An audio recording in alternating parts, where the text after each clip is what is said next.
Good afternoon, ladies and gentlemen, and a very warm welcome to the 11th SBI Banking and Economics Conclave 2024. I am Shruti Mishra. Over the last 10 years, the SBI Banking and Economics Conclave has carved a niche as a boiling pot of new ideas by the biggest newsmakers and leaders of change, a platform for innovative thought and game-changing ideas, and the presence of so many esteemed personalities that I can see here surely goes further to cement that. Now, India's banking sector reached a historic milestone with a net profit surpassing 3 lakh crore rupees in FY24. The combined profit of listed public and private sector banks surged by 39%, totaling 3.1 lakh crore rupees compared to 2.2 lakh crore rupees in FY23. Clearly, the banking sector has seen a transformational shift, and many in this room have been the drivers of that very change. In that context, it's only pertinent that the 11th edition of the SBI Banking and Economic Conclave focus on the theme, making aspiration of Viksit Bharat a reality. A dream shared by our Finance Minister, Nirmala Sitharaman, who is our chief guest, and we are honored to have her here. While the two-day conclave discusses the path to making aspiration of Viksit Bharat a reality, today we discuss the role of young leaders for Viksit Bharat at 2047, growth, inequality and equality, the balancing act for a Viksit Bharat. Also joining us are many distinguished speakers and regulators, and we also have a very special session with Indian rifle shooter Avani Lekhara. I promise this one is going to be a very interesting chat on motivation and leadership. So there's no doubt you're going to be engaged, enlightened, and entertained. It certainly promises to be an experience that you may want to share. And when you share on social media, may I request you to use the hashtag SBI Conclave. And to set the tone for this exciting event, it is my privilege to invite a stalwart of India's banking industry, Mr. C.S. Shetty, Chairman of the State Bank of India. With a remarkable career spanning over 3 decades at the bank, Mr. Shetty has been a key driver of innovation and growth at SBI. Under his leadership, SBI continues to reinforce its position as a pillar of India's economic progress, championing digital transformation, financial inclusion, and sustainability. Let's hear from the man at the helm of the country's largest bank, ladies and gentlemen. Please join me in welcoming Mr. C.S. Shetty for the welcome address.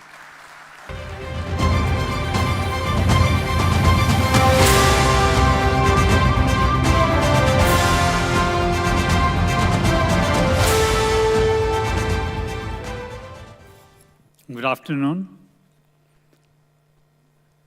Ladies and gentlemen, distinguished guest Srimati Nirmala Sitharaman ji, Hon'ble Union Minister of Finance and Minister of Corporate Affairs, Government of India, Shri M. Nagaraju, Secretary DFS, and other panelists who are going to participate in this conclave. I welcome all of you for this. This is the 11th edition of the SBI Banking and Economic Conclave 2024. Is in a series of efforts to bring the banking and economic conclave, professionals to this conclave. SBI has been making important contribution in terms of the deliberations during this conclave. It's a flagship annual event of State Bank of India. One of its kind in the industry, I would say with unrestricted humility. The conclave has, in its decadal journey, carved a niche place for itself by dwelling upon the most important relevant themes and focus areas, simultaneously leading from the front a much talked about renaissance of the global south too. Our unwavering effort has been to create a reigning body of cutting-edge knowledge that provides actionable roadmap to contemporary problems facing the country, having national as well as global outcomes. The conclave therefore strives to bring diverse viewpoints and opinions from people that truly matter, to deliberate under the overarching theme of conclave every year. I remember last year's SBI Banking and Economic Conclave was centered around the theme, Building Resilient Brand India Amidst Global Uncertainty, with the global economy just about recovering from pandemic. Interestingly, India, on the other hand, was basking in rare action-oriented policy endeavor that pivoted the entire global south towards northwards through a sweeping amalgamation of technological rails meant for universal benefits, fostering people-centric policies and creating colossal infrastructure across social to physical arenas. Notably, all these policy measures continued through pandemic.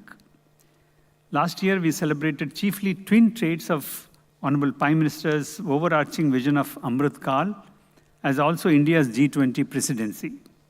The Amrit Kal promises to make India a developed nation by infusing growth and with equity and equality for all.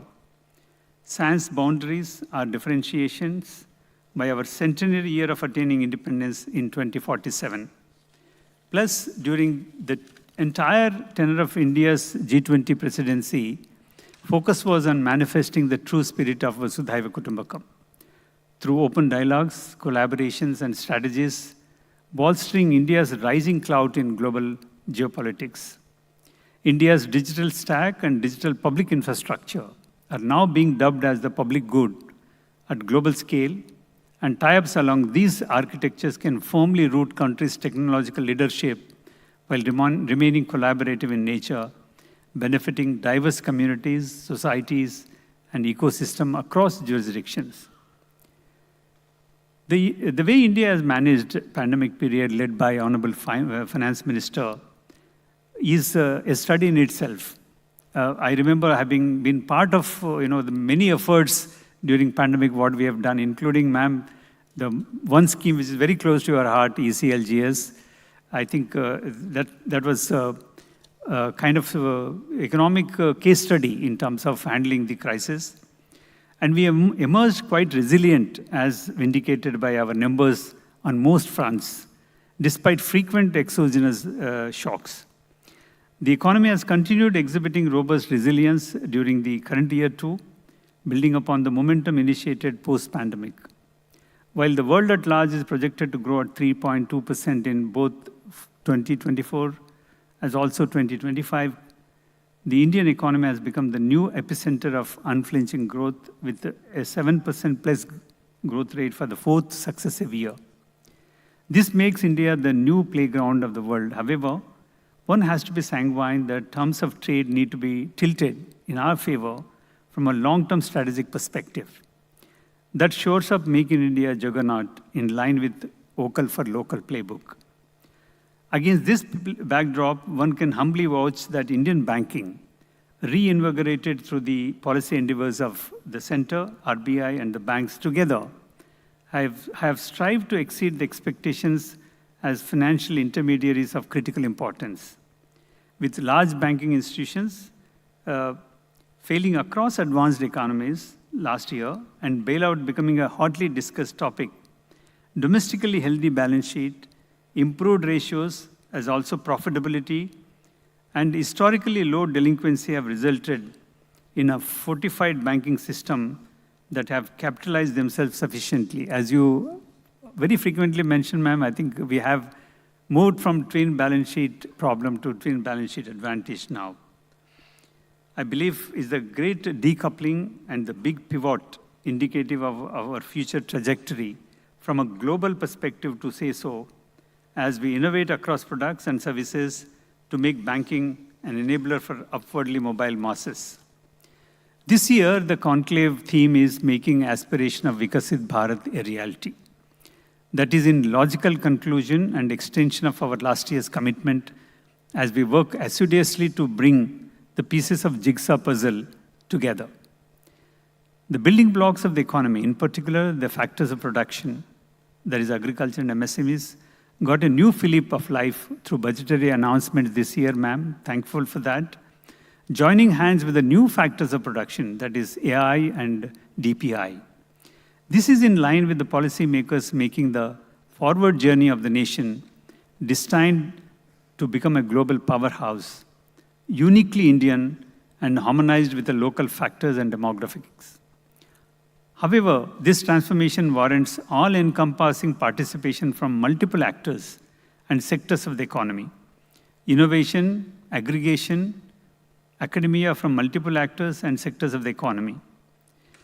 Also startups joining hands with the traditional practices and vectors to bring a 180-degree change, benefiting the bottom strata the most. It is the reimagining of journeys, refreshing of ideas, and resynthesis of processes that would enable us to exceed our potential, interconnecting the 4 I's, innovation, investments, infrastructure, and inclusivity to accomplish sustainable and equitable collaborative growth. As usual, the conclave will be spread over 2 days, starting today, ma'am. Both days have a plethora of thought leaders, industry veterans, and change makers deliberating upon key challenges and the best strategies forward to harness the opportunities associated. Coming to today's proceedings, there will be 3 sessions. We are fortunate to have the keynote address by Srimati Nirmala Sitharaman, Hon'ble Union Minister, who graciously presided over the glorious centennial functions of our Mumbai Main branch in the morning. Thank you very much for that very, very inspiring speech, ma'am. I think for generations to come in SBI, people will remember that speech. The iconic Art Deco building is also something your visit will be enriched, engraved in that building. This keynote address by FM will be followed by the CEO panel, discussing role of young leaders for Viksit Bharat at 2047. We have a panel of very young business leaders, ma'am. I think this has been my aspiration to bring them onto this stage for so many years, and today I'm happy that I'm able to bring them. This is the next generation which is going to change the landscape of Indian economy. And this will be followed by special address by Shri M. Nagaraju, Secretary, Department of Financial Services. The special address shall be followed by the Economist panel deliberating upon the timeless topic of growth and inequality, the balancing act for Viksit Bharat, by a panel of reputed economists. Thereafter, we have another special address slated by Sri Sanjay Malhotra, Secretary Revenue.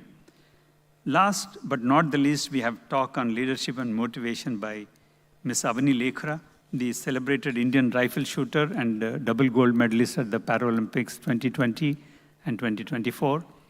I'm sure these thoughts, tales, and inspiring insights give us a peek in what lies ahead of the country, will resonate for long with all of us 2 days to come. I hope you all will find these topics riveting and informative, and key takeaways will shape the contours of brand India in times ahead. Thank you very much. Thanks a lot. Thank you, sir. Request you to kindly remain on stage, sir, to greet our chief guest. It's now time for me to invite our chief guest. It is my pleasure and honor to invite someone who's been at the forefront, steering India's economy through one of the most turbulent times, chalking strategies to position the country at the forefront of knowledge-led economies and at the same time making us an Atmanirbhar Bharat. Ladies and gentlemen, a big round of applause for our Honorable Union Minister of Finance and Minister of Corporate Affairs, Nirmala Sitharaman. Sir, request you to kindly present her a bouquet of flowers.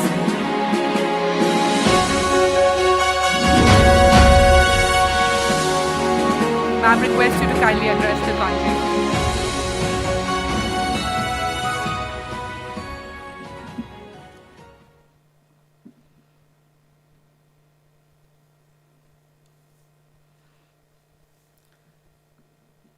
Thank you very much, State Bank of India, for inviting me to be joining you on the 11th edition. I wish you all success entering into your second decade, talking about various critical issues which matter to the country. This time, of course, you're talking about making aspiration of Viksit Bharat a reality.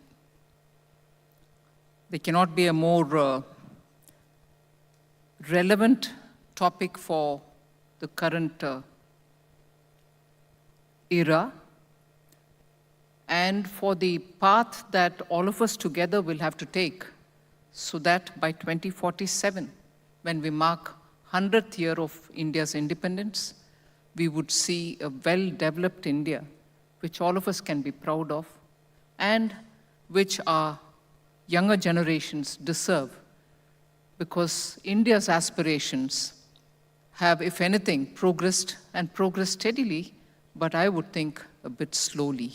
So there's reason for us to contemplate as to how we can make this aspiration a generational aspiration, a reality.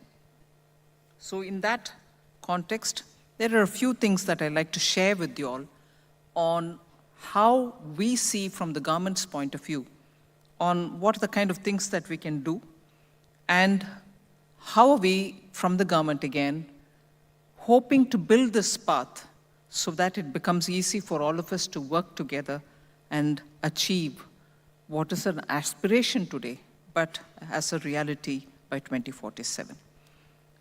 I'll only repeat some of the fundamental facts which all of us are quite familiar with, but more to set a tone and background for what I want to share with you. 2013-14, we saw India in the 10th position, 10th largest economy. Post that, we grew rapidly, and by 21-22, we've reached the 5th position. Hopefully, in the next few years, we will be reaching the 3rd position. And banks, of course, play a very crucial role in helping the country move forward and not in the usual place. We have to move forward comprehensively, touching every sector of our economy so that we can achieve the goal that we are hoping to reach.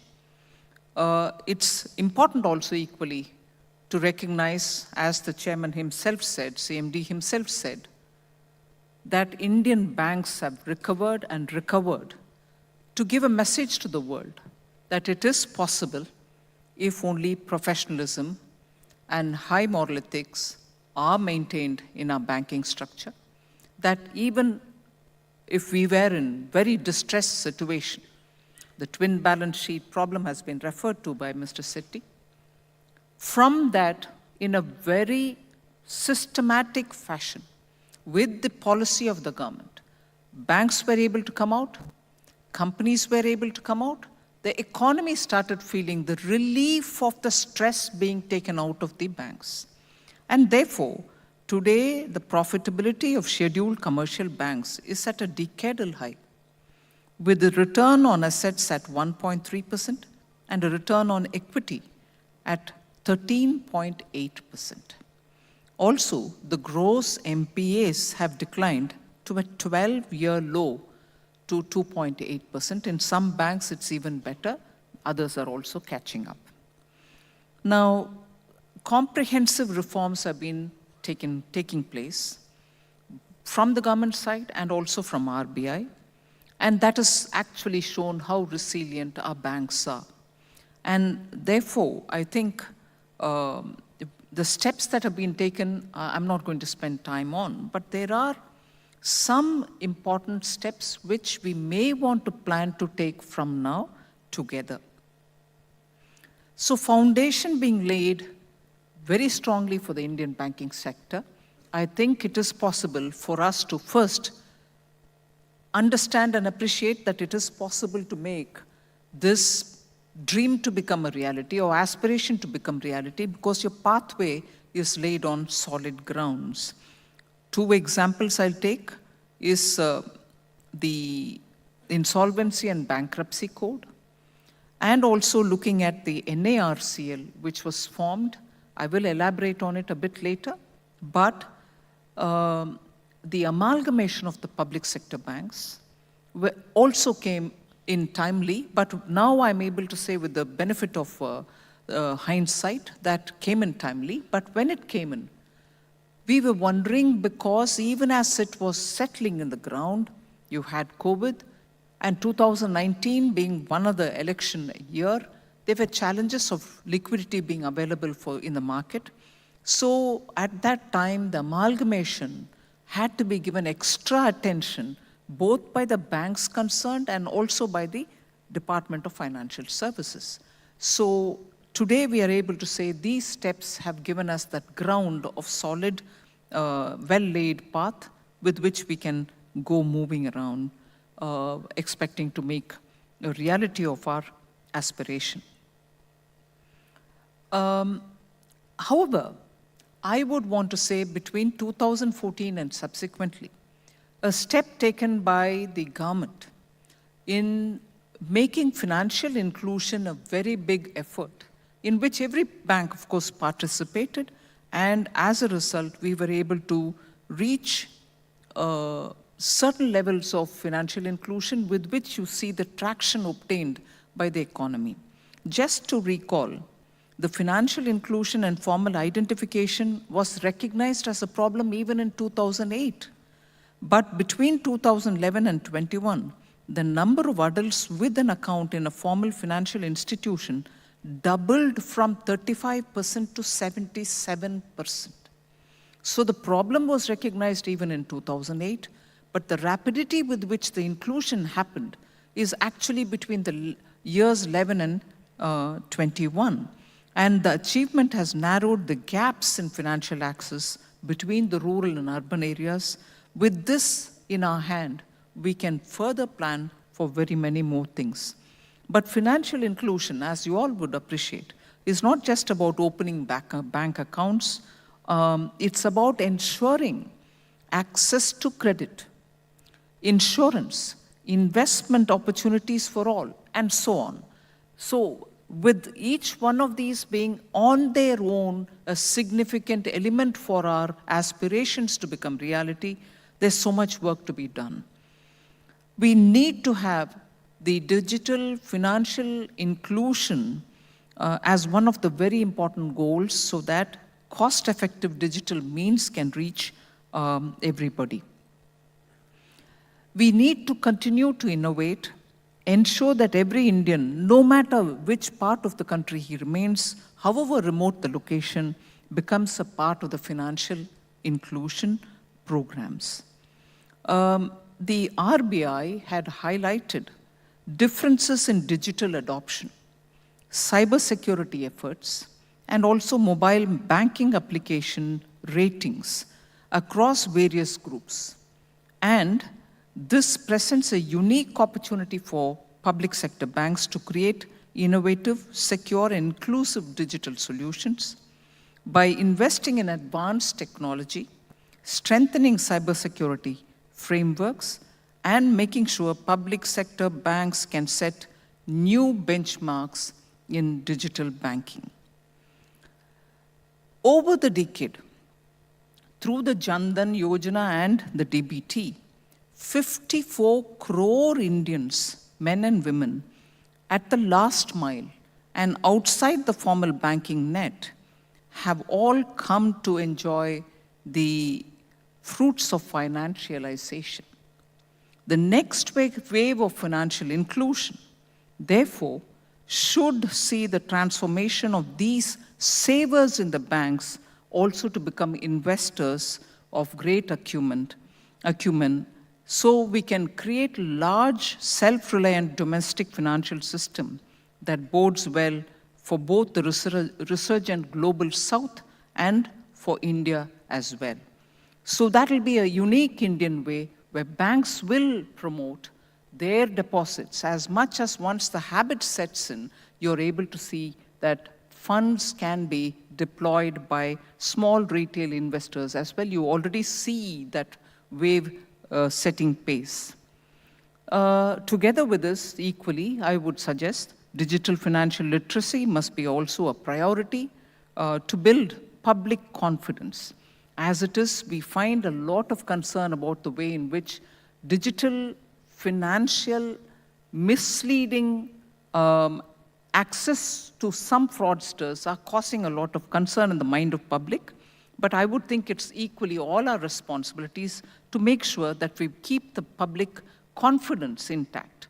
Otherwise, in this large and also very ambitious plan to go forward to achieve a developed India, we shouldn't lose the public's confidence. And in managing the banks, we should therefore be extremely careful that governance is given a priority. So by addressing both the access and also quality aspects of financial inclusion, I think we can ensure that all segments of the society get to travel in this journey towards Viksit Bharat. However, I think the banking system, with cleaner balance sheets now, and adequate capital buffers and robust earnings, are actually very well positioned to finance, I would think, long-term projects, but not really as long-term as you get into once earlier, we faced that situation, if the asset liability mismatches. We should extremely be careful about such anomalies.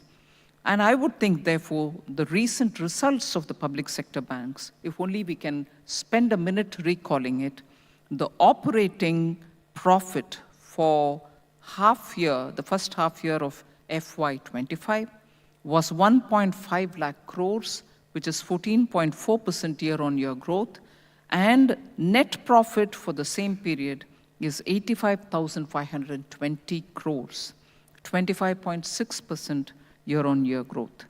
Gross and net NPAs of the public sector banks stood at 3.12% and 0.63% as of September 24. So the third very important indicator for the bank's health and robustness is the capital to risk-weighted assets ratio, which stood at 15.43% in September 24 against regulatory requirement of 11.5% only. So you're really having sound, healthy, fit banks who should now, with confidence, chalk their future. Even with this resilient picture, I would equally and hastily add, we find that India's bank credit to GDP ratio stands relatively low at around 58.7%, I'm talking of 23-24 figures, compared to global averages. This underscores a significant opportunity for financial deepening and credit expansion within the economy, which is awaiting for us to exploit. By addressing the credit demands arising from infrastructure development and underserved segments, banks will play a crucial role in fueling the next phase of India's growth. Equally, digital credit can be a powerful tool to cultivate economic opportunities. And IMF research said an increase in digital financial inclusion in payments alone leads to a 2.2% rise in average economic growth, perhaps driven more by the consumption channel and also by greater formalization. So the underserved credit regions are some things which, again, the banks and their boards will have to look at with a discerning eye. The share of rural areas, primarily Tier 5 and Tier 6 centers, and semi-urban areas, including Tier 2, 3, 4 centers, in the total credit of scheduled commercial banks is relatively low at 17.7%, December 23 figures. So the credit flows to these areas could benefit immensely from the evolving financial innovations. So these are areas which are waiting for banks to come and extend them, but these facilities, but we are yet to go there. So the government is well aware that the need for financing growth has certain limitations in the domestic market. So to this end, we have taken a liberal approach and have considered some of the domestic players to access finance through the GIFT City. The initial attempt has shown encouraging results. I just want to highlight that with foreign FII preferring stable offshore locations, GIFT City has emerged important center for mobilizing finance. This will further be expanded as well. Banks, again, form the most significant and predominant source of finance for businesses in India. I will say a few things on which I would like the bank managements, particularly of SBI, to pay a bit more attention. Banks need to be equipped to deal with the flow of distressed assets, and the markets need to be equipped to channel investments into the reconstruction and revival of such assets. This is where the NARCL can be used. As it is, NARCL has so far acquired 18 accounts with loan exposure of around 92,000 crores. while offers on assets worth 1.25 lakh crore are at different stages of acquisition, due diligence and evaluations for assets of around 40,000 crore are underway. The establishment of a government-backed company for the aggregation and resolution of distressed assets will further improve liquidity and competition in the market. This was my feeling when we set up the NARCL. This is my feeling today, but I can very clearly comment that, this can be more, there can be more ambition in banks to offer and for NARCL to be more proactive in getting this working far more efficiently and speedily. This is where I would like the public sector banks to give a bit more time to effectively leverage the advantage NARCL gives for us. The other thing is about small ticket loans. The big tickets, big targets are anyway for banks to attract and for them to also approach the banks. But supporting the MSMEs through innovation in credit assessment is a very important step. I would like to highlight this as small ticket loans enable entrepreneurship and employment generation, and therefore they must get due attention. India's economy, in its traditional ways or modern ways, and in its latest absolutely frontier technology ways as well, depend a lot on MSMEs. We need to be sensitive for their needs. The banking sector has relied heavily on collateral-based lending models. I say this in the context of MSMEs because I will elaborate. This approach, while effective in certain cases, does not always align with the unique needs and financial structures of MSMEs.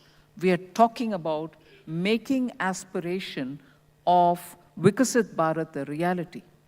Bharat cannot be Viksit if only some layers have access to credit, access to better banking facilities, access to global finance, but the bulk, which is the MSME, which has been the character of India's economy, can be left aside. No, it is not possible. And therefore, we need to have an approach with which banks have to access MSMEs. And that is why, when I said banking sector has relied heavily on collateral-based lending models, you would recall that in this year's July full budget, we have come up with announcements for MSMEs. If banks were hesitant to give them term loans because you needed collateral and substantial collateral, the budget has announced collateral-free, meaning it is being sovereign fund supported, loans to be given for banks, for MSMEs. So since that expectation of collateral-based lending does not always align with the unique needs of financial structures of MSMEs, the government has come forward with at least 5 different offers for MSMEs through the banks. So this involves adopting and developing new models of credit evaluation of the MSMEs also. That is why the announcement included that the public sector banks will now transition towards alternative credit risk assessment models, such as the cash flow-based lending. Cash flow-based lending has the transformative potential which is so required for our aspiration of Viksit Bharat to become a reality, to address the working capital requirements of MSME units. MSME, not merely as a sector of risk, but as a sector of brimming opportunities, what has got to be on the top of the table for public sector banks. And that is why, even a few days back, I set a target of an additional MSME lending of 1.54 lakh crores in this financial year for the scheduled commercial banks and NBFCs, beyond the estimated 4.21 lakh crores to be lent this year with just business as usual approach. So this increase will be sustained in the next 2 years as well, Banks should target lending. I said 1.54 lakh crores more this year than the usual business as usual limit of 4.21 lakh crores. But banks next year for 25-26 should target lending of 6.12 lakh crores and 7 lakh crores for 26-27 for the MSMEs. I'm not getting into the detail of PM Vishwakarma and Yojana like that, but notable shift in the saving and investment preference of households are seen nowadays compared to the past years. And therefore, there is a need to innovate to address the growing gap between credit demand and deposit mobilization as well. So I would underline that, because banks need to mobilize deposit. I've said this several times. Your core business is to mobilize deposit and lend money. I wish that core is looked into again only to pursue it further. The one important point is banks should serve as vital pillar of trust building with the public. I've said this in the morning as well. I think it is important to increase this.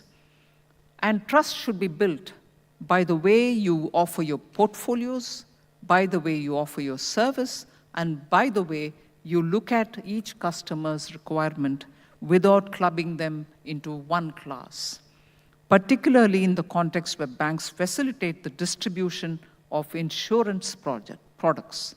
I wish to say this for due consideration of the bank's boards. While this model has significantly contributed to improving insurance penetration across the country, it has also raised concerns about instances of mis-selling, and I would say added or contributed in indirect ways of increased cost of borrowing for the customers. So banks will have to look at it with a lot more emphasis on their core banking activities and not burden customers with insurances which they don't require. So banks must prioritize on transparency, ethical practices, and clear communication strategies for us to earn the trust of the people.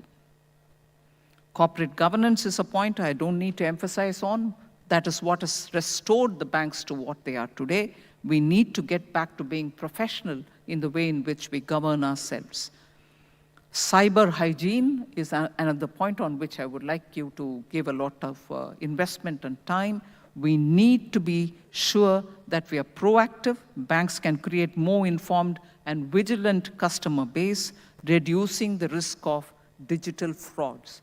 Honorable Prime Minister also spoke about digital frauds, really now becoming an anecdote every day, at least from one person to the other. We need to take a lot of steps to take care of earning the trust of people. One last word before I finish. I need to address the concerns arising from recent signs of moderation in certain economic indicators.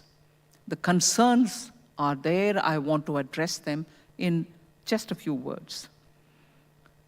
Whilst I acknowledge the remarkable growth trajectory and promising prospects of the Indian economy, it is also important to address the concern, and that is what I'd like to say in a few words.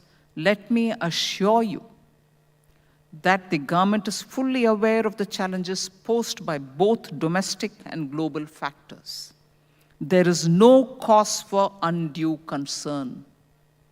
India's economy remains resilient, underpinned by strong macroeconomic fundamentals, moderating inflation, a robust external position, and continued fiscal consolidation have reinforced confidence among both consumers and businesses. Recent high-frequency indicators also reflect sustained growth momentum, record e-way bill generation, buoyant trends in rural demand, and strong PMI data for manufacturing and services underscore the steady pace of economic activity. Furthermore, FDI inflows have demonstrated healthy growth in FY25, reinforcing global confidence in India's economic potential. Our foreign exchange reserves comfortably cover 11.8 months of imports and exceed 100% of external debt, underlining the strong net buffer in the Indian economy. So, let me assure you all that the government is closely monitoring an evolving situation. We remain committed to taking all necessary measures to ensure that India remains fully and firmly on course to become the third largest economy in the world. Thank you very much.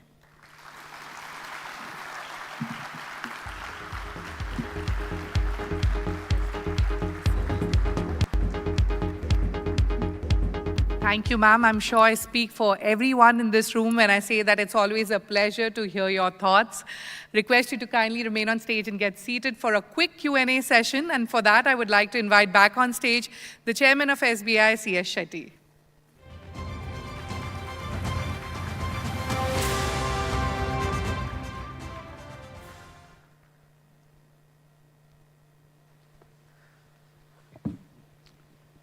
Ma'am, quite a few takeaways from that. I actually have written many things, but I don't want to go into several aspects of economy, what you mentioned. But I would definitely want to start off with what you mentioned at the end in terms of the moderation of economic indicators. But I just would like to mention two things from our own experience in SBI, ma'am. SBI being, as you mentioned in the morning, a proxy to the Indian economy. Today, we have witnessed one of the largest growth in MSME credit. That is, and a few other things what you mentioned in terms of moving from collateralized lending to cash flow-based lending. In the last 6 months of launching a digital, fully digital journey, we have done 32,000 crores worth MSME loans. I think this is something what I would like to bring to your notice. And the third piece, ma'am, from our pipeline of corporate credit and MSME credit, we have 6 lakh crore worth loans under sanction and disbursement. So which gives confidence, in terms of what you mentioned, in terms the commitment what the government of India has, and also the confidence of the investors in the Indian economy is intact. Ma'am, I'll just have a couple of questions before I open it to the audience. The first one, ma'am, is the progress made on fiscal consolidation.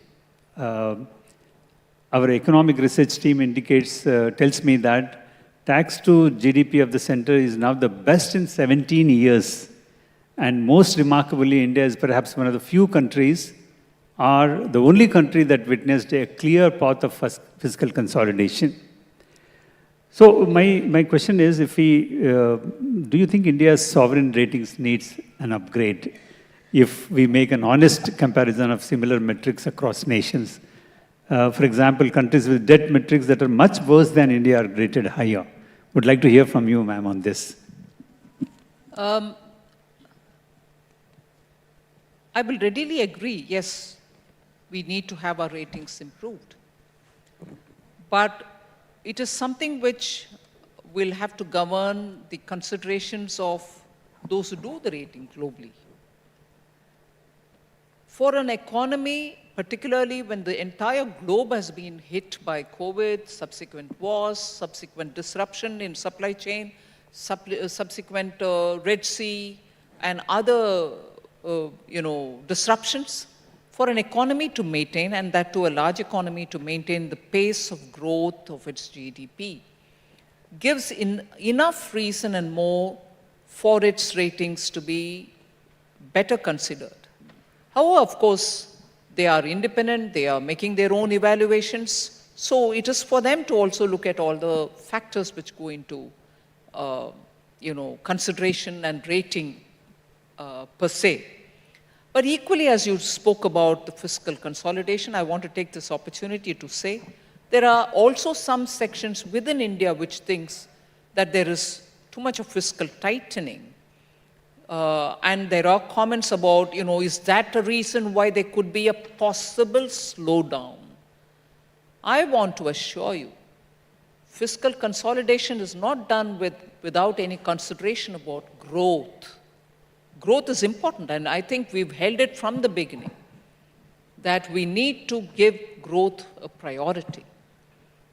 This is a discerning audience here. And I want to say, there is no question of us tightening fiscally. On the contrary, during COVID, we saw economies which opened up the purse string. And today, you also see them getting too many different considerations and stresses on them to see how best they can consolidate fiscally. We've been careful about it. But being careful is not being tightened about it. Being careful about your fiscal situation is fundamental for economies like India, which have to get their macroeconomics right so that we are not looked at as one of those, easy-go republics. Even developed economies could not consolidate fiscally after you will pardon me if I use the word, flamboyance with which they dealt with during the COVID time. We wanted to be responsible, yes, but that is not tightening. Yeah, that again brings me, the effort what has been done during COVID period. For instance, ECLGS, from our own experience, at one point of time, the disbursement under the ECLGS was 45,000 crores. Today, ma'am, it has witnessed lowest NPA levels, and almost 35,000 crores got paid off. This is a remarkable scheme you mentioned. I think we have not used the helicopter money. We have used our prudent way, and I think it has millions of SMEs jobs have been saved. But one thing, when we talk about one of the, if all the CEOs are asked in the banking and financial services space, what could be, or even across the industry, what is the topmost on their agenda, apart from cybersecurity, is the climate transition risk. And while India has, we all have stated that energy security is paramount for us, we are much ahead of our commitments in terms of, COP26. But one thing what we were thinking, ma'am, that we have very clear objectives to transition to less carbon economy. But in this context, can we think of having a green national infrastructure pipeline in line with NIP? Also, ma'am, what are the expectations from the banks? Well, that's a suggestion worthy of consideration. I'll certainly go and have a complete discussion, if necessary, invite you all to come and give us your ideas on it. Green transition is definitely a big challenge. India has given its commitments, very ambitious commitments, improved commitments from Paris to Scotland. I'm also keenly watching what is going on now in Baku. Many countries seem to be pulling off from there and pulling out of participation. It is worrying because if it is such a concern, and it is a concern, I'm not for a minute questioning if climate is a concern at all. It is a concern. But on this issue, if you're not able to arrive at a global consensus, climate like COVID is not confined to one country. It is going to hit the entire planet. And if we are not able to arrive at something which all of us can accept to and readily commit ourselves to, it's very worrying that we are not able to form any consensus. Equally, just because we are not able to form any consensus, I think unilateral measures, like the way the CBAM has been spoken about, measures being taken for environmentally friendly products to be produced, and only will they be allowed to be imported in European economies, are very severe steps being taken with no consensus being arrived on them either. So unilateral measures in the absence of consensus is a poor way of dealing with a global problem. And I would think there should be a quick and intense rethink on such measures. Thank you, ma'am. If you permit, we'll just take quick 2 questions from the audience. Any questions?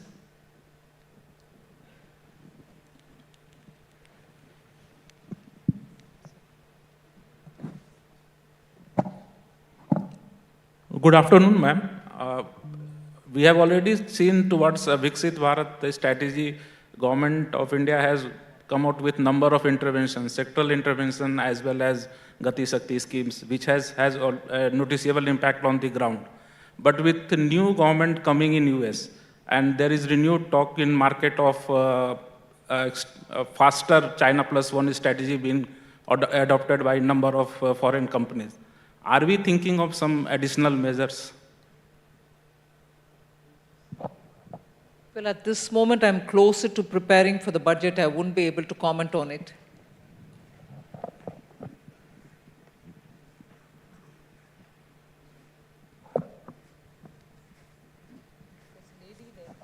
There's a lady there. You can, but I think they're sending the mic as well. Getting the mic. Please Can the give mic be here. sent to the lady, please?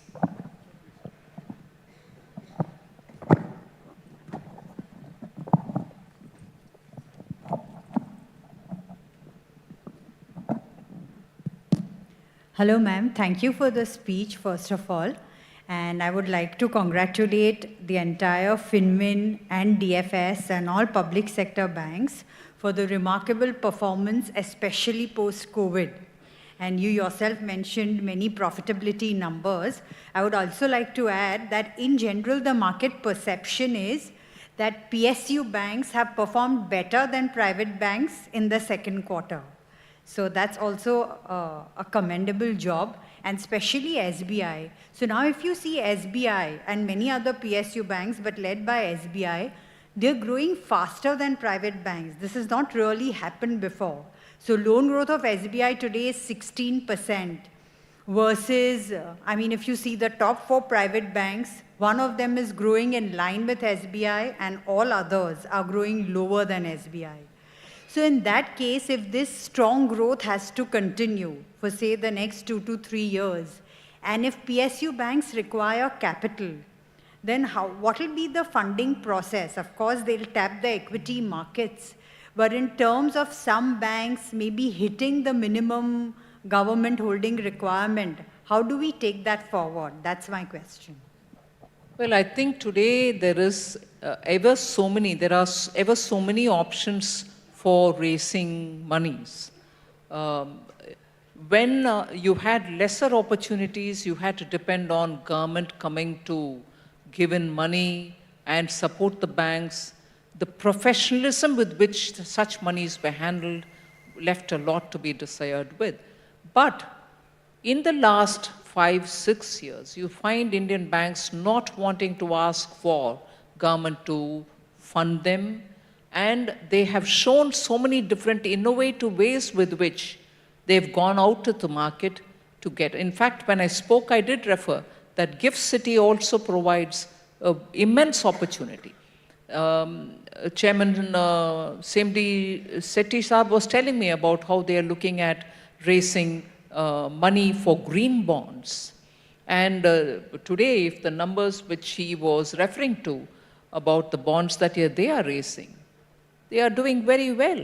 They are going to get one of the best rates for themselves. So banks are being innovative. Banks are going out there to come up with solutions to address their liquidity requirements. So I would leave to the boards of the banks to see what are the best ways they can do it rather than a government-guided process. Okay, ma'am. Thank you so much.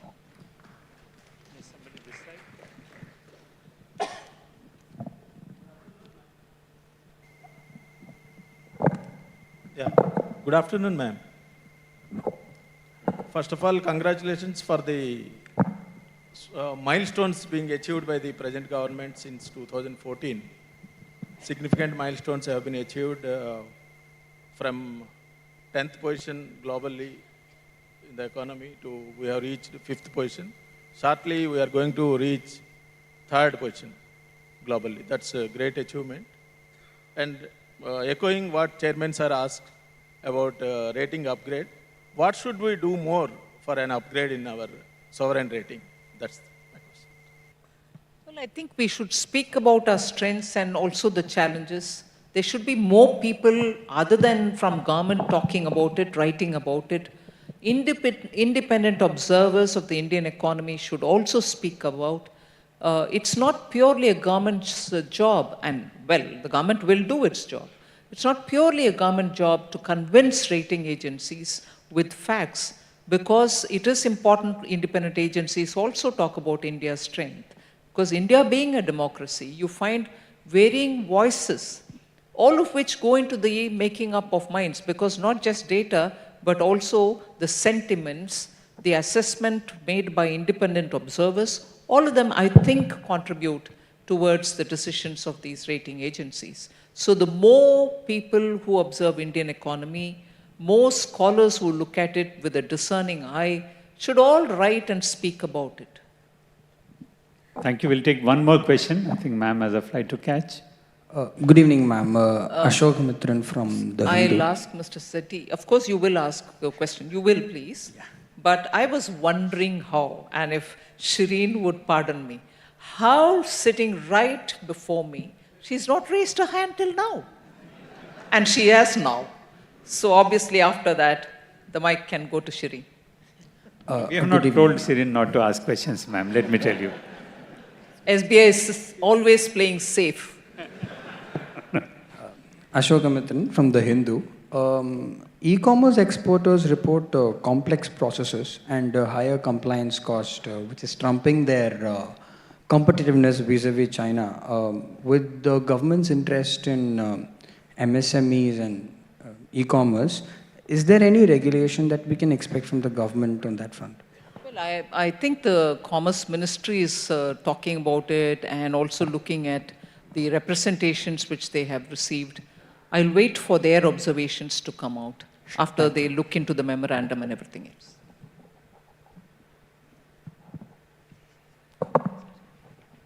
Someone can give mic to Shireen. Thank you very much, ma'am. I was holding myself back thinking that this is an SBI event, so we won't ask the questions, but thank you for the opportunity. I want to add to the I's that Mr. Sethi mentioned today, and I'll add two of them: inflation and interest rates. How concerned are you about inflation, and what is the view as far as interest rates are concerned? Do you expect a cut anytime soon, or do you believe on account of where inflation is at this point in time, the cut perhaps is going to be further pushed out? You know, this is a question which I'm sure every journalist would love to ask. And Shireen leads the bandwagon. I respect her for asking me this question. I will certainly try to give an answer. Please sit. I know there is, like the way I said about fiscal consolidation, fiscal tightening, there is also this discussion about inflation. The question that it is the top 3 perishable goods which are causing stress onto the inflation numbers, whilst for the core others, the numbers are actually in the low 4 or 3. On the higher end of 3, but lower end of 4, and so on. I do not want to get into this debate of whether perishable should be part of inflationary measure, index, or whatever, and whether it is just a supply chain problem, demand-supply problem, we should influence the decision of the MPC or not. Yes, we know India periodically and cyclically suffers from adequate supply of perishable commodities.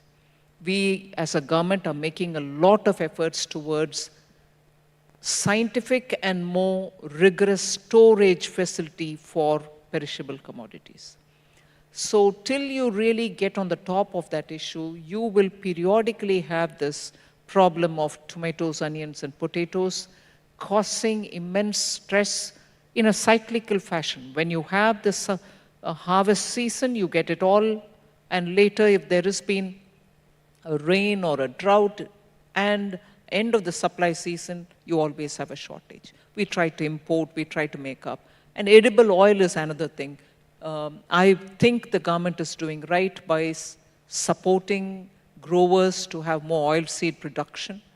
We've even brought in a palm oil mission so palm can be grown in favorable climatic zones of the Northeast. We are making sure the pulses are being brought in as and when there is a requirement. But global markets don't go by your demand and supply ups and downs. They want a consistent flow of pulses to come into India. So complex issues, but very much affecting the common man. So inflation gets actually very, very volatile because of the supply-demand constraints. Equally, I think what is important is when you look at India's growth requirements, and you can have so many different voices coming out and saying the cost of borrowing is really very stressful. And a time when we want industries to ramp up and move building capacities, bank interest rates will have to be far more affordable. So I'm putting as much what Shireen asked me as a reply back to you saying, these are our requirements if we have to make Viksit Bharat not just an aspiration, but as a reality. So we need to have a lot more conversation on this, and I would stop at that. Thank you very much, ma'am. Thank you, ma'am, for your time. I think you have to leave. Thank you very much. Ma'am, and thank you, Mr. Shetty, for that insightful and very engaging discussion. Request the chairman to kindly honor Nirmala ma'am with a token of appreciation. We honor her with a grove of 101 trees in our quest for a greener India. Ladies and gentlemen, a huge round of applause for the Finance Minister and Mr. Shetty.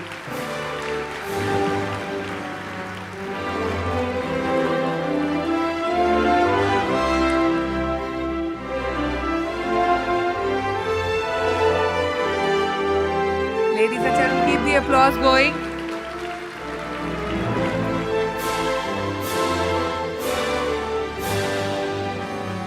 Thank you so much, ma'am. It was wonderful having you here.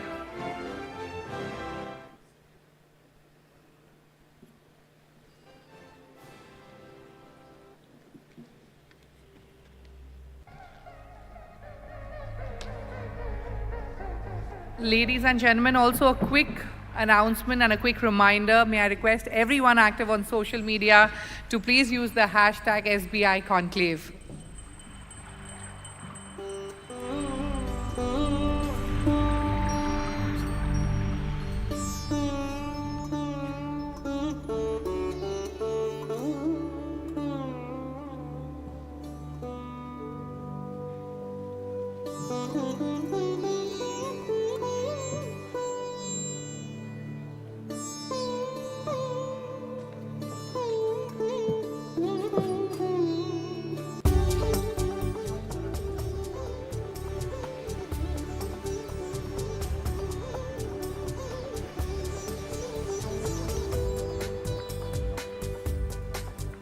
Ladies and gentlemen, request you to kindly settle down as we begin with our first panel discussion.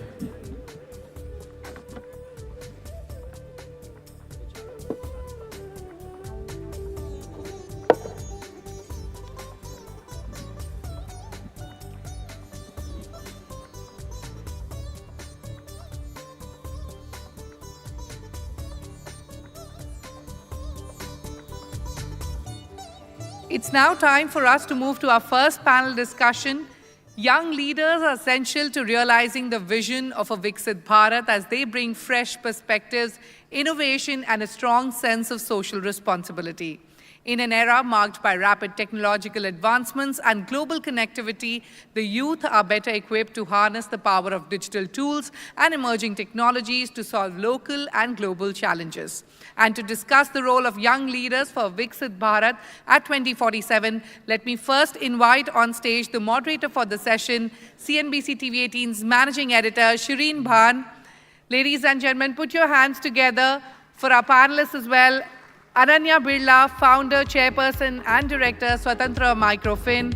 Anant Goenka, vice chairman, RPG Group. Sagar Adani, executive Director Adani Green Energy, Jinal Mehta, Vice Chairman Torrent Power, Nirika Holkar, Executive Director Godrej and Boyce, and Mr. C.S. Shetty, Chairman of SBI. Request all the panelists to kindly come on stage. Ladies and gentlemen, a huge round of applause for our panelists here. Shireen, over to you. Thank you very much, Shruti. We're just going to wait for the rest of our panel to join us on stage. We're just waiting for Mr. Sethi, who's gone to see off the finance minister.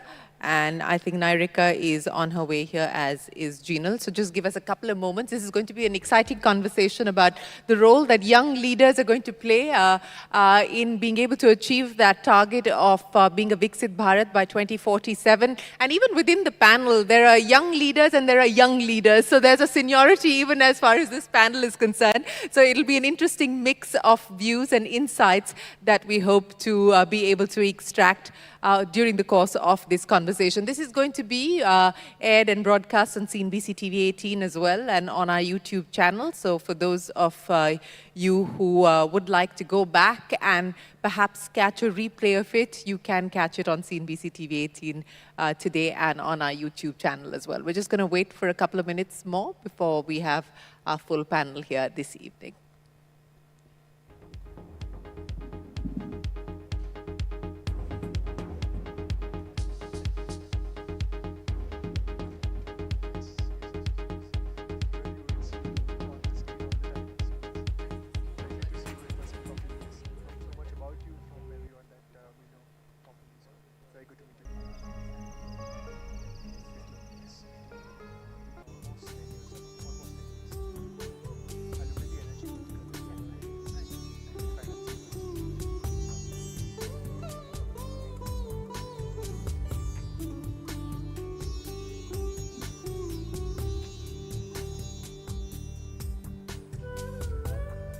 Mr. Sethi, why don't you join us, sir? The others will.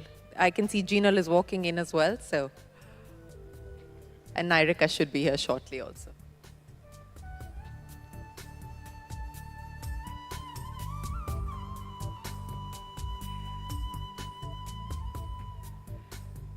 Okay, we'll get Nirika to join us, but let me set the context for what we intend to discuss today. I think Mr. Sethi very wisely quoted the 4 pillars that we need to focus on if we want to achieve that goal of being a Viksit Bharat. And let's focus on 2 of those I's, innovation and inclusion. I think those would be crucial areas to talk about.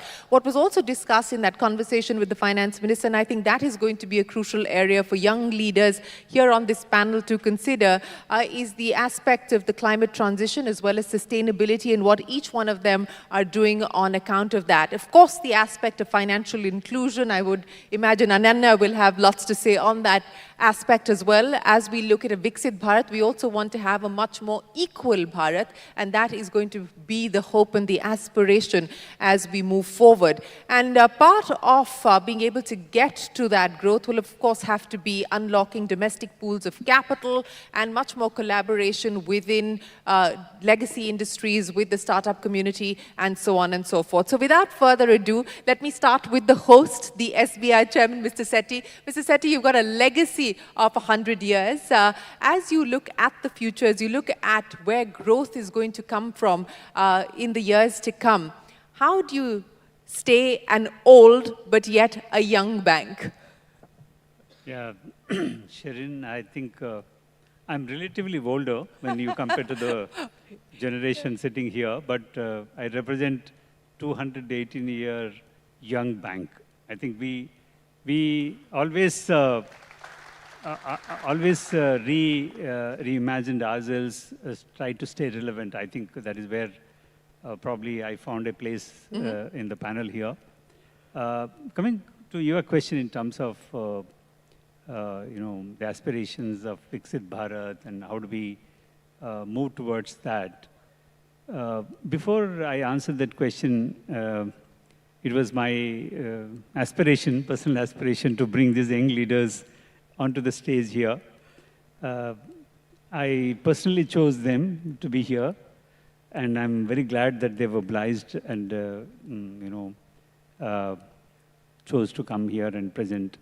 If you see these leaders, young leaders who are here, each of them have very clear ideas about some of these elements which go towards realizing this aspiration of Viksit Bharat. Whether it could be financial inclusion, what Ananya is involved in, or green energy initiatives, what Sagar and Jinal are working on. And if you think about Anantha, I think he has done many things, Yes. And he uh, continues to do many things. Yeah, introduce many things. I think this gives me confidence that we are moving in the right direction. We personally believe, as being largest bank in the country,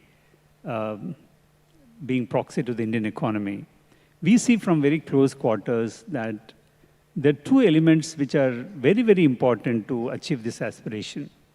I'll come to the innovation later, but I think inclusivity is very critical. I think FM also has mentioned in terms of you can't leave a large population behind when you are progressing in the country. How do you take them along? Yeah.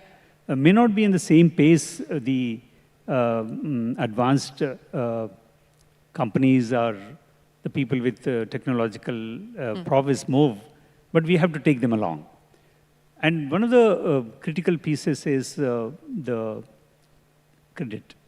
Yeah. And these moving from opening a bank account to making the other elements of financial inclusion available to them is going to be the critical piece. I think all these young leaders have to play along with the banks like SBI. The second feature is innovation, which is again linked to inclusivity in the sense that how do we bring products, processes, and the technology which will make this inclusivity much more seamless. That again is quite a lot of work is being done by these leaders who are sitting here. And this gives me confidence that we are moving in the right direction, both in terms of being the third largest economy, the developed country by 2047, and increasing the per capita income of the households. Which we hope is going to increase significantly over the next, 3 decades or so. But clearly a vote of confidence there coming in from the SBI chairman. You're all good people to bank on and bank with. But Mr. Sethi, you talked about a couple of things. Let me pick up on some of the challenges. The FM laid out the challenge as far as deposit mobilization is concerned. Now, is this a structural change that we're seeing? Is this a structural shift that we're seeing, that more and more people are looking at other avenues of putting their money to use as opposed to bank deposits? What kind of a challenge does that throw up for banks like yourself as you look at the next decade and, to 2047? To start with, do you see this as a structural shift? How do you combat it? There is definitely a structural shift. I think it's also a sign of maturing investment climate and the digitalization. Digitalization has played an important role. I was just sharing with someone, if somebody earns 1 lakh rupees salary, 50,000 rupees he spends. In a few years ago, he was not bothered about putting this 50,000 in either investment or even fixed deposit within the bank, because going to the bank and filling up a form, and it was too much of a pain. And even SIP was not an easy task. But today, with 2 clicks, he can move these funds out of savings bank into fixed deposit or into SIP, which means that the ease of doing business is also resulting in the structural shift, apart from the opportunities of investment. But having said that, I strongly believe that it is also a fact that in the last decade, the banks have not been focusing on the deposits. While you didn't have to fight for them. we have not fought. We have not fought. In fact, during COVID, I was telling, a lot of banks did not want the deposits. There's only bank which has taken the deposits is SBI. Yeah. So, this, in the Banker magazine called that one generation of bankers have forgotten to ask for deposits. So probably it's coming back, and I'm sure it will, and it is effort elastic. I'm sure that as the income levels of individual goes there's an asset allocation, and I hope and trust that the bank deposits will be one of the important asset which they will definitely consider, apart from the SIPs. How are you training the next generation of SBI to now get back into fighting for deposits? I'll come to that in just a second. But let me talk about the issue of inclusion, and I want to get Ananya and Nirika into the conversation. Ananya, I'm going to start by asking you, not about financial inclusion to start with, but about gender parity to start with. And Ananya, I want to start by asking you what we have traditionally seen in business families, really large conglomerates, where the women are not made, custodians of the brand, are not made custodians of the group. They're not even part of the shareholding necessarily. What was that conversation like between you and your dad when the decision was made that, no, you are going to be a part of the business? Thank you, Shri, for that question. Firstly, Chairman of SBI, thank you so much, sir, for your kind words. It truly means a lot. Sitting here with colleagues and friends, it's an honor. Shri, honestly, I think I feel very grateful that I didn't have to really have that sort of a conversation with my father. I think he's just very forward-thinking. I started Swatantra at the age of 17. And he always saw my passion for business, and he saw me working hard on my skills. So I think it was something that just naturally happened. Having said that, there are small things that we always talk about. The holding company, it's Birla Sons. I say, it should be Birla Sons and Daughters. Is that likely to happen soon? I just had a conversation with my grandmom this morning. I said, you're the head of the family, and being a strong, empowered woman yourself, please make this change. Is it up for consideration? Oh, 100% up for consideration. I don't want to make any guarantees, but hopefully, that's a change that we can make. So small things like that actually aren't so small. That's not a small thing at all. Exactly. That's a very big thing. If we do see that change happen to Birla Sons and Daughters, it will have a seismic impact on the length and breadth of corporate India. Thank you. Yeah. I hope I haven't said too much, but things like this matter to me, being a woman. Another example is being on the board of Hindalco, Grasim. I think I'm probably were 2 women or 3 women maximum, on a board of 15 to I'm giving approximations here. Sure. So having a conversation like that with my father, and he's very aware. He's not ignorant about the fact. He's very aware that as a group and as an organization, we need to have more women come on board. He's very aware of what women bring to the table. He's very aware of the importance of equality. And these are things that we are working on. It's a large organization that, I'm the 7th generation, and he's the 6th. So, of course, there's a lot of baggage that comes, and he needs to work through all of that as well. I'm doing my bit, Swatantra, it's completely, 50-50. I think men and women add equal value, and I think having an organization with too many women has its own issues. So I really think, I truly believe in equality. So I hope that that answers your question. Yes, it certainly does, and it gives us a very clear indication of the path ahead. But I want to pick up on an interesting aspect that you just spoke of. You said that your father's the 6th generation. He's dealing with his own set of challenges. You're the 7th generation. You have this wonderful legacy that you take forward as well. To Mr. Setty's point, how do you marry the legacy that you inherit with the ideas of what this group should be for the future and ensure that it stays relevant to the future? How do you think about this? It's there are 2 parts here. One is the personal and one is the professional. I can touch on both of them. From a personal point of view, I think it's really important for me to embrace and understand the importance of the values that have come to me with the legacy that I'm born in, which I truly, I think, am beginning to really embrace. So the other day I was, reading letters between Gandhi ji and G.D. Dadoji, G.D. Birla. And it's just mind-blowing. And I was speaking with my grandma and my father, and my mom as well, and I was saying I really have this want and desire to just make sure that this legacy, the legacy is protected. And we can share all this knowledge with not just within the family, but outside the family. Yeah. So on a personal level, it's really important for me to be who I am, yet embrace the values and the processes that have come down generations, while then also ensuring that we are staying ahead, or with the curve at least, because it's really important to do that. Professionally, I think, to give you an example, caustic soda, I wanted to introduce robotics and see what happens there. So spoke with my father to give me a very small plant, just because I think we can save lives. Now, being on this cusp of AI and robotics, and then also being an employer of so many people, we don't want to take jobs away. Yeah. And at the same time, we do want to work on reducing our OPEX across the board. We do want to work on increasing productivity. Not that we're not already very productive, but there's always scope to do better. So there's this inner conflict, right? Yeah. And I think that's where I personally am at. So it's super interesting. It's also, there's a lot of ethics involved as well. Yeah. So I'm trying to figure it all out. Well, I think a lot of people are trying to figure all of that out, Ananya, and I'm glad that you brought up digitization, you brought up AI, because that's the era that we're heading into. And I will want to get the rest of the panel on what you're doing and how you're thinking about technology, IP, and so on and so forth in just a second. But Nirika, I want to address this issue with you as well. And you said that your joining the family business was not a question of if, but it was a question of when. And now as you transition into taking the legacy of this group forward, but as like Ananya said, also looking at how you ensure that it stays relevant for the future. What are you prioritizing? Yeah, no, thank you for having me here, and it's a privilege and a pleasure to be here.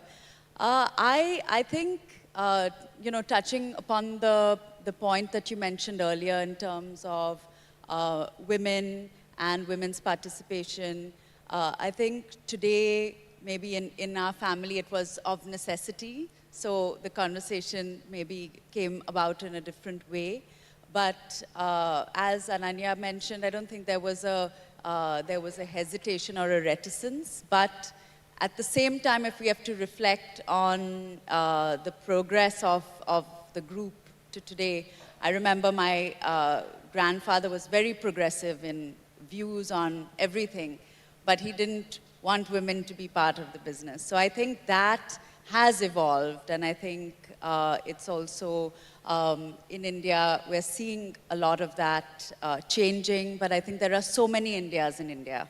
And there are many parts of India where this is not a reality. So I think that it's our responsibility to ensure that we are doing more to be able to bring more women into the ecosystem, because finally, if one woman is empowered, her whole family is empowered, and I think that that's very important. So are you setting targets on what you'd like that to be in terms of parity? So today, I have to admit that the parity is quite poor, and I think it's also from a very engineering mindset moving into a more customer-centric mindset.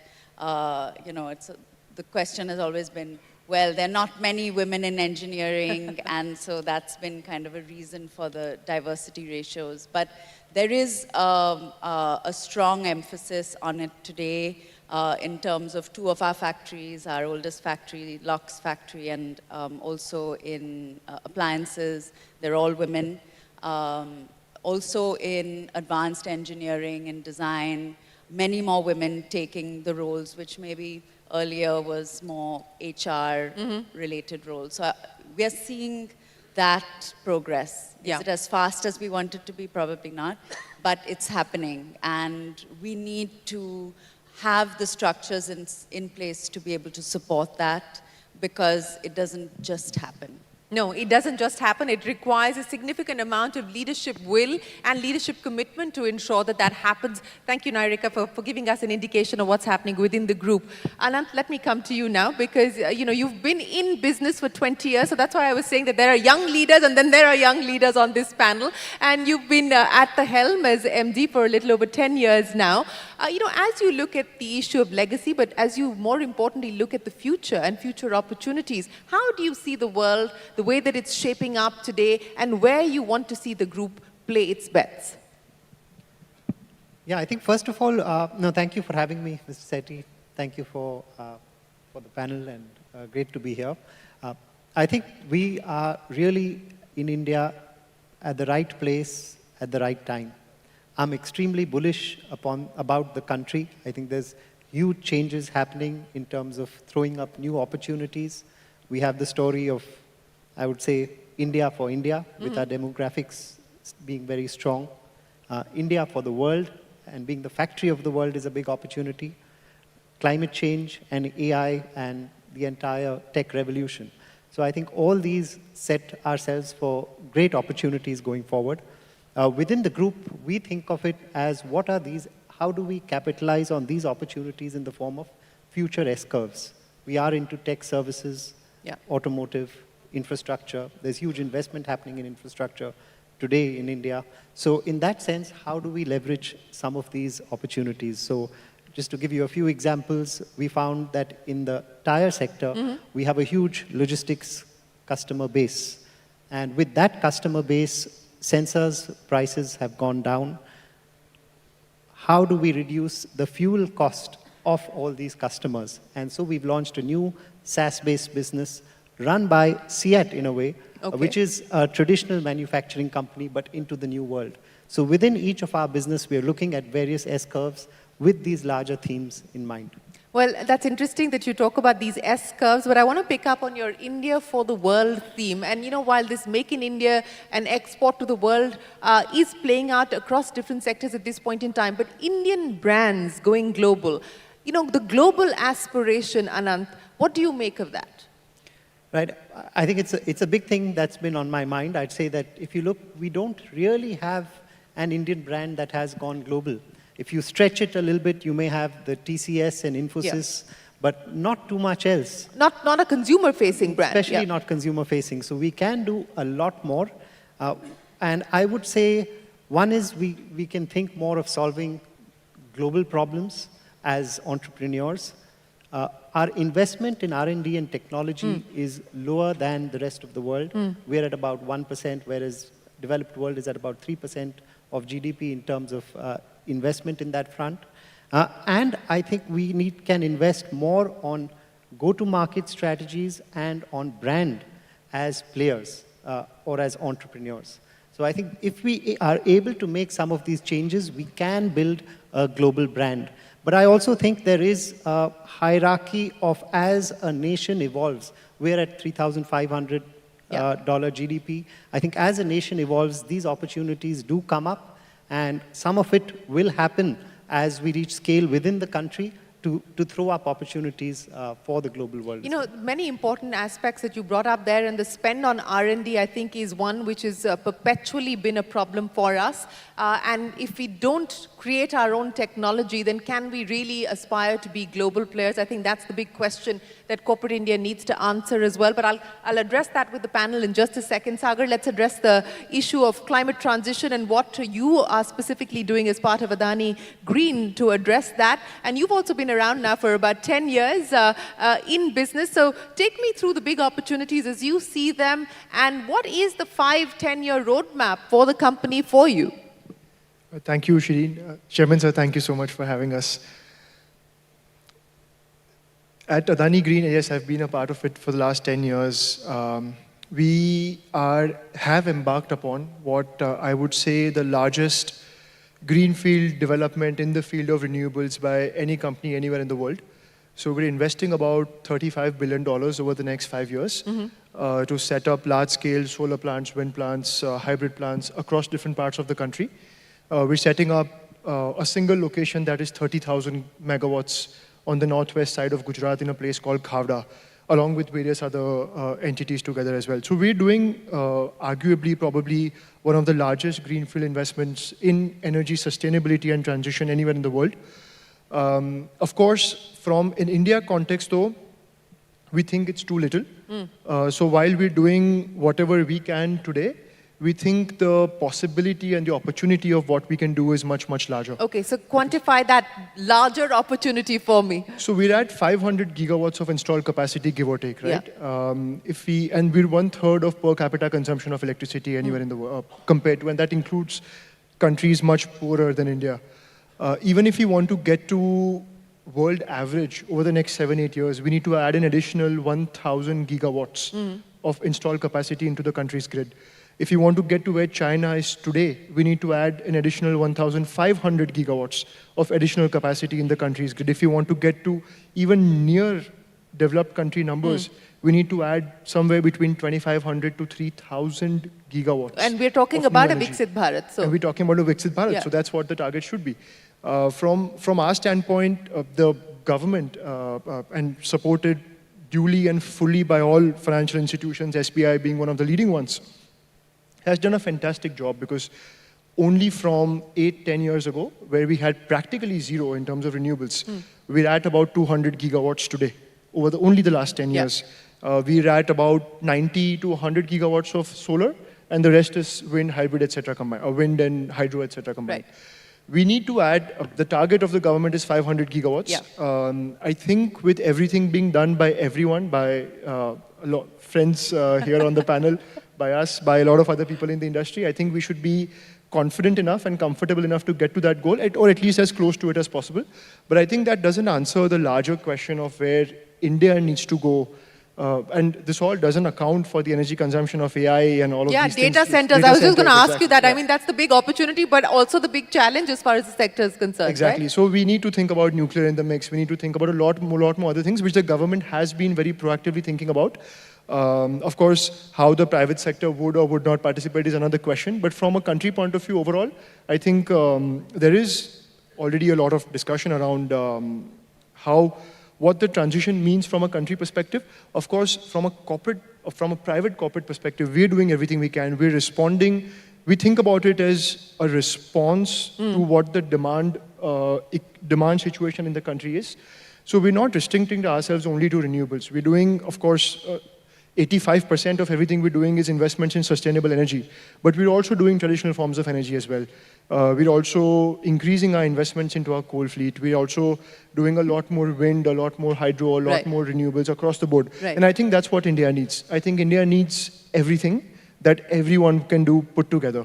With a little better planning. With a little better planning, I'll come to that and addressing this problem at scale in just a second. But Gina, let me take forward where Sagar left off. And you know, your roadmap for the next 5-10 years as far as torrent power is concerned to address this opportunity and also meet the kind of demand that is expected.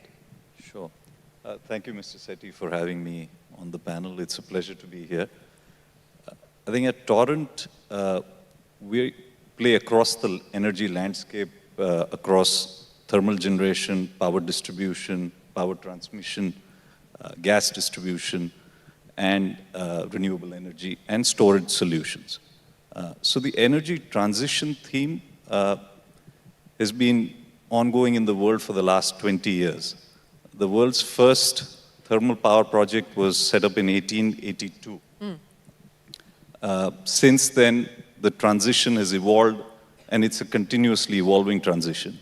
I think the world needs another 50 years to get to net zero, and that's how slow this transition will be. And that will throw up opportunities across generation, transmission, distribution, and storage solutions. And at Torrent, we intend to play across these segments. And we have ambitious plans to contribute to the country's goals around both renewable energy and energy storage solutions. So our immediate plans are to get to 10 gigawatts of renewable energy by 2030 and to get to about 5 gigawatts of energy storage solutions by 2030. We're at this point the largest private sector power distribution company in the country, and the third largest gas distribution company in the country. So even within our distribution business, there will be opportunities to contribute to the energy transition through aspects like smart meters, through increased penetration of rooftop solar, and that's where we intend to play on the energy side. Well, is there a capex number that you're looking at? You know, and that will certainly make Mr. Sethi smile very widely. Well, what is the capex number that you're looking at? So on the energy side, I think our plans are to incur a capex of about 110,000 crores by 2032. Okay. Additional capex of 110,000 crores. So it will be a significant number that we are working. Increasing the pipeline. You're increasing the pipeline now by another by another 1 lakh crores. But Narika, let me come to you now, and let's talk about some of the opportunities that open up in the context of digitization in an era of artificial intelligence and so on and so forth. And this is something that you've been spearheading across the businesses, across the group on the digitization front. What do you see as Ananya pointed out, the opportunities, but also the challenges? Because we keep talking about this young demographic and this demographic advantage that we enjoy, but where are the jobs is the question that's being asked as well. Absolutely, and I think that as an engineering group, I think the biggest challenge today is finding the right capability sets, as well as in terms of training, if we're looking across the board to both from a perspective of, space engineers from IIT or even across ITIs. I think the focus really needs to be more on not only the number of institutes which are offering training programs of a high caliber, but also in terms of the curriculum. Right. Because I think there is today a very big gap in terms of where we need to be and where we are. And I think also in terms of, talking again about R&D capabilities, how do we really, if we have to double down, and India is at a crossroads today, I think from a soft power perspective and diplomatic perspective, I think we're in a very good position. I think also on the economic front, as globally people are seeking to decouple from China, I think there are opportunities today that never existed. So I think that it's really a challenge and an opportunity. And I think that we do need to focus on how we are going to really scale up and provide these kind of jobs, especially if we see IT industry with the growth of AI, the net hiring is reducing, yes. Probably back into traditional engineering, which maybe wasn't the mainstay for the last several decades. And I think from the aspiration and consumer-led front, again, everybody has their eyes on India, but very few people are able to make it successfully in India. And I think it also comes down to, how do we create a strong value proposition? How do we ensure that we're providing goods and services at the right price points, but also in terms of really creating stickiness. And I think that today, as we look across India to different countries in India, how do we really capture that aspiration, and how do we build for the future?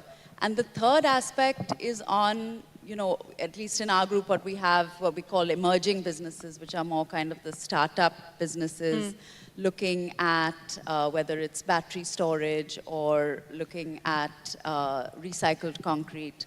I think the challenge really is also how do we impact the kind of traditional codes of thinking that material needs to be virgin to be durable? Can we really be changing the narrative to bring in more circularity into the materials, as well as our paradigms of built spaces? Can we move away from steel and cement to more viable options, maybe within these? But how do we really transition? I think that is, for us, a priority and a huge opportunity. Yes, a priority and an opportunity. But Ananya, you talked about you're sitting on the boards of companies like Hindalco and Grasim. These are companies that are already playing in global markets at this point in time.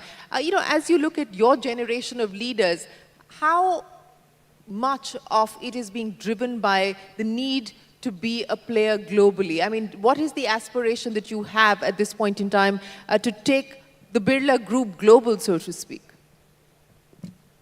I think, Shri, you're asking lovely questions and this whole global thing. While keeping that in mind, I think personally for me right now, the clientele that we lend to, the so-called grassroots of India, I think, well, we need to name them something else because they actually contributed 29.1% of our economy.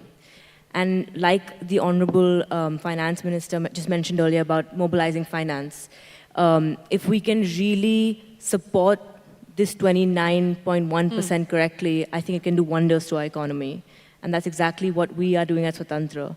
I think that will really aid us with everything else going on, of course, within the entire economy, the entire value chain, to really take India, make India have a global standing. Yeah. So from the little that I know, I think that is very, very important to bring to fuel the economy further, that 30% in terms of financial inclusion. There's a lot of progress that's already been made. So to give you a very easy example, when we started in 2012, our initial ticket size was 10,000 rupees, which now stands at 58,000 rupees. So of course, appetite for capital has gone up. Yeah. Digital penetration is way, way, way higher than it used to be. When we started, we actually literally had to go to every single bank in these rural areas to open a bank account for these women. Now all of them already have bank accounts. Everything is cashless. So there we're already seeing a huge leap. There's mobile penetration in these areas. 2D, 3G almost there. So there's already a lot of progress. I think one more thing that'll help India, touch that global stage is we need to have some sort of discipline in our informal sectors, which are really across the economy. So to give you an example, household income, right, of this 29.1%. What is actually being captured and what we actually see on ground is very, very different for multiple reasons. One is the amount that they put into the bank account is probably not all the cash that they have, right? They may invest this cash into cattle, into land, and there's no real measure currently that we have to really see, okay, to capture their real income. There could be fear of if I tell them what my real income is, I may not be eligible for subsidies. So it's become like a cycle which we need to break. So I think that we're actually probably doing even better than we know right now because it's not being captured. So I think there's a lot of progress already being made and a lot of progress that can still be made. There's a lot of appetite, there's a lot of demand, and I really think that the magic to take India globally currently really lies in that 29.1%. Well, certainly unlocking the power of that very large customer base, as you rightly pointed out. But let's just talk a little bit about the MFI space, Mrs. Sethi, and I want to understand from you, we are going through a phase of some pain being seen across the MFI space at this point in time. Again, what do you attribute that to, and do you believe that this is a temporary aberration, is a temporary blip, or do you believe that this is something to be worried about? Because the regulator, the RBI, has also spoken quite vocally about usurious rates and so on and so forth.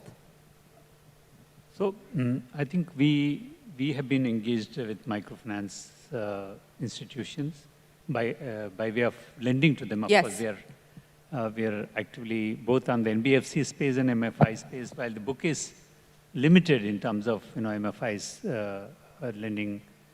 But a couple of things what I notice, when we look at a lot of business models of MFIs, obviously require tweaking. One is, as Ananya said, is in terms of the bottom of the pyramid. If you see the whole hierarchy of lending, the best of the customers are with the banks, mainstream banks, and then the second is NBFC. The bottom of the pyramid is with the MFIs. And the MFIs have played a great role in terms of making the credit available at the last mile. Right. While doing so, it also happened that the cost of administering credit has been high. Obviously, the collection costs are higher, and you need a large number of people to administer the credit. So while the costs also got added to the rate of interest, the rate of interest started climbing up. Right. We also see that, I think the concerns from the regulator is in terms of the pursuit of growth of the book, which is which is again driving the MFIs, lend at any cost. At any cost, yes. This is something which we've been, wherever we are the lenders, we very seriously engage with them on 3-4 aspects. One is, and the governance piece anyway is very important. The other piece is that where the rates can be moderated, and we are willing to give a good rate, and probably they can shrink their margin a little. Number 3 is in terms of the collection methodology. Right. Is also something what makes them a little cautious. And the 4th piece is that I think the small value borrowers definitely had borrowed more than what they have the appetite for. Yeah. And one major thing which is coming up in terms of the credit information company, bureau scores getting updated at the 15-day frequency, all of us get benefited, both on the mainstream banks as well as MFIs. Because the borrower will not be going around, borrowing from many entities. I think if MFIs focus on these 3-4 things, moderating the written expectations, governance piece, and more importantly in terms of ensuring that the credit information bureau scores are monitored closely. We don't want, see, I keep saying every time that we lend to a small borrower, he was earlier poor, and by lending recklessly, we are making him a defaulter. That's right. I think we have a responsibility to ensure that he doesn't become a defaulter. Very, very, very well said. I want to now get the panel to talk about something that I know that a lot of leaders are grappling with. You're living in an era where you're not just dealing with Gen Z as a consumer and as a market, but you're also employing Gen Z. And there's a lot of talk around work-life balance and what work-life balance means in an era that we live in today. Anantha, I'm going to start by talking to you. Culturally, how are you dealing with not just going after Gen Z as a consumer, but also as an employer? What are you changing within the group, within the organization to cater to the changing expectations, wants, needs, desires of Gen Z? I think there is a clear shift in preference from shareholder supremacy to stakeholder supremacy. If you look at the values of our group, it stands for unleash talent, touch lives, outperform, and be happy. So I'd say historically outperform is something that everyone always focused on. Is now be happy at the top of the priority list? Exactly. So I think it's all of the other 3 have risen in importance, whether it's unleashing talent by empowering them, giving them freedom, being a great place to work, touch lives in form of what is the social work that you do. Are we amongst the top quartile in customer satisfaction or number 1 in customer satisfaction? What are we doing on sustainability? And then making our place great to work. So while outperformance continues to be important, how do we balance all of these with equal rigor and importance to keep Gen Z attractive? What is work-life balance for you? No, to me, I think giving time for family, for health, and work, all 3 are very important. I think to be successful at work, one has to work hard. But I think you can offer an array of menu to employees. So has the menu widened over the years? I mean, from when you took charge to where it is today, has the menu widened significantly? I think the offering has completely changed. You're being much more purposeful as a company. You're being looking at all these other aspects that I described, in addition to just focusing on outperformance. Sagar, let me ask you the same question as well. How are you dealing with this culturally? What has been the change on your menu to keep employees happy? We work in an environment where our chairman works 18 hours a day himself, 7 days a week, 365 days a year. So important to give that context before I answer the question. But jokes apart, I think, of course, definitely, things have changed. As corporates, everyone has to evolve to respond to the changing environment of how the world is changing around us and the expectations of people, right? But within that, personally, I'll just answer that question personally, not, and at least the parts of the group I look at, I implement this philosophy very strongly, is I feel like there is no right or wrong in these things. Yeah. It's not our place to enforce what we think is right or wrong on the people who work with us. Yeah. For me, for example, I don't think of work-life balance. I think more of work-life harmony, right? Because I'm always working when I'm not at office, and I'm always available for family when I'm at office as well. So I don't think of it as a clear line where it's not siloed. It's not siloed where post 6 p.m. you don't pick up work calls, or when at 2 p.m. you don't pick up family calls, right? Like it's that's how I think about it. Yeah. There's nothing right or wrong, but I always think of it as making sure that the people who I surround myself with, the people who work together with close colleagues, are all people who are extremely passionate about what they do.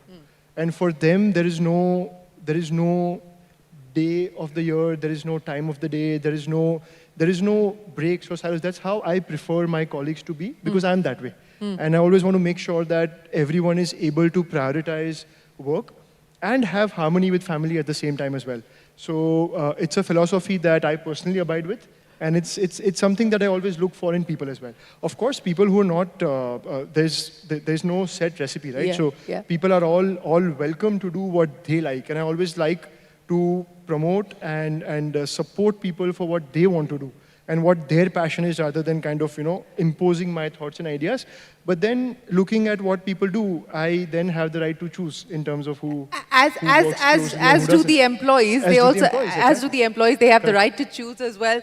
Dina, let me ask you, how are you dealing with this, and what have you changed, if anything at all?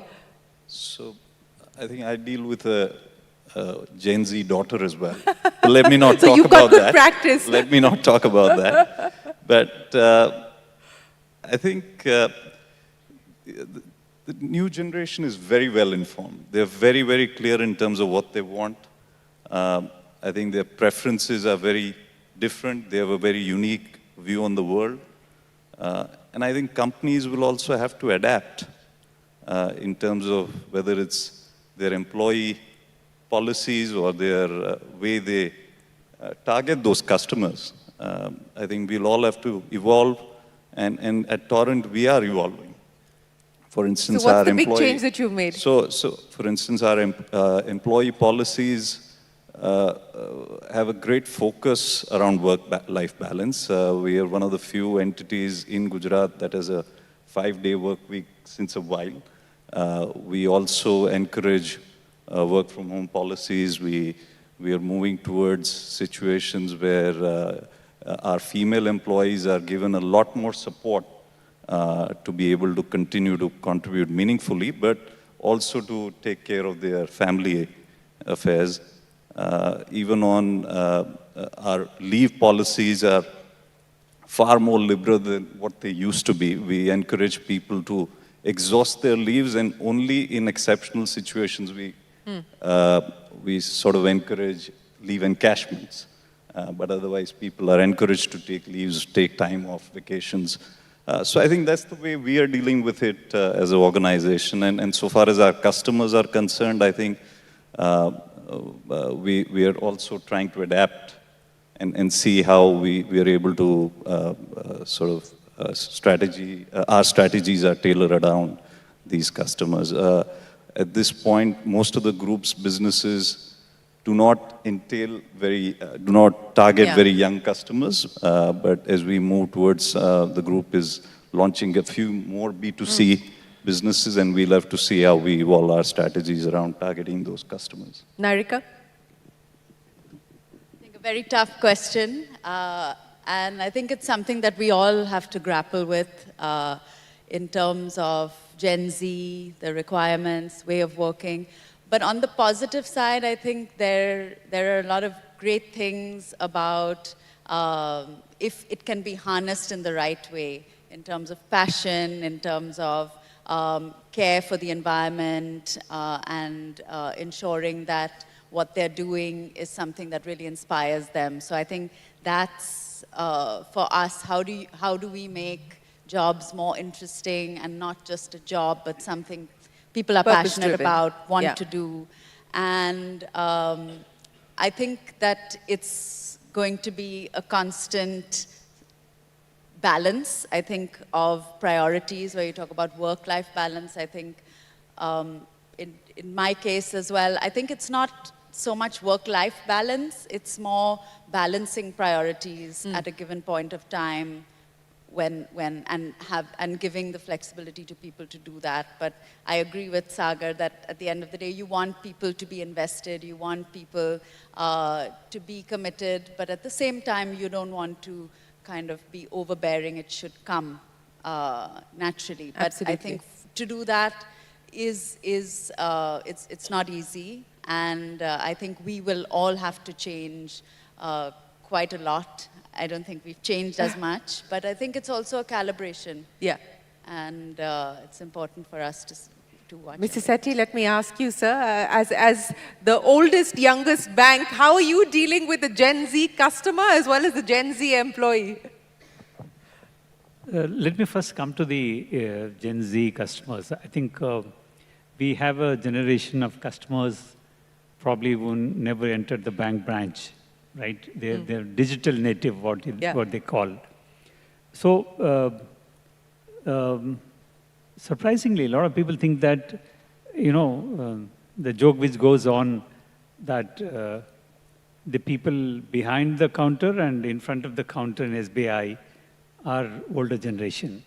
But today, more than 30% of our customers, 1/3 of our customers are less than 30 years. Really? Yeah.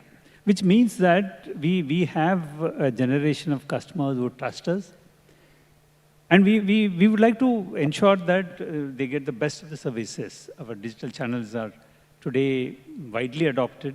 And as Madam was mentioning in another context, we handle the largest number of UPI transactions, which means that most of this Gen Z is actively involved with us. And the second thing, what we also realize that the frictionless service, what they're used to, the customer expectations are now not shaped by another bank, but it is shaped by Blinkit and Zomato. Or Zepto. So how do we live up to those expectations is something what we constantly wanted to innovation, what you talked about, to cater to those requirements. In fact, we did a dipstick survey among our customers. What do you expect from SBI among top things? And as expected, it is a quick service. Obviously, we'll be focusing on that. As far as Gen Z staff is concerned, we take every year about 10,000 people, which means that, these are the people, who have never had any prior work experience. They're exposed to the work right in the branch of an SBI. And the generation gap in the branch, need to be rightly communicated to them. Whenever I interact with the newly recruited probationer who is coming in, I tell them that you have uncles and aunties on the shop floor, but you don't look at them as an interfering lot, but as a great mentors. Yes. We all have been mentored like that. So how do you look at them and get benefited out of these interactions? Similarly, we tell the senior staff members that please keep your avuncular interests back home at interest and treat them as professionals working along with you, and treat them as equals and train them properly. So it's a constant endeavor in terms of engaging with the employees. I think that's going to really help us. And one metric, which is not, a lot of people say that it's not a great metric to measure whether people are happy with us, but I still feel that is a good metric is an attrition rate. We have attrition rate of less than 0.5%, which means that, we are getting something right. Hopefully, my endeavor as a chairman is to engage with the staff at various levels and try to understand where we can improve the processes, simplification of process so that they have some time to spend since we're talking about Gen Z and we're talking about the future, let me get you to also answer for us whether you believe in cryptocurrencies, because most bankers, there's a split house between bankers who believe in cryptocurrency as an asset class and those who don't. Where do you find yourself on that, sir? Shirin, I remember you asked this question in the last conclave also. We will wait for the next conclave to answer this question. That. You still haven't made up your mind on it. I haven't made up my mind yet. You're waiting for the regulator to change his mind. Well, let me get wrap-up comments, and Anandi, I'll start by asking you. Swatantra is your baby, your startup. Where do you see it over the next 5-10 years? But more importantly, from a group's perspective as well, where do you believe? What is your vision for the group? I mean, if I would ask you to paint one out for us. I think we're surely as a group focusing more on consumer businesses. In the process of launching a couple of new consumer businesses, I think there is so much potential, there's so much aspiration. What's the next consumer business? I mean, you're already in fashion, food, paint, there's a whole bunch of retail stuff. What's the next consumer business that we could hear from you about? I'm going to let my work speak for itself. And early 2025, we're really working hard on it, and hopefully we're able to do justice. But there's just so much to do, even in the current businesses, like I was mentioning. And most of, a lot of the group's work is also international. In Atlanta as novelists, I mean, Southeast Asia, so 70% of revenue comes in from outside India, actually. So this was to answer your previous question. Yeah. Swatantra, we've gotten 2 fantastic investors on board, Advent and Multiples, about 2,000 crores, never been seen in the industry before. I'm really personally trying to change the perception that people have of the industry, make it more professionally run. I have a fantastic team. So looking at IPO in the next 2 years, because our total, so started with 10 crores, total disbursements since inception has crossed 50,000 crores. 50,000 crores, yeah, wow, so congratulations. Thank you so much. And honestly, all credit goes to my team. Through monetization, through COVID, through the crisis that, is pretty much coming hopefully to an end now, really stood strong through it all. Whether that was our disbursement, whether that was our, our slippages, everything is as much above industry norms. And we're very lucky. I'm very lucky to say that SBI has been very, very kind to us and supported us through it all. So very exciting times ahead for Swatantra, for the group, and for new ventures. Well, and you've given us a headline that you're looking at IPOing in 2 years, or at least that's Absolutely. the plan of action at this point in time. So we wish you the very best of luck Thank you so much. with that. Anant, let me come to you, and I want to link that back to the question that you raised on technology as well, and R&D spends, and how significant a priority that's going to be in your future plans as you look at the road ahead to 2047. Technology and R&D is going to be continues to be, is and will be very important for us. We have entered Europe in our tire business about 5 years ago. We're looking at the US in the next 1 year's time. And these are very specific for the requirements of the customers in those geographies. So to that extent, developing products for that market and benchmarking or being better than the best in those countries is going to be very important. And our goal is to build a global brand, make SEAT one of the leading global brands in the tire space. Similarly, for the group, I would say R&D, technology will continue to be very important, whether it is in our infrastructure, tech services, using AI and all of that as and when we go forward. And any new areas of opportunity that you intend to get into? Sorry, could you repeat? Any new areas of opportunity that you intend to get into? So we're quite excited about the climate space. We have recently entered the carbon credit business, started a new business called Aspata. And going forward, we will be looking at some more, maybe through M&A, but we still have to decide which area. Global or domestic? We're quite open, but prefer domestic. How large is the war chest for M&A? We're still working on some of that. It depends on partnerships or whether we go in on our own. So what's the aspiration in terms of revenue and profitability over the next 5 to 10 years? I'd say certainly we want to be amongst the fastest growing and most respected groups. Each business, we give a lot of freedom. So within each, we have aspirations. So if you look at, say, our infrastructure business, you have L&T, which is behemoth, and then you have our business, KEC, which is, there's still a large gap. So if that's the space that you have in the infrastructure for growth going forward out there. Tech services, unlimited opportunity in digital and new areas. So we give fair amount of freedom and each has its own aspiration. And significant headroom for growth across each of your businesses. We wish you the very best of luck with that. Sagar, what about you? You gave us a broad glimpse into the vision over the next 5 to 10 years, as well as the CapEx number that you're working with. What are you most confident about? What are you most excited about? And any new areas of opportunity? You talked about nuclear, which a lot of people seem to be talking about at this point in time. How serious an opportunity is that?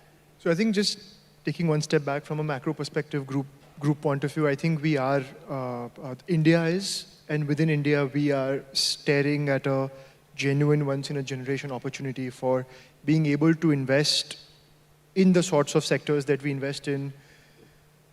There is practically unlimited opportunity for growth. So across sectors where we are, ports, power plants, renewables, data centers, energy consuming, logistics, across all different sectors, metals now, we have unlimited opportunity.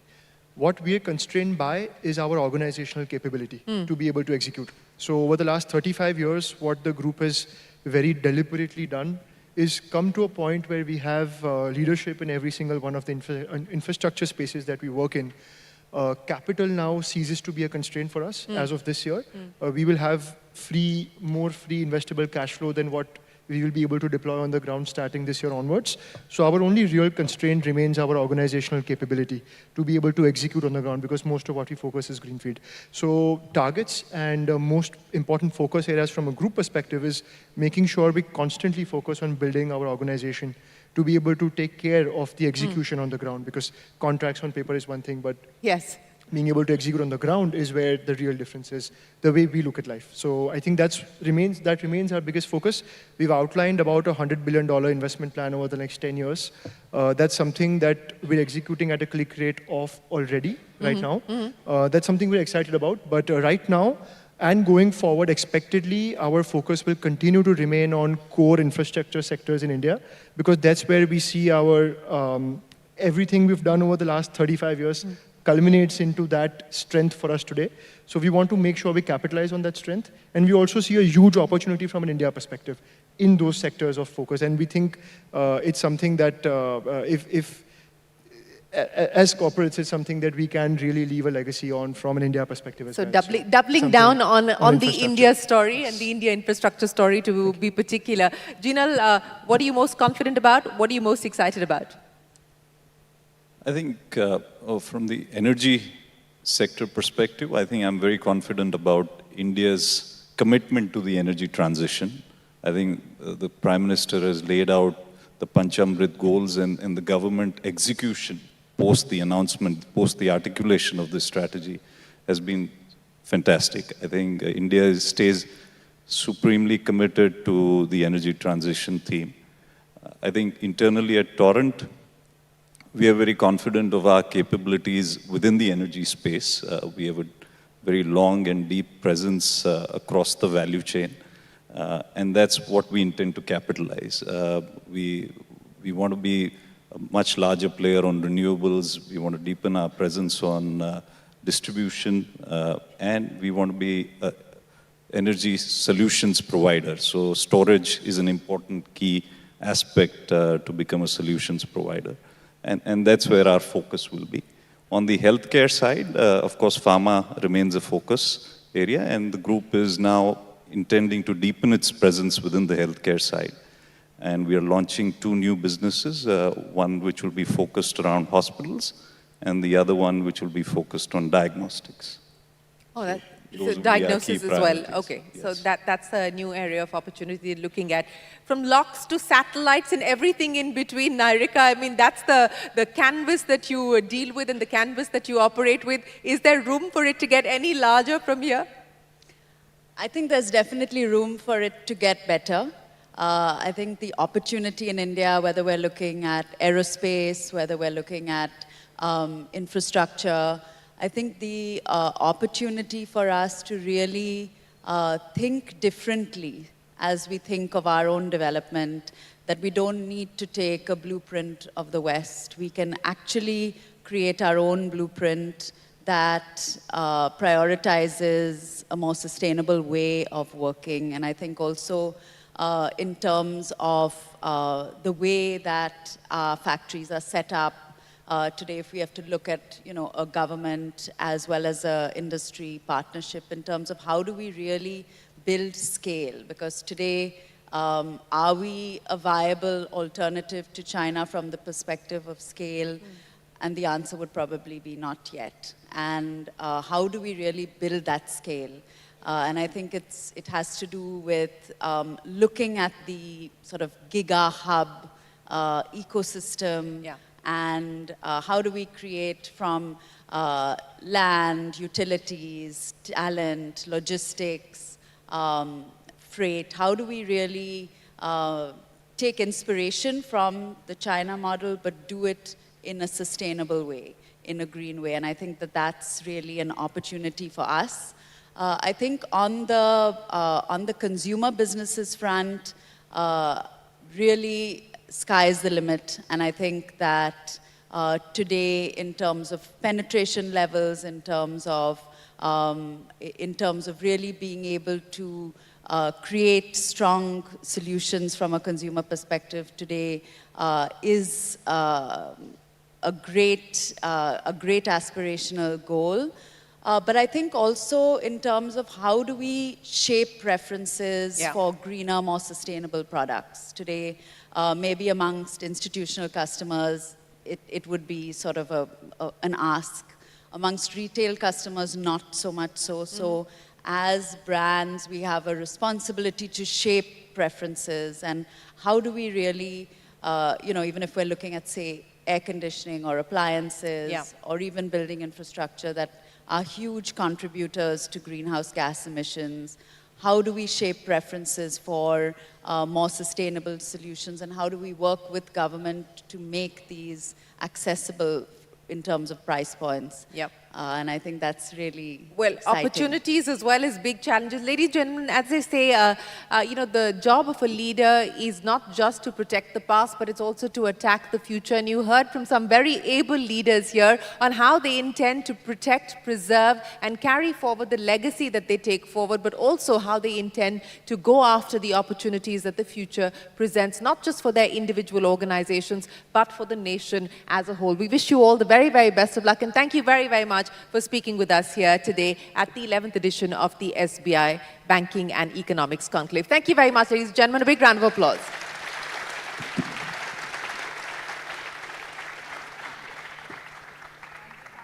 Thank you, Shireen, for that candid, insightful conversation. Request the chairman to kindly give away the token of appreciation to all our panelists. Ladies and gentlemen, once again, a huge round of applause.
Thank you so much, panelists, and thank you, Shireen.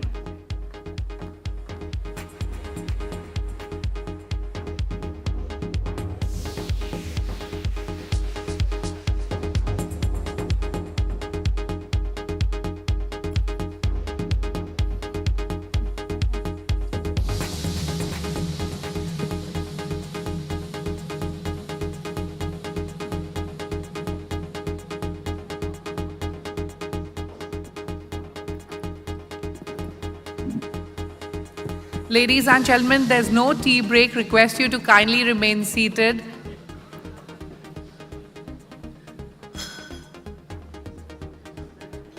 There is no tea break. Request you all to kindly remain seated.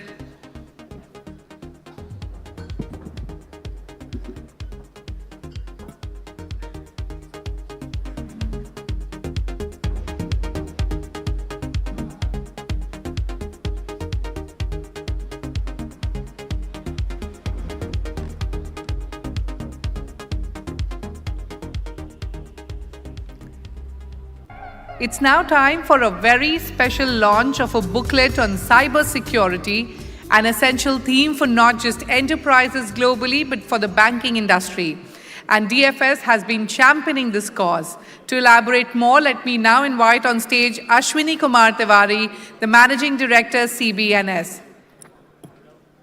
Ladies and gentlemen, a huge round of applause for Mr. Ashwini Kumar Tiwari.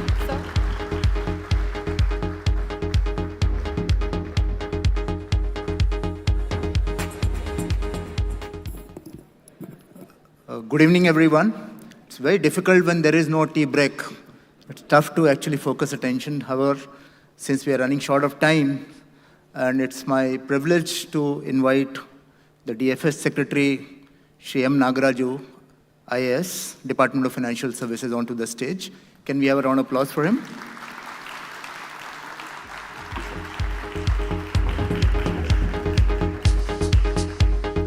Shri Nagaraju is an IAS officer of 93 batch with a post-graduation from the University of Hyderabad. And as most IAS officers, he served in different levels in the state government in Tripura, the cadre which he belongs to, in revenue, public order, administration, tribal development, district magistrate, this whole host of experience, and therefore he also has very lot of experience in the finance sector, as he served in the Department of Economic Affairs in the Ministry of Finance, and then later as an advisor to the Executive Director of the World Bank in Washington, D.C. from 2008 to 12. He has been a visiting fellow at the University of Pennsylvania, USA, and a visiting research scholar in Stonehill College. He joined the Ministry of Coal in 2020 as a Joint Secretary and served there as Additional Secretary later, and now as Full Secretary, Government of India from 19th August. He is the Secretary, Department of Financial Services. So welcome you, sir.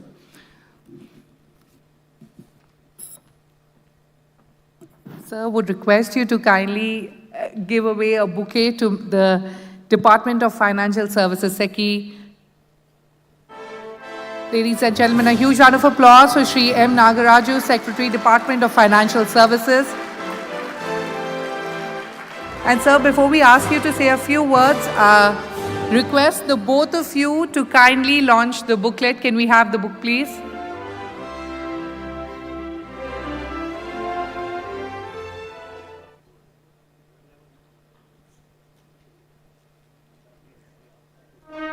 Ladies and gentlemen, a huge round of applause.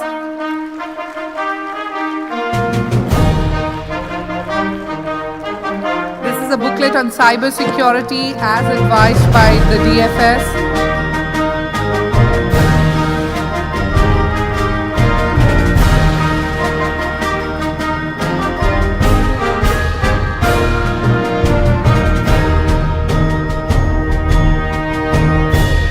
Thank you, Mr. Ashwini Kumar Tiwari. Request you to kindly sit down. I now request Mr. M. Nagaraju, Secretary, Department of Financial Services, to kindly enlighten us on the current and future of Indian banking. Sir, if you could say a few words.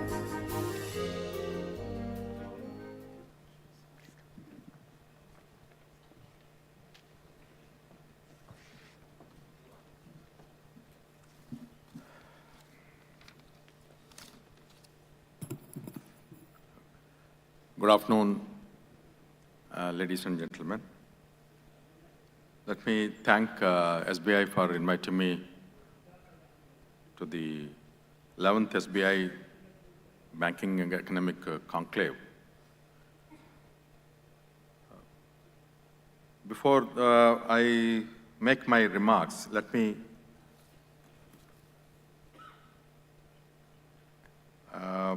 appreciate or express my thoughts on the previous panel, the young entrepreneurs. I found them very thoughtful, very mature, and also humble, and at the same time very aspirational. I think all of them are very confident of what they want to do. I think for the banking community, that's a good sign, especially coming from all the 5 people here. That's very inspiring for people who are in the financial sector.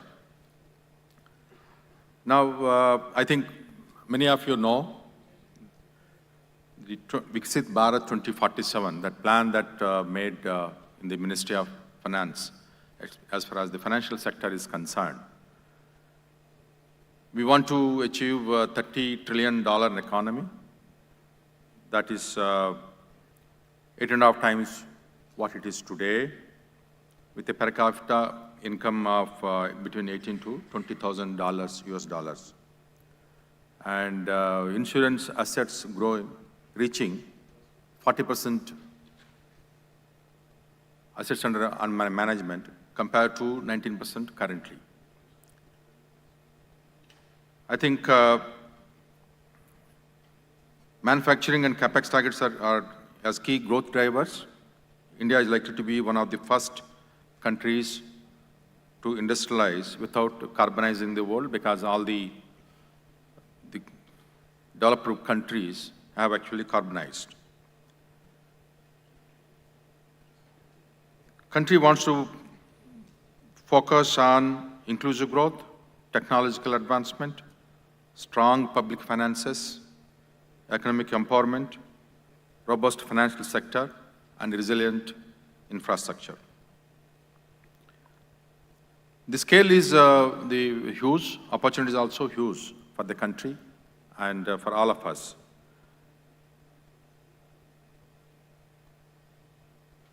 It is expected that country by 2047, the bank credit would spike from current $2 trillion to $18 trillion in 2047.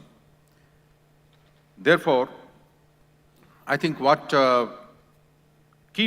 should be the key focus areas for the banking sector? One is, of course, assessing the credit gap requirement, and two, looking at the climate finance. How do we do that? Because there is going to be a threat, and getting ready to change, and compliance and corporate governance, what the bank should do on these two fronts, and changing the culture. No, credit gap assessment, I think all of you are aware, the Prime Minister's focus on vision on what we call Garib, Yuva, Annadata, and Nari. It was announced in the budget also last year. Garib, I think all of you are aware, the bank accounts under the PMJDY has increased tremendously. 54 crore accounts we have now, till last month. And financial inclusion has increased from existing 35% to 80% in the last decade, 1 decade. The JAM Trinity and the UPI that was launched in 2016, and then what we are talking with some piloting is happening on ULI, are going to play an important role in the financial inclusion and also access to credit in the country. Now, UPI contributes about almost 80% of total digital volumes, and is about 1,600 crore monthly transactions. DPI, the digital public infrastructure that was built since 16, acting actually one of the greatest public good that the country has created in the last few years. It is going to change remarkably. Now, coming to the Yuva, with a median age of 28 years, India has a relatively younger population compared to the rest of the countries. And empowering them with skill development and also access to credit, better employment opportunities, offers actually great opportunity for all of us. The Startup India ecosystem is playing very well, but it's not as we would like to. But in the PM skill development scheme that recently launched, I think it is going to offer us an opportunity to, one, provide skill development and also provide access to credit. Coming to the Annadata, the 85% of the farmers are classified as small and marginal, yet less than 40% have access to institutional credit. The goal is to ensure that these people have access to credit, either through formal or informal structure. And when we come to the Nari Shakti, female labor force participation rate at 30%, 37%, which is way lower than 53% of the global average. And we need to raise up the female labor force participation so that we will increase the GDP.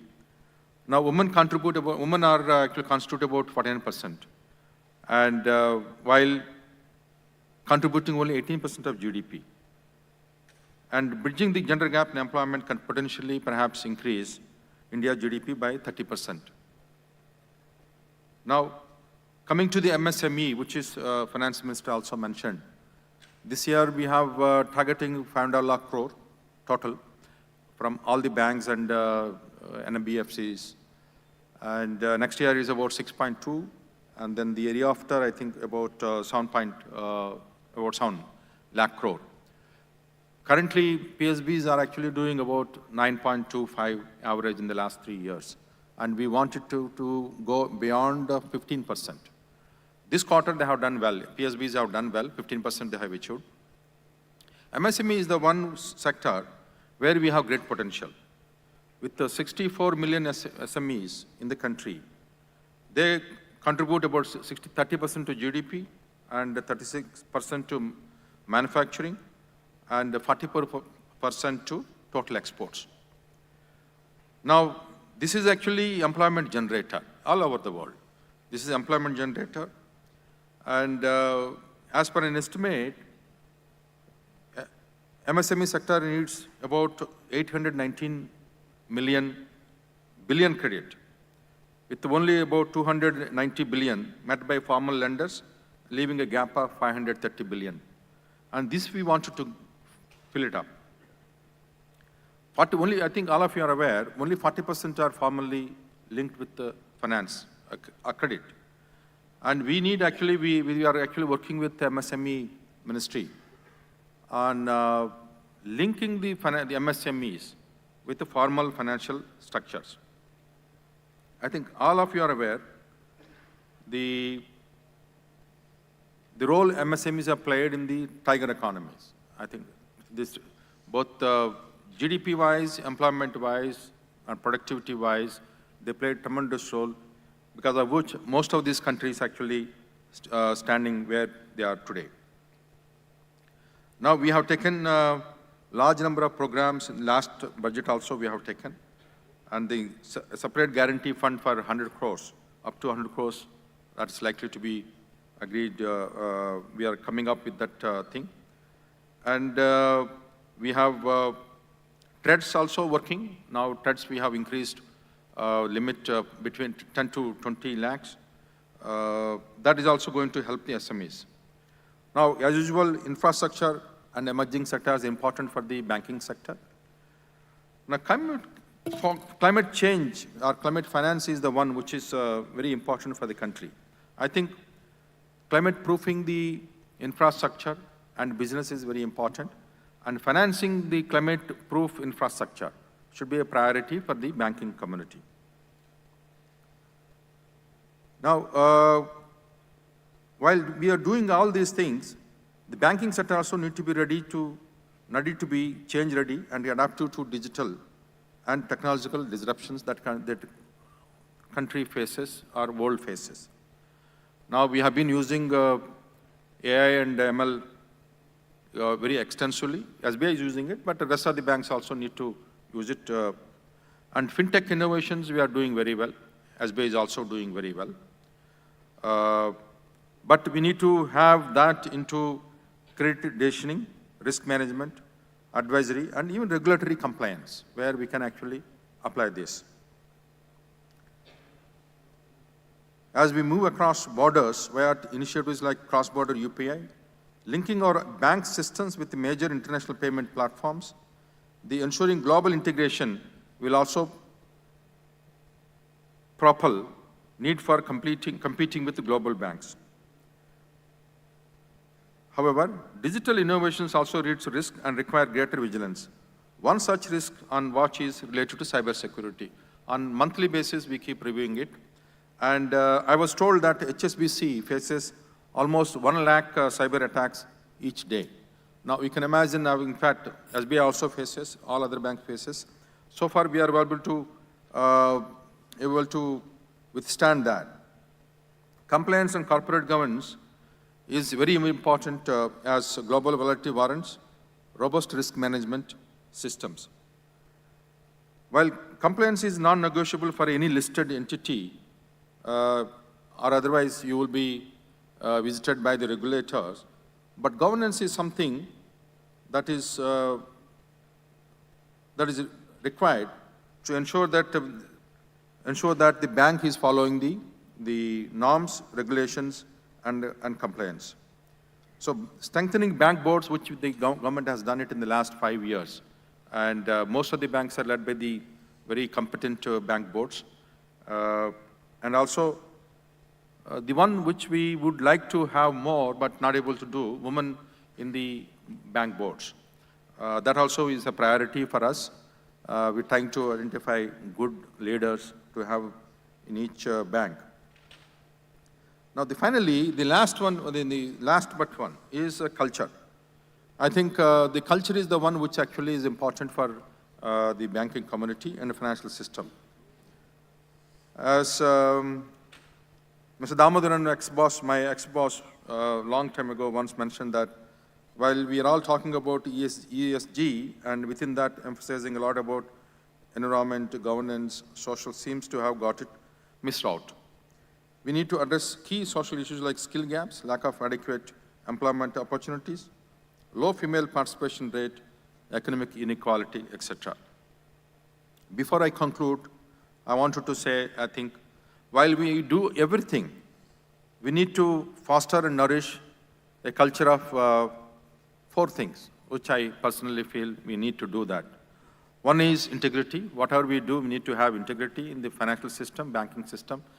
The trust is very, very important. Number 2 is transparency. I think we need to be transparent, all financial systems. Third one is caring and kindness. I think whatever decisions we make, ensure that we have kind-heartedness and caring. Not that we violate any rules or flout any norms or regulations, but within whatever we do, we should have a little bit of caring and kindness. And the last one, ethical business. This is the one which is going to define any institution or any entity or any country. As we move forward to 2047, the society needs to be imbibing the culture of kindness, caring, and also having character, integrity, and ethical behavior. These are all values that keep a society enduring, and a heritage that is all we all cherish. And once again, I think, let me quote what Gandhiji has mentioned. In a gentle way, you can shake the world. So our aim is to become the world's, India's aim is to become 3rd largest economy by 2027, if everything goes right, with a significant contribution from the financial sector, especially banks, because the banks, and also I would also like to see by, I think, by 27 or 28, at least one of our banks should be one of the top 10 banks in the world. We are still far away from the 10, but at least one bank should be in the top 10. With these words, I thank SBI and all the senior management for inviting me, and for you for giving me a patient hearing. Thank you. Thank you, sir. Request you to kindly get seated for a quick Q&A session, and a huge round of applause for Mr. Ashwini Kumar Tiwari for a fireside session. Over to you, gentlemen. Thank you, Shruti. Sir, you had already answered the questions I had actually prepared for you. So, nevertheless, the last point you made about one bank in the top 10, I think our latest aspiration with the chairman is articulated, which we are sharing with all our staff and will be deliberating, is to become the top 10 bank by market cap. So that is already for us, and if there is anybody who can do that, it should be us. So therefore, with that,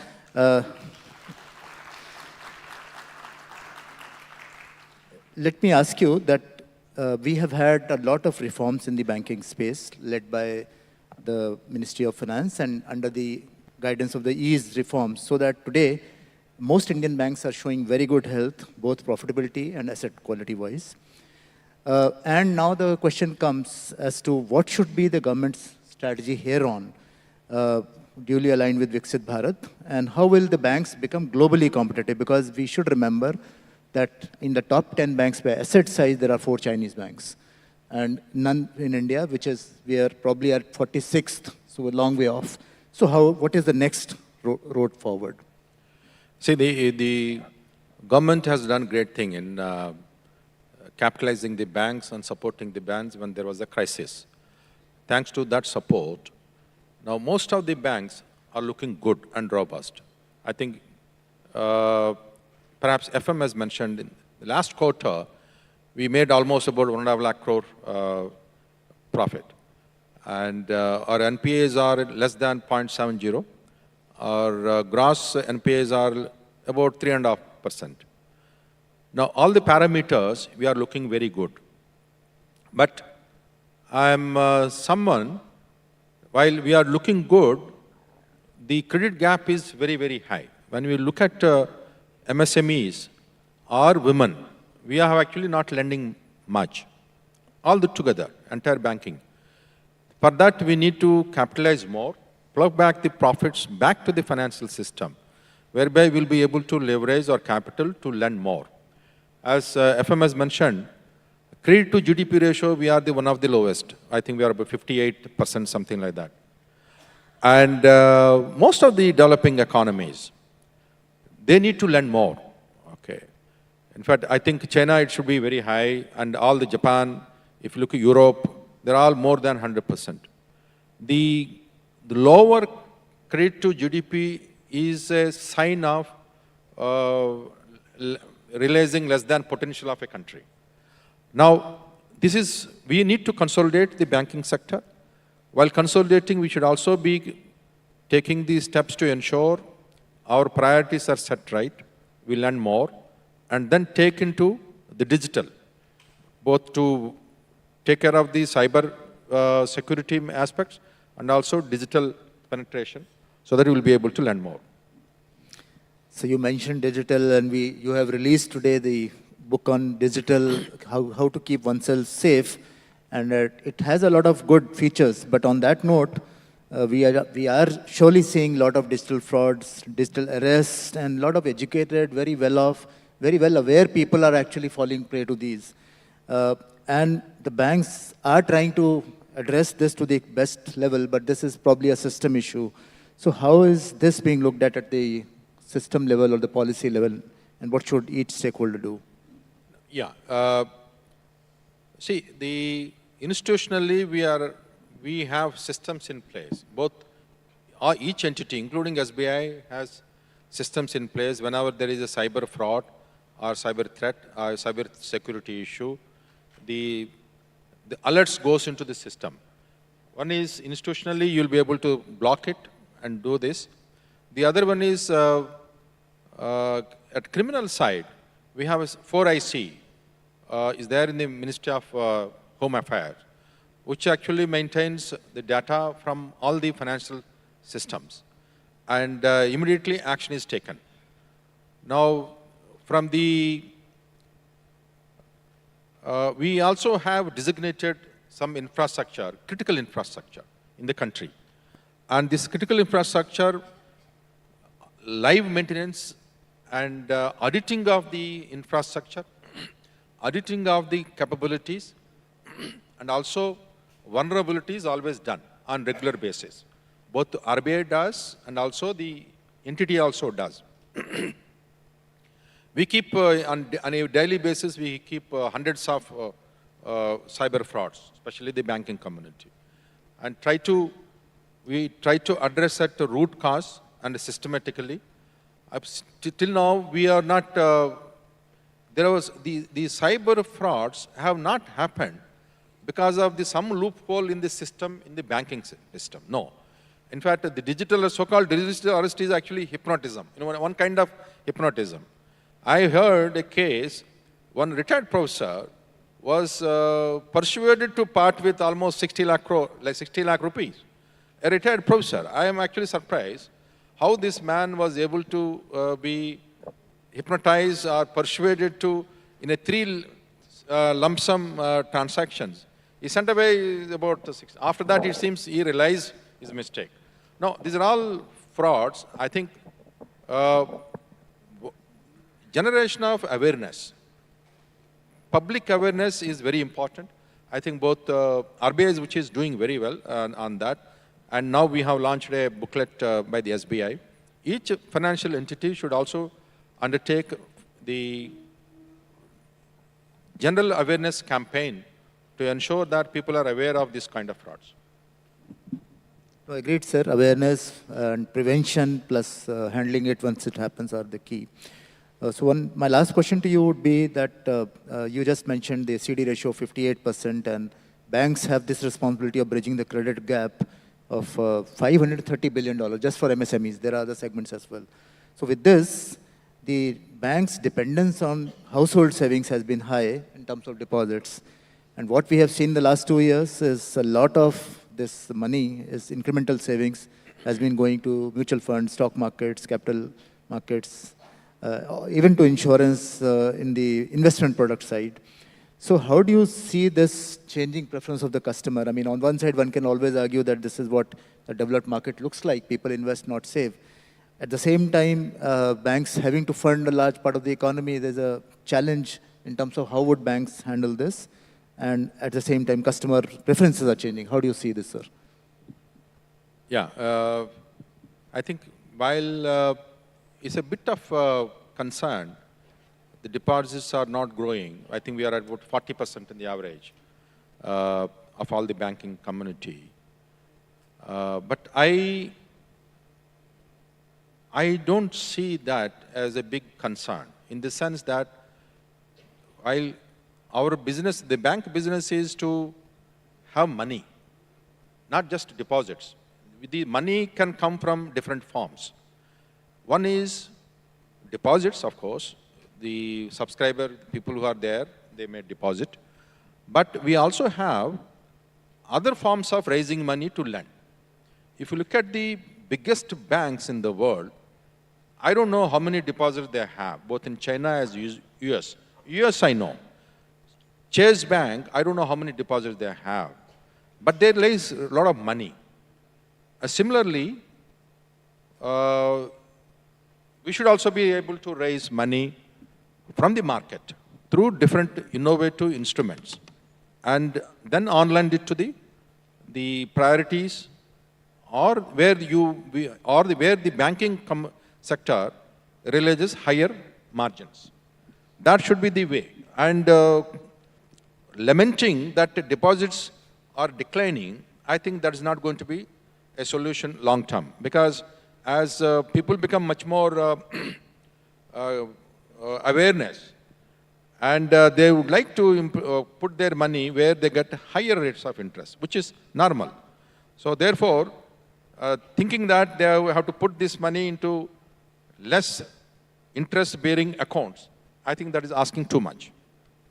I think that's a real candid answer, sir. So banks like us, of course, we are now reaching out for infrastructure bonds and similar instruments. But I'll now open it to the audience. Two very quick questions, sir. Your flight is preponed, so we need to wrap it up also. So there's 2 questions if anybody is interested in asking the government priorities. Lata, Venkatesh. Somebody hand over the mic, please.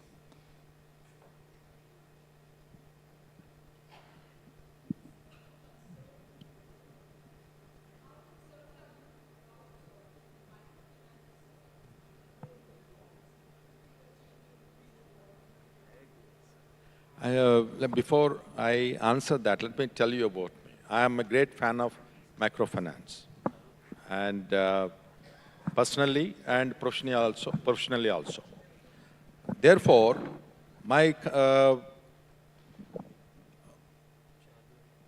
while we want microfinance to be very robust and very vibrant, but we don't want them to lend to either women or women SHG groups recklessly.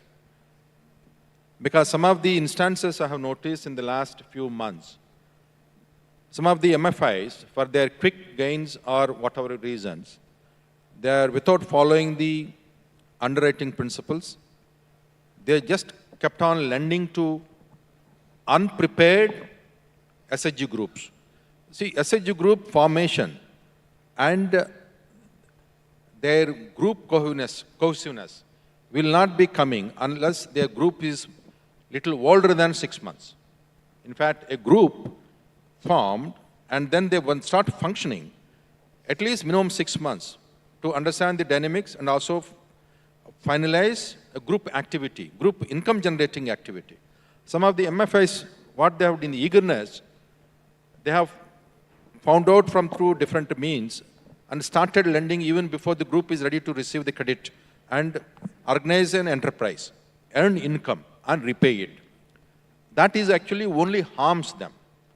So therefore, if any practices that harms women SHG groups, I should be very careful. Sir, I recall, sir, long back in early 90s when the Swarna Jayanti Swarojgar Yojana came in for the self-help groups. As bankers, we were required to do 2 gradings and the 6-month rule was already there. I think one more question, last question, Piyush.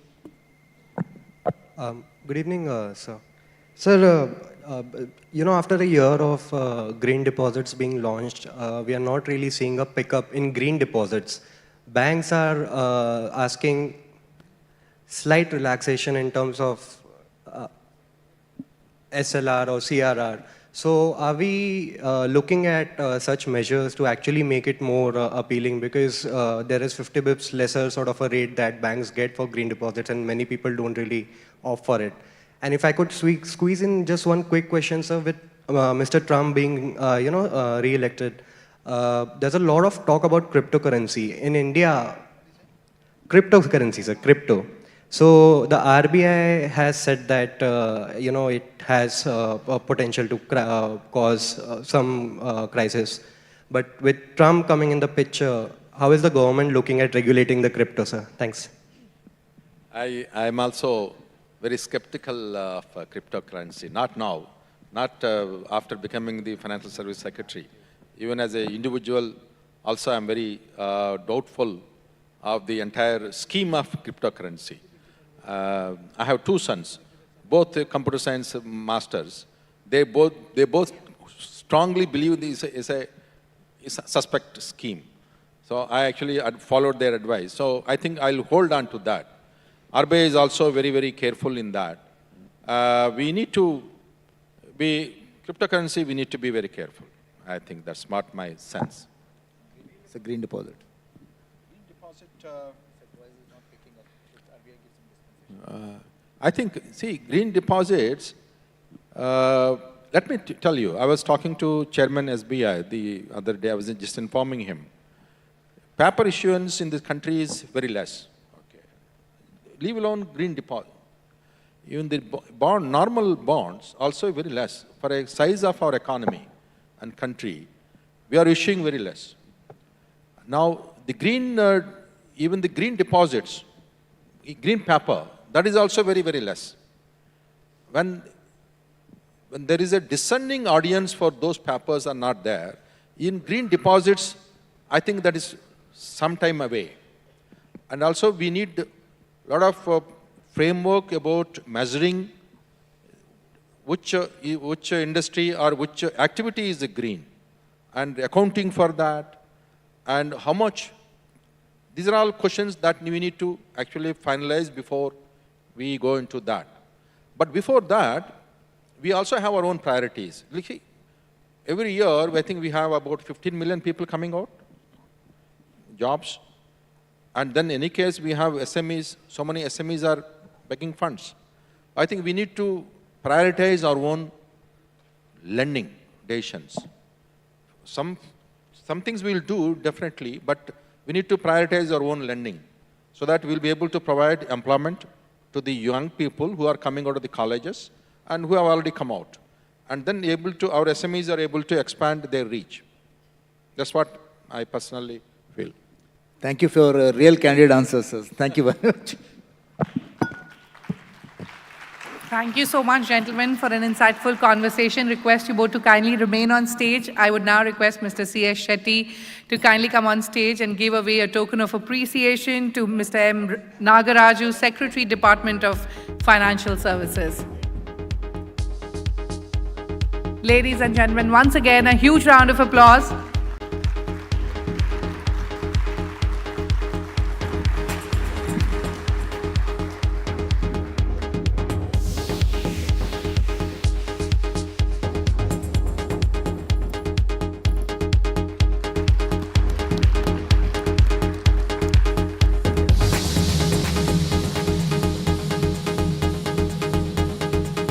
Thank you so much, sir. It's now time to move on to our next session. In the pursuit of Viksit Bharat, how much importance should policymakers give to growth versus inequality? Should we go for growth irrespective of how unequal it is? Or should we settle for slower growth so as to achieve more equitable growth? Well, these are some of the questions that the next panel will debate. And first up, let me invite on stage the moderator for the session, CNBC TV 18's Lata Venkatesh. Ladies and gentlemen, with a huge round of applause, join me in welcoming our panelists. First up is Dr. Sajid Z. Chinoy, Managing Director and Chief India Economist, JP Morgan. Professor Ram Singh, Director, Delhi School of Economics.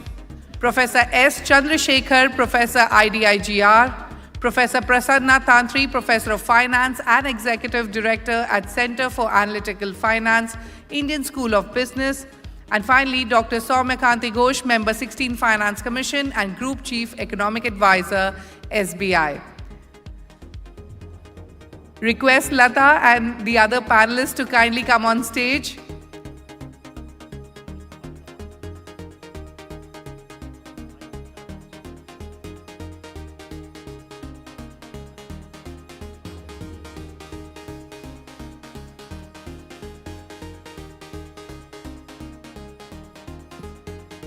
Ladies and gentlemen, once again, a quick reminder.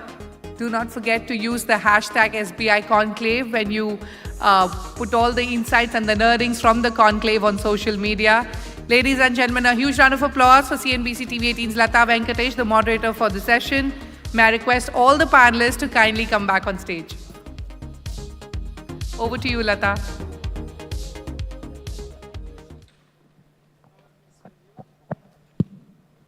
Okay.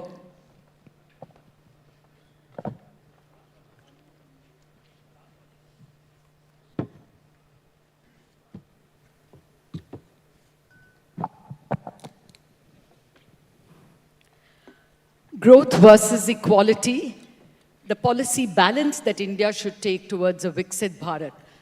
I can assure you I must congratulate SBI for most excellently chosen panel first.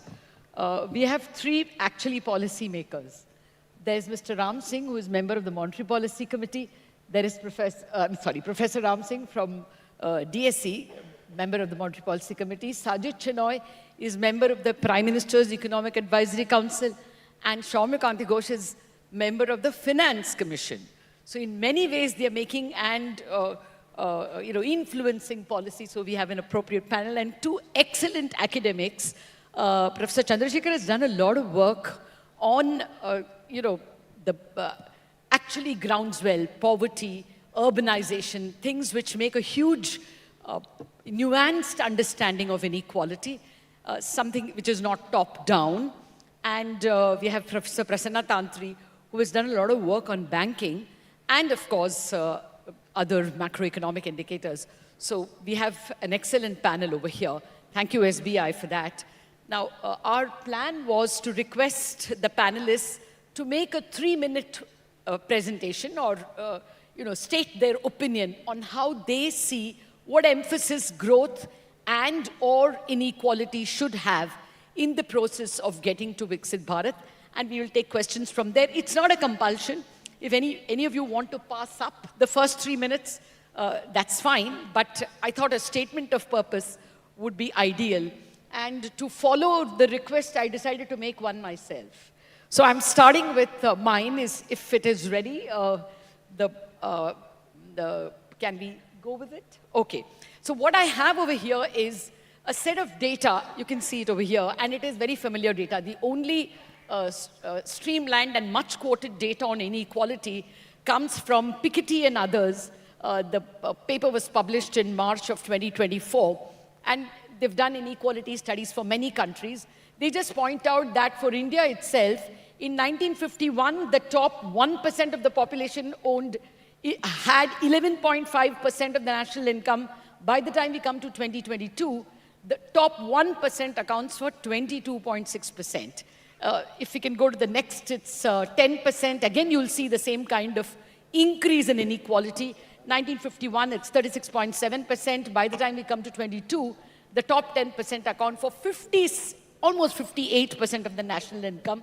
The middle 40 is the one that is lost. In 1951, they account for almost their own size, 40 to 43% of the national income, but it falls to 27% by the time we come to 2022. And likewise, the bottom 50% have also lost, originally 20.6% at the time of independence, falling to 15%.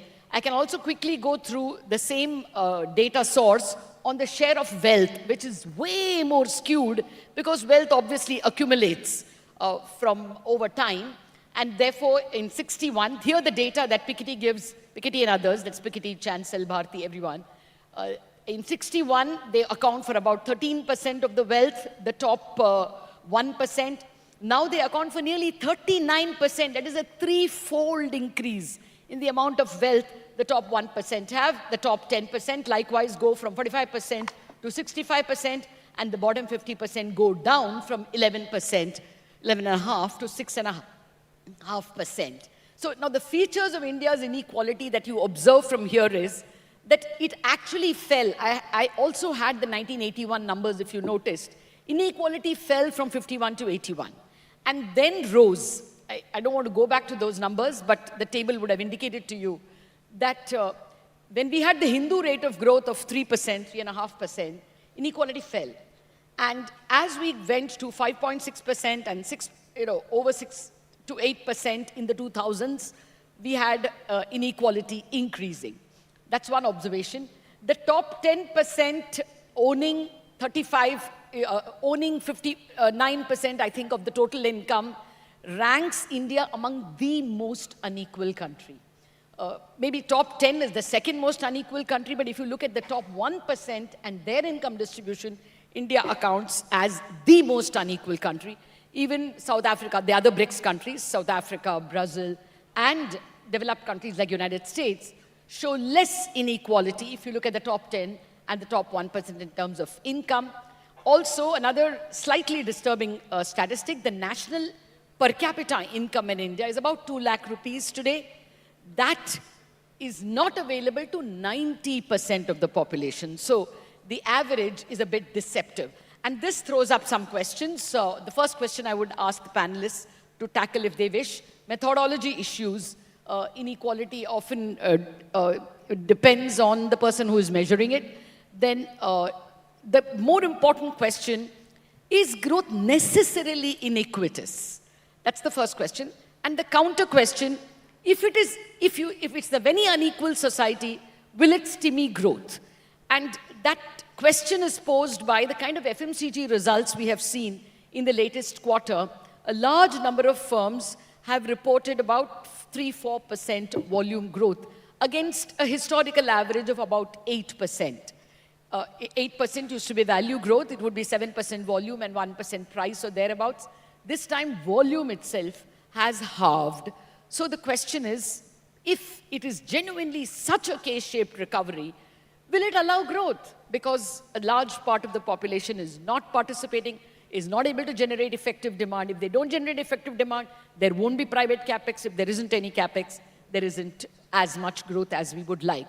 So the question I'll be asking, hoping you will answer is inequality inimical to growth? Or is it a necessary part of growth? And finally, how should we prioritize? Should we prioritize redistribution over growth? Should we prioritize growth over distribution? In the next 20 years, as we work towards Viksit Bharat, what would your policy recommendations be? I hope I have not taken more than 3 minutes. With this, let me hand it over to the first participant. Sajid, would you like to? Thank you, Lata, and let me start by thanking SBI for inviting me here. It's always a pleasure to be here. You know, I think if we just step back, there's a very complicated relationship between growth and inequality. It's not trivial. There is one school of thought that believes there's a trade-off between growth and inequality. Higher growth is typically driven by globalization, technological progress, urbanization, and all of these things make the income distribution more skewed. But I'm very wary of this because the corollary is certainly not true that you need to grow more slowly to have a more equitable income distribution, because there's a lot of careful work that the IMF has done which has shown that if you have stagnant growth, right, which they define as 4 years of subpar growth, and the concern is that globally we're heading for such stagnancy. The IMF estimates this year's growth around the world will be 3.2%. Next year was going to be 3.3 before the concern of a tariff war. With tariff wars, it'll be much lower than that. And growth going forward over the next decade could well be below the 3.8% that the world achieved in the last 25 years. And the concern is when you have stagnant growth, you get more structural unemployment, which increases income inequality, and you have less resources, less fiscal firepower to try and mitigate that. Then there's the other part of the causation, which is, does high income inequality depress growth? And again, a careful reading of the evidence suggests possibly yes, again under specified conditions, because what it does is it depresses equality of opportunity. And what you find is that in cases where intergenerational mobility is not high, what high income inequality does is to reduce human capital augmentation, accumulation at the bottom of the pyramid, which then hurts growth down the line. So my point is, it's a very complicated literature between which way does the causality run? Is it growth to inequality, inequality to growth? Is there a trade-off? I actually think a more useful policy question, which is what you are getting to, is not to talk about growth and inequality, because I think from India's experience, none of us believe we should go back to the era of 3 or 4% growth, right? Is to ask about the share of capital versus labor. Because your question about does growth necessarily have to be inequitous, and the answer is a resounding no. The concern that the world has seen over the last 30 years is the share of capital has been rising monotonically, and the share of labor has been coming down. So as we've seen technological progress, more and more output has been appropriated by capital and less by labor. And so the real policy question is, how does, in this rapidly changing world where we're going to have more AI and more technological progress, you can't stop that, right? How does one make labor a more attractive factor of production? That, I think, is the relevant policy question. And that means the good old-fashioned stuff, sometimes boring but really important. Investments in health, investments in education, investments in skilling, reforms that make labor more attractive factor of production. If one can do that and get what is more labor-intensive growth, then you can have high growth without higher income inequality. So I think that is the key for policymakers around the world, whether you're in the US or India. How do we make growth more labor-intensive, which is not easy in a world with rapid technological progress? I'll end with one final point. Everybody is obsessed with in-country income inequality. What we're forgetting is until the pandemic, inequality across countries over the last 40 years fell very sharply. And it fell sharply precisely because even as income inequality in the US rose sharply, countries like India and China did very well for the last 30 years. So if you draw a global distribution of income, what you actually see is income inequality has reduced. And the reason I'm saying this is because key to that narrowing of inter-country income inequality was globalization, was trade liberalization, and some of the very tenets that are now on the cusp of being challenged by the US. So I'll just end by saying, for me, the right question is, around the world and in India, how do we make growth more labor-intensive, and how do we make labor a more attractive factor of production? What are the reforms required for that in a world in which technological progress is going to continue ad nauseum? That's two excellent questions that you have put on the table. Sajid, I think we would concentrate more on labor-intensive development because inter-country is not our point, except that we want a bigger share of the global trade. But that question for later. Professor Ram Singh, your initial thoughts, sir, in terms of how we should approach this problem. Thank you, Lata. I want to start by thanking the SBI for having me on this panel. And also want to thank you, Lata, for laying very exciting and provocative foundations or conceptual framework for this panel. So when I think of inclusive growth, I think we need to think beyond the issue of inequality purely in terms of income or purely in terms of wealth. We also need to think of what is happening to consumption levels. It's the consumption levels that determine welfare at individual level for lay Indian. These are the consumption levels that play a very important role in making health and education and also other enabling factors accessible. We also need to think of the issue of poverty.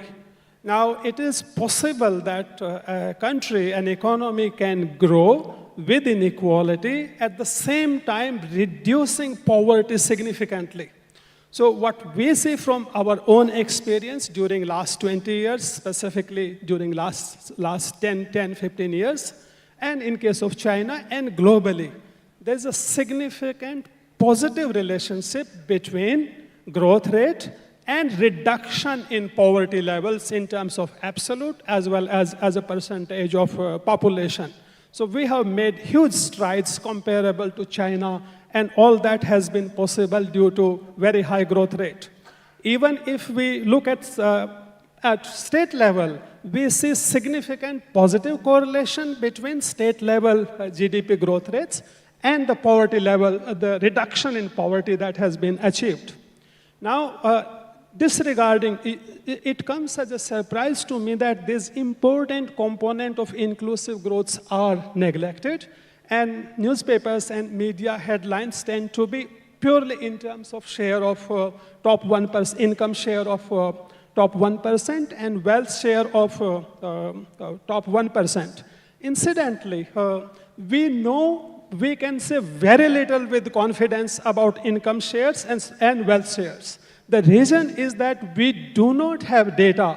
We do not have official or any data that can tell us about income distribution in country, except the data generated by Income Tax Department statistics. That captures at most 10% of adult population. Similarly, we cannot say much about wealth concentration because we have official data, but that data misses out very top wealth levels. But, and even if we go by what we see, what we read in media, I want to draw your attention to two very interesting facts about, even if we take the data as it is about top 1% income shares and wealth shares. It turns out that if you look at, let's say, top 1,000, top 100 wealthiest families, and on the other hand, you look at top 100 or top 1,000 top income earners. Fortunately, they are not the same set of individuals. And this is a very good news. This is a good news because the alarming scenario would be that the wealthiest people are also top income earners. When these two groups are different, it means that upward mobility is happening.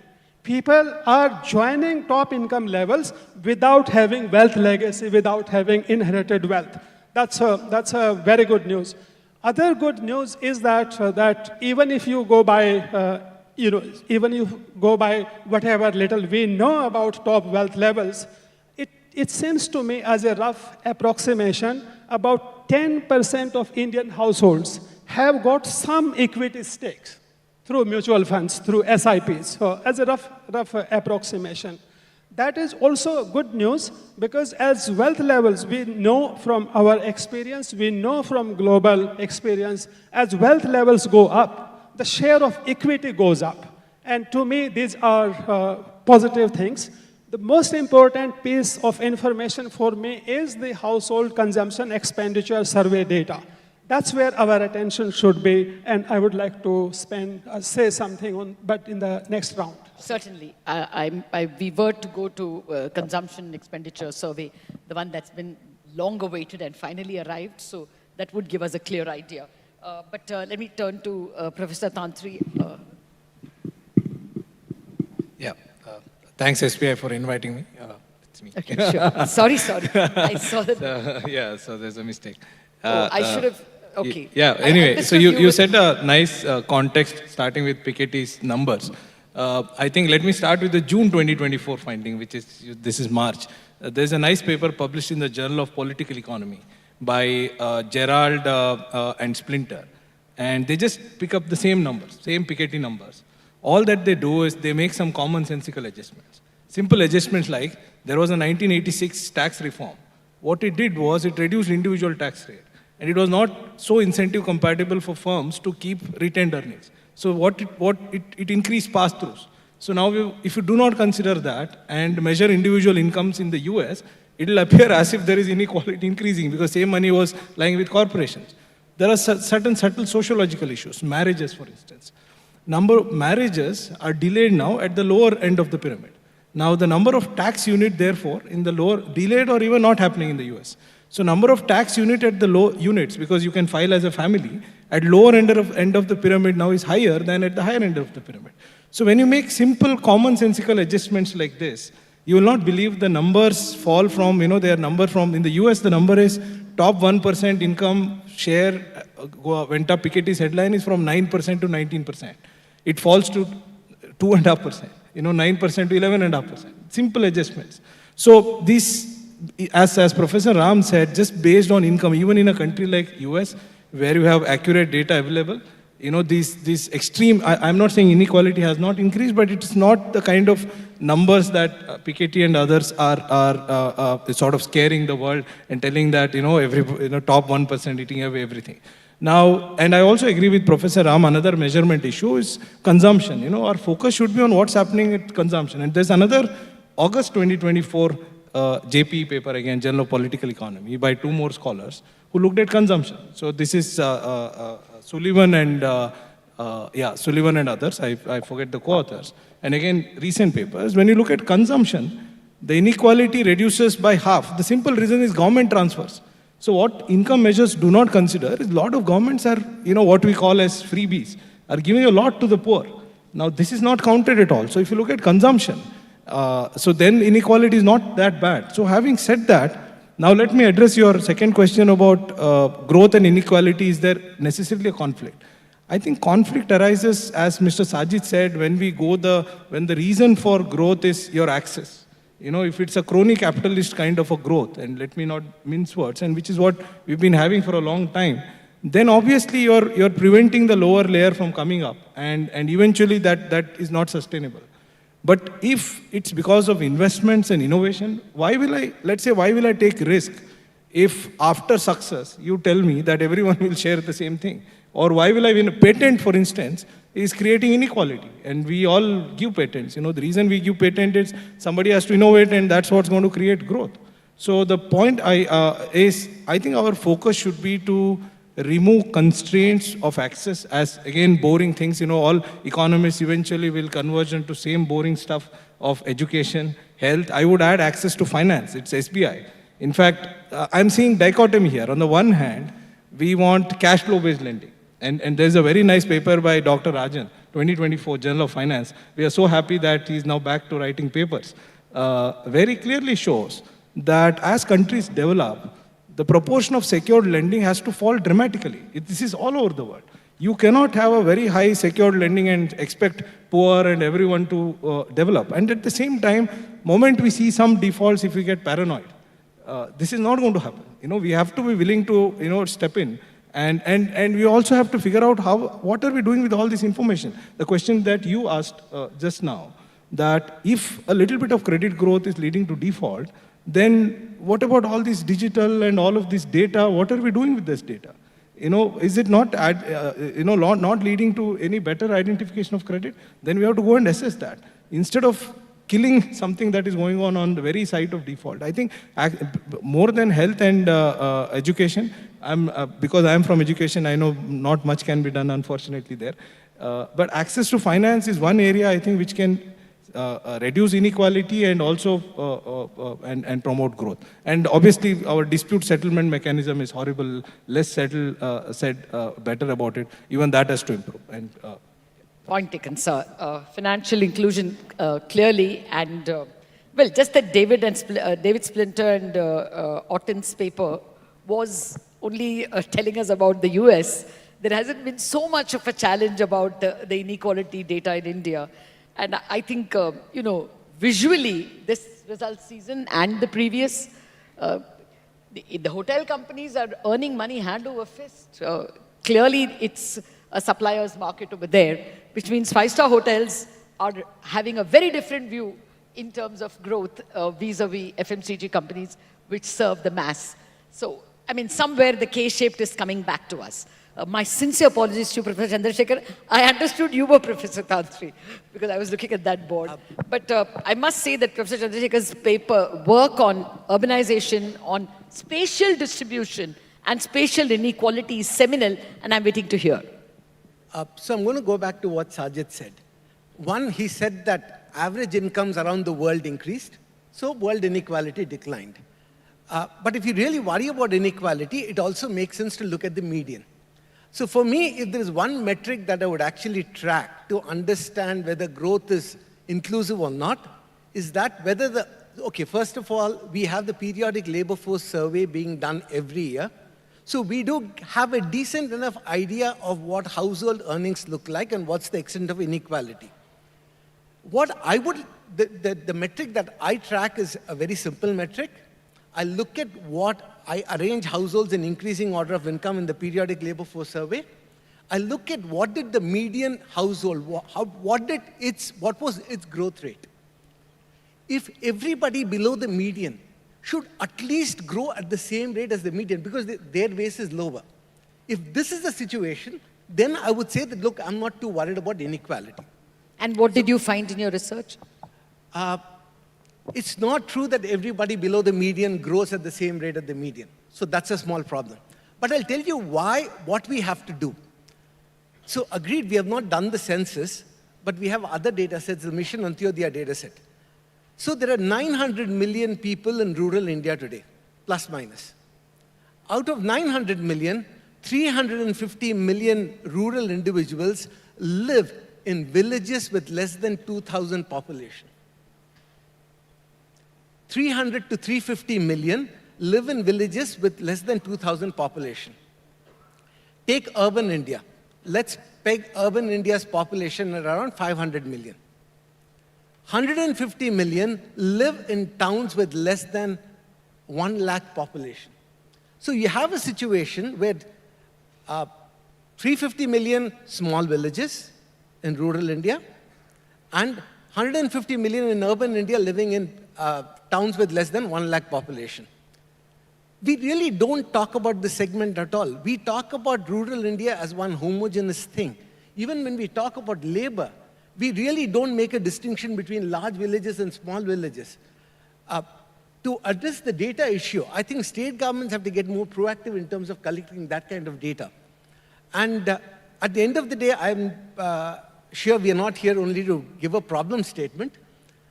If there's one intervention that we really need to do to address inequality, it's mobility.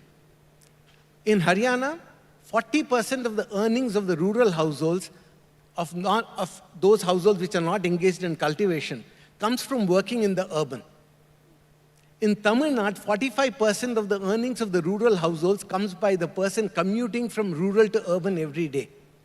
So for me, investment in roads is very important where people are able to access the urban labor markets without having to migrate or without incurring transport costs, huge transport costs. So for me, there are two things. How are you going to integrate the 350 million people in rural India living in stand-alone villages of 2,000? You have gram panchayats of 2,000 population. These panchayats are not really fiscally viable. So the point is, how do you basically focus on this 450 million? That's the question for me. more than about inequality and growth. So we speak about income inequality, consumption inequality, wealth inequality. For me, start worrying about where people live in India. That's my first point. Thank you. Okay. I think that's an excellent point of view in terms of just shifting the gaze away from this table that I drew for you, top 1% and 10%, and look at it geographically in terms of villages with under 2,000, towns with under 1 lakh, and how to distribute. Since Soumya is going to be the gracious host, Sajid, if you want to reply to what Professor Chandrasekhar raised, and I could go to Soumya after that. I didn't contradict him. Complimenting. And I completely agree with Professor Chandrasekhar. All I'll say is that what I meant is from the global inequality distribution, that stops before the pandemic, and I think the pandemic's had an impact around the world.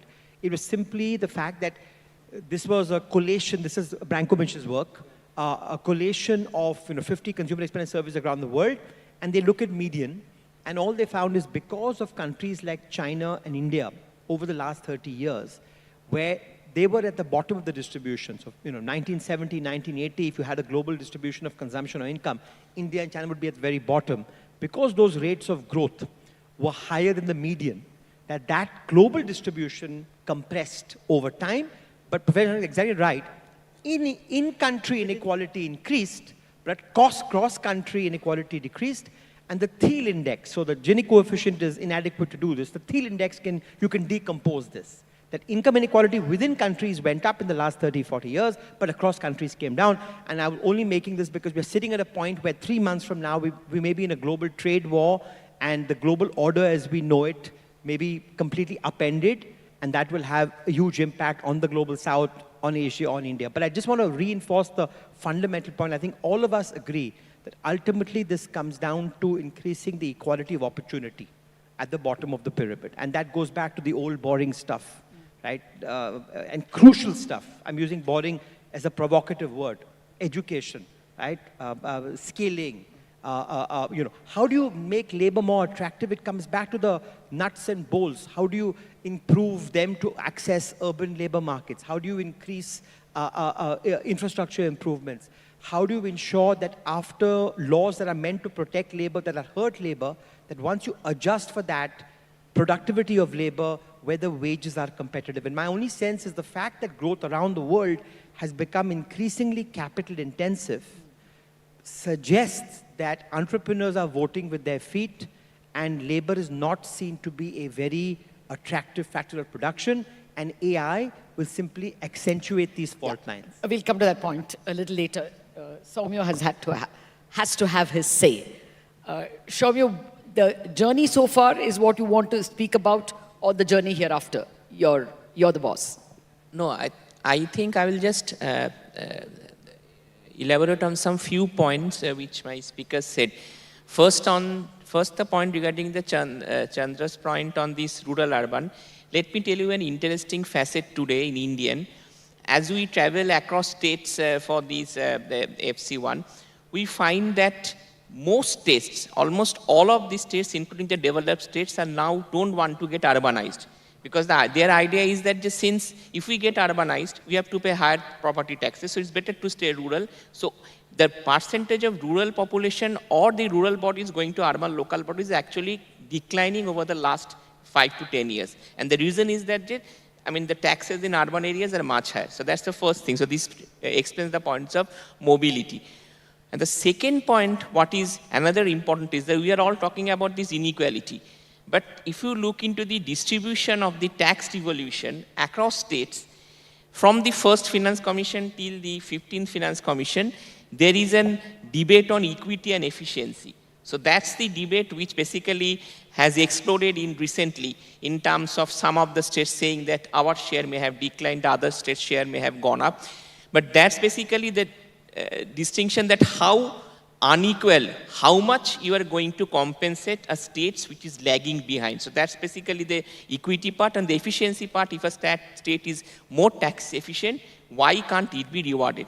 So this distinction of this inequality debate, I think, stems much earlier than what today in terms of this equity efficiency debate in the tax devolution.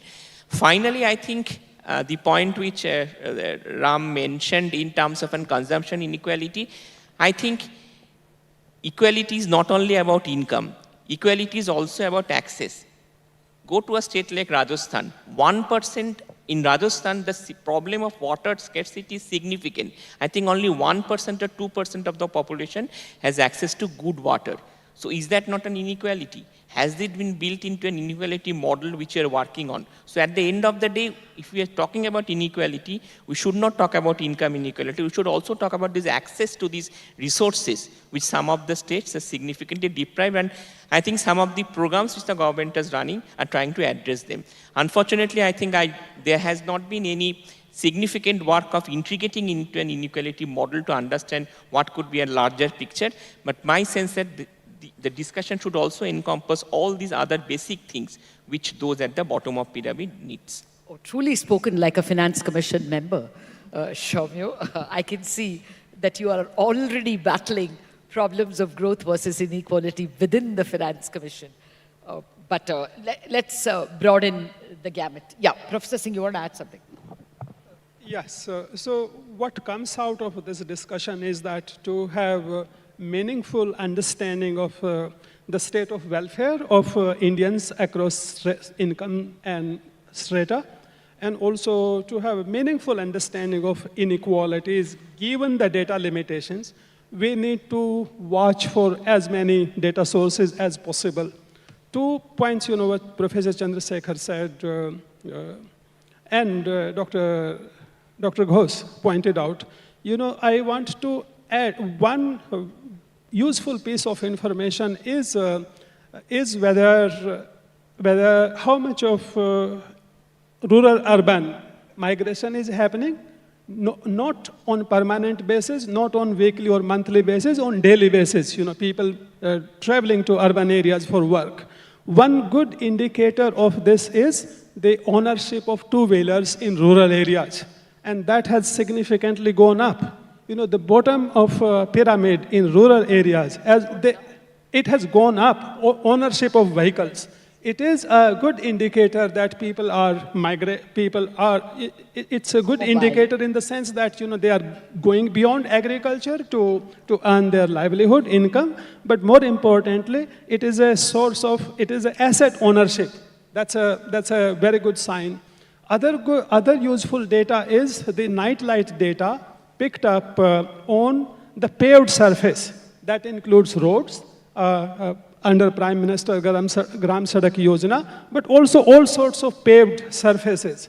And what we notice is really fascinating things, that the paved surface area is increasing everywhere, but its rate of growth is high in relatively backward areas like Eastern UP, like Rajasthan, like Madhya Pradesh. So the pockets that have been traditionally least developed or slow developing, they seem to be picking up.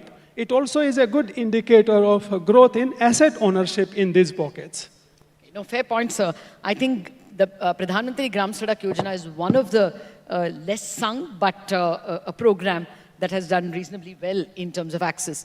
Well, just harking back to my public administration class, one of the quotes or anecdotes we were told is that the government of India in 1947 or 1950, when before the first plan was drawn, actually invited Paul Appleby, the public administrationist from the United Kingdom, to advise on what should be the priorities. And apparently, Paul Appleby, after traveling India, told the Nehru government that you don't get into education and production and stuff like that. Concentrate on three things: roads, water, and rail. Just connect the whole country with roads, rail, and water, and provide water. And the people on their own will, find ways to develop commerce. That was the anecdote we were told. I mean, we leave it at that, but the message perhaps rings true even today. But let me take one by one the points that you all have made to check how implementable it is. Let me start with this labor-intensive factories or labor-intensive manufacturing and services. Again, harking back to when I was in college, Brahmananda's wage goods theory said the same thing. And we are saying it again. Sanjay, since you raised it, how implementable is it? We know that textiles and shoes are labor-intensive, but a whole host of manufacturing, and I'm quoting the Tata Steel managing director speaking on CNBC TV 18, that Tata Steel is making, he said, 3 times the steel or 4 times the steel that we did with 1/3 the labor force that we did in 1950.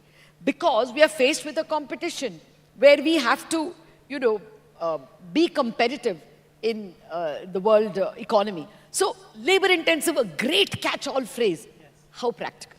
It is practical, Lata, because of course there are certain sectors like steel which are capital intensive, but people are still buying shoes and still buying apparel, right?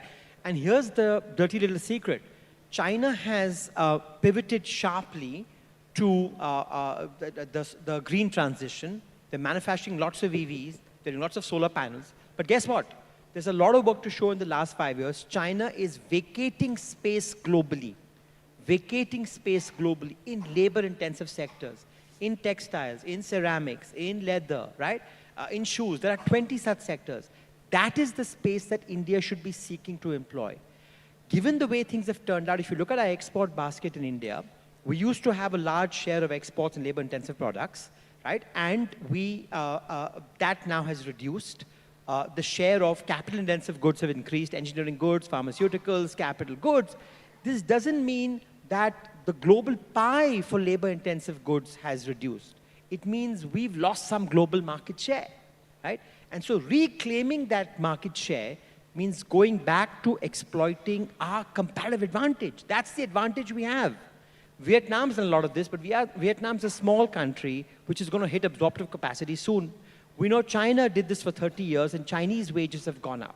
So India still has hundreds of millions of workers, which when given the right conditions, when given the education, the skilling, the health, the labor law reform, the infrastructure, can compete. And we've seen that Apple has factories over here, right? Large factories. There are Taiwanese companies producing shoes in Tamil Nadu today. And none of them have complained that these large labor-intensive factories don't have skill. But we have to grow that manifold. So I'm not an export pessimist that believe nobody's buying labor-intensive goods. People are buying labor-intensive goods. Asia is going to be a source of growth for the next 30 years. We have to increase our market share of labor-intensive Okay, but where are we going wrong? Professor Singh, would you have a view on that? I mean, like I told you, from Brahmananda's times, P. Brahmananda, I think, died 20 years ago, 30 years ago, and perhaps wrote the wage goods theory 50 years ago. Even when the PLI schemes come, textiles is the last one, and we are still hemming and hawing over it. Why isn't policy being able to crack the benefits for labor-intensive manufacturing? I agree with everything that Sajid has said in this round. I want to add one. In my views, there are two serious issues. One issue is the factor market's rigidities that is holding our growth prospects and also our export performance. Even more importantly to me is the issue of skilling, in my view. So if we have a shortage of skilled workers, unskilled workers are effectively very costly workers. They incentivize firms and companies to go for mechanization. So if we can make a significant dent on the skilling front, I think our effective, we will increase productivity and there'll be gains on returns on capital and also in terms of wage growth. That seems to be the key thing we should be addressing in my view. Okay, well, I can't remember the place where I read this, but there is an argument that we were prematurely socialist. We were prematurely trade unionist, and that perhaps encouraged capital-intensive trends in Indian capitalism or among Indian capitalists. Just a thought, I'm not able to back it up. No, I don't think I agree with that. We are not prematurely socialist. We are at its, first of all, so if we look at empirically, we don't find much of significant relationship between growth development levels in terms of per capita GDP and levels of inequalities. So it's the distributional aspects. It's, the fiscal policies, broadly defined tax and subsidies, and distributions that make all the difference whether a society at any given level of development is less or more unequal. So I don't think we are prematurely socialist. We need to kind of distribution we have engaged. So our general government's transfers on health, education, and other services, they are about 8% of GDP, which is not very high, and we are gradually increasing that. That's something we can afford, and we should. We have to make sure that consumption levels, especially what Soumya mentioned in terms of access to drinking water, health, those facilities have to be granted. Only then we can reap the dividend that we are looking at. Yes. Well, time permitting, I'll come back to the freebie culture, which I'm in favor of. In any case, that's another issue altogether. I would think 200 units of power for every household is par for the course in a hot country like ours. Otherwise, children won't come to school and study, would be my point. But Professor Chandrasekhar, or if any of you want to contribute to the labor-intensive factory idea first. Yeah. Why did it fail? How can it succeed? Anything you want to say, if you want to. So here is the thing. Why are we so obsessed about labor-intensive manufacturing? Because we assume that that will be more equitable. No, 1 second. Suppose I give you a data point every month. Okay, so earlier, so nobody talks about what is the domestic content of exports of India. This is not a number that's reported every month. So when we exported automobiles, it was pretty much 90% domestic content. Now, when Sajid talks about iPhone exports, etc., the domestic value add is very, very small. Now, imagine if we started reporting this particular data every month. What's the domestic value add of India's exports? Let it be a small number. Let it be only 2%, 3%. Let's play the volumes game. That's what China did. So we have to look, we are having a conversation based on what metric is available. Whereas we should be bringing out better metrics on what's the value add in exports. We have no idea in terms of service sector exports at a granular level. I think if we start tracking those kinds of indicators, look, labor-intensive manufacturing is important, but nobody has a magic wand to fix it. But we are making progress elsewhere. Just because the numbers are not reported every month, we think as if nothing's happening. So I think we need to change the conversation by making sure government actually releases the right data to have a better conversation. I'm not sure if I made a point or not. Well, my only skepticism is that we are already looking at a lot of infrastructure that is falling short by way of roads, water, and communication. On data, we are hugely short, sir. If we start investing in that, then yes, we will make better policies, but... Okay, here's the thing. The budget of the Ministry of Statistics and Program Implementation is 1,200 crores. That's all it gets for doing surveys. You're talking about a $3 trillion economy, which is going to be tracked by a 1,200 crore budget. You know, when RBI did this full harmonization of data, they brought in this full XBRL taxonomy, and that went a long way in cleaning up the reporting system. We have never made that honest effort. We have never invested in a statistical system. Let's not keep criticizing. I think this deserves a round of applause. Point is well taken, sir. I'm not here to defend the system. No. I'm just saying that the point is well taken that we have not invested adequately in data at all. And hopefully that as we get more digital paths to data, we will improve that. You wanted to add something to what he said? Just to say that my focus is not even on manufacturing per se. It was on labor-intensive growth. And I think we should be agnostic about manufacturing versus services. And you're exactly right. In some cases, domestic value add is low. I'm just saying, holding domestic value add constant, every unit of value add that we have should be more labor-intensive and less capital-intensive. Holding that constant, right? So I'm just saying, we should be agnostic. Let the private sector determine, as Professor was saying, the real revolution or revelation the last 5 years has been surging service exports. Our global share of service exports has gone from 2% to almost 5%, right? I thought 8 actually, anyway. A global share, right? And there's still a lot of white-collar jobs. The question is, that is still 10, 15 million, 20 million if you use the definition expansively in a labor force of 450 million. So my simple point is that whatever output we produce, whether it's services or manufacturing, it should be more labor-intensive, less capital-intensive, which requires certain prerequisites that Professor Ram Singh had mentioned as well. Anybody want to, I mean, Yeah, can so- policy on the nudge in this direction? See, on the labor point, what Gary Kasparov did offer some hope. So what he did was, we reached a stage where machines started beating the best players. Vishwanath Anand lost. Then he tried a combination man and machine versus machine. That is unbeatable. And there's a recent... Sorry, come again? Man and machine versus machine. Now, people have applied it in the real world in lending context. There's a Journal of Financial Economics paper, again 2024. I forget the name of authors. What they find is a fintech lending versus fintech plus officer. Fintech plus officer significantly outperforms just the fintech.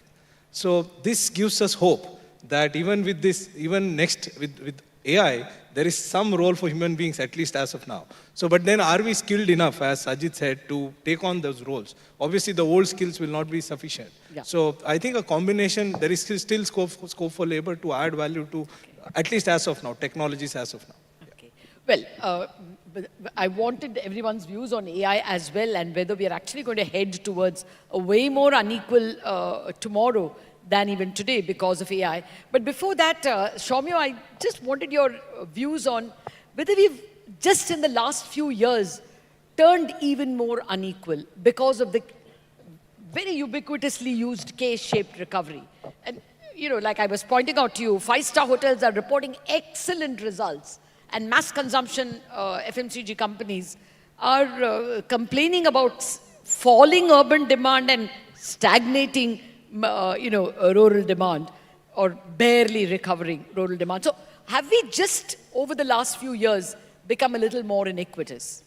No, I actually don't agree to this view of this being more equal. I am not saying there is inequality in income, but and if you look into these PLFS data, which we track very closely, and if you try to estimate the inequality coefficient, that actually has not increased significantly. So that actually has declined. So from that point of view, I don't agree fully with the view that there has been a significant deterioration.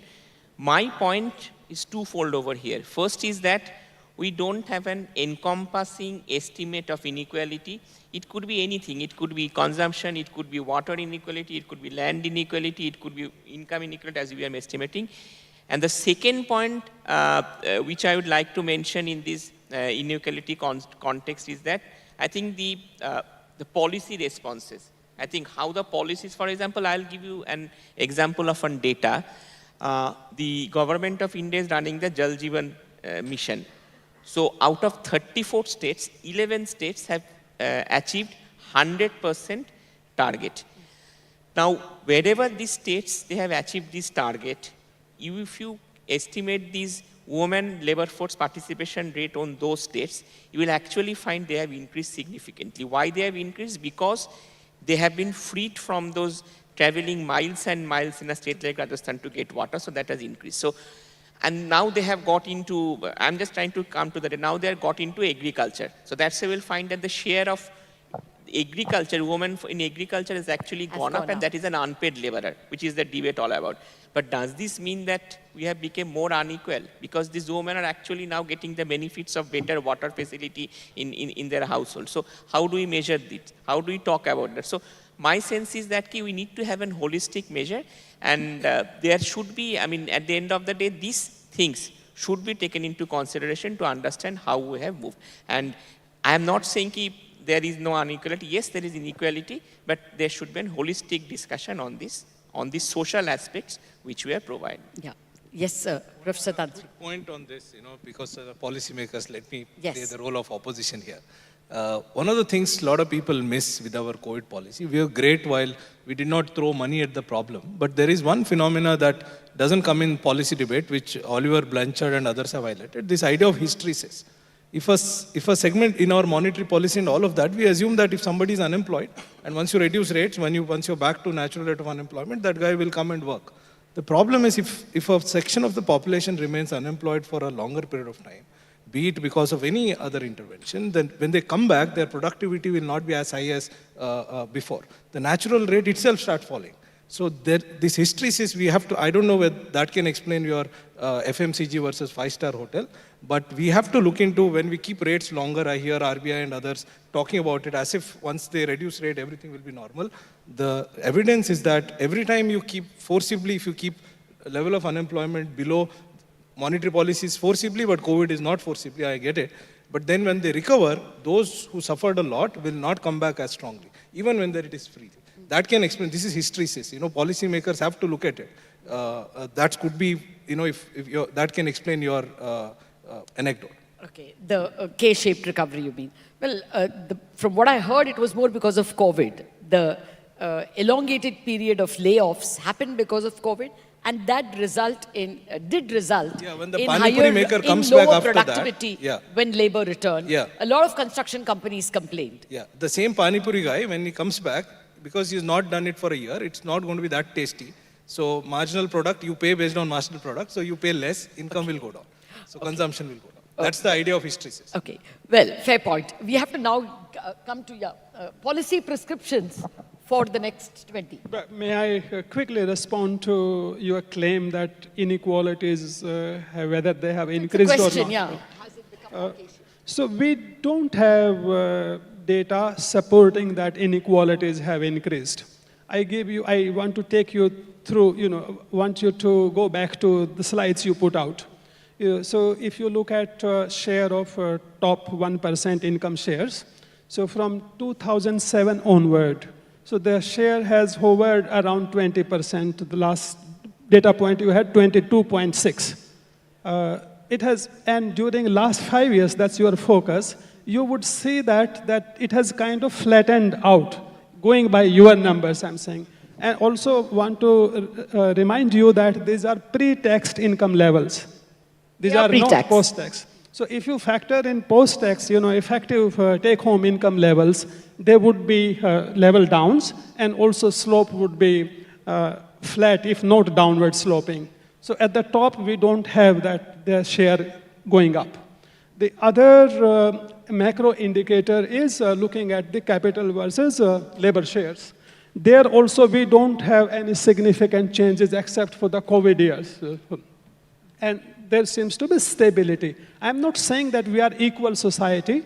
We are not. But there's no evidence to suggest that inequalities are going up. If you look at consumption levels, again, we see that the bottom of the pyramid is catching up at a rate that is faster than what we see at upper consumption levels. Okay. And all of you are agreeable with this proposition or this observation? Because I found a lot of opposition to this view that post-COVID, the societies everywhere became actually more unequal, not just... These are data I have cited. And let me then give you one more piece of information about MSMEs, where this K-shaped recovery issues came up prominently. If you look at their GST contributions, there also we don't see that it has come down. So even if you look at the small enterprises, their share, their contribution to, in terms of GST collected, we don't see K-shaped recovery. So no, it should have actually increased because we formalized the economy. It is going up. Yeah. Any additional point? While I agree things are not that bad, but I don't share that kind of a rosy view that things are, post-COVID things haven't been bad for people. Some of these, as I said, these statistics, right? When things get peer reviewed, you realize, as I said with the Piketty paper, definitions change. Things when we ECLGS, for instance, I saw a number that ECLGS default rates were very low. Now I worry, why should it be low? It cannot be lower than the normal loan. If ECLGS default rate is lower than normal loan, what's going on? Maybe the banker is first give me ECLGS and then pay me something else. So some of this, as economists, we have to read these numbers with some kind of skepticism. That is required. So while I don't share the view that things have become horrible or bad or anything, there are issues. With some of our policies. Let's take EBLR. Because policymakers are here. So we have now forced banks, in the name of passing monetary policy, whatever RBI, whenever repo rate is cut, banks are forced to reduce their benchmark lending rate. Now, we know that lending for small firms is upward, the marginal cost is upward sloping. Now, if you force me to cut rates, I won't be able to incur that monitoring expense to expand lending. So we find that after EBLR, when you rate cut, credit to MSME is expanding less, while banks are passing on rates because they're forced to, but credit is not going up. So some of our policies are counterproductive in this regard. So I think some of these troubles for small firms is artificially induced. And we should look at all our policies from first principles. Fair point, though that will take us away into monetary policy. I want to come back to policy prescriptions. Since all of you have spoken about more percentage of the income going to infrastructure, education, health, skilling, are we at least in the process of a higher tax to GDP ratio so that we have more to spend on these services, Shoumya? Are we headed in that direction? No, I think over the last several years, tax to GDP ratio is now at a 17-year high, central tax to GDP ratio. If you add the state's tax to GDP ratio around 6 to 7%, so we are at quite comfortable levels, and these are levels which were last seen before the crisis in 2008. But my point is that while spending on infrastructure will give you rewards over a point of time, but coming back to this labor-intensive point, I think this earlier concept of that construction will lead to significant amount of jobs may not be true right now, because infrastructure has now become more capital intensive. So basically, if you are seeing how the bridges are constructed... I take your point. We don't use so much labor for construction. So basically, we have prefabricated bridges. Exactly. So basically, even if you have an infrastructure-led growth, construction-led growth, that may not be, significantly employment creative as of today. The elasticity has declined. But to the larger point which you mentioned in terms of this inequality, and I think this point which I missed out is that I think what India requires today is better paying and high skilled jobs. The jobs which we are creating today are actually not paying that much. And I think that is the reason why we'll see that there are shades of consumption inequality or inequality which is happening here and there. So I think that is the problem which we try to need to address in terms of skilling. No, come again? I think the problem is skilling the labor force. Skilling. So because most of the jobs which are getting created are actually at the lower end of the manufacturing. Fair point. Okay, we are in the last 5 minutes or so of the discussion. So I would want you all to come with some policy prescriptions for the next 23 years before we reach 2047. Let me ask you a leading question, Sajid. Does our tax structure need to get a little more progressive than it is now? Death duties was one of the election, slogans which was quickly pulled down. But would that be needed now if we want to tackle both growth and inequality? I think we should be careful about which instruments we should use to tackle these. Let me just step back. I think there are 4 sets of issues we should think about. One is, as Professor Singh said, let's not forget more fundamental factor market reforms, right? To make labor more attractive. Some of these are at the subnational level. And what I'm heartened by is a lot of competitive federalism, where, some reform on labor, land, power happens in one state, it works well, bottom up, and then it's adopted by other states. That's number one. Number two, I think all of us agree you need significant more expenditure, not just on infrastructure and physical capital, but the next wave of spending in the next decade has to be on social capital, on education, on skilling, on health. And the question is, how do we get lower deficits and higher expenditure GDP? The good news is... How do we find the money? Yeah, and the good news is we've begun that process, as Somo alluded to. FY24, gross tax to GDP, center and states, was the highest since 2007, right? We're making some progress. Indirect taxes have stabilized.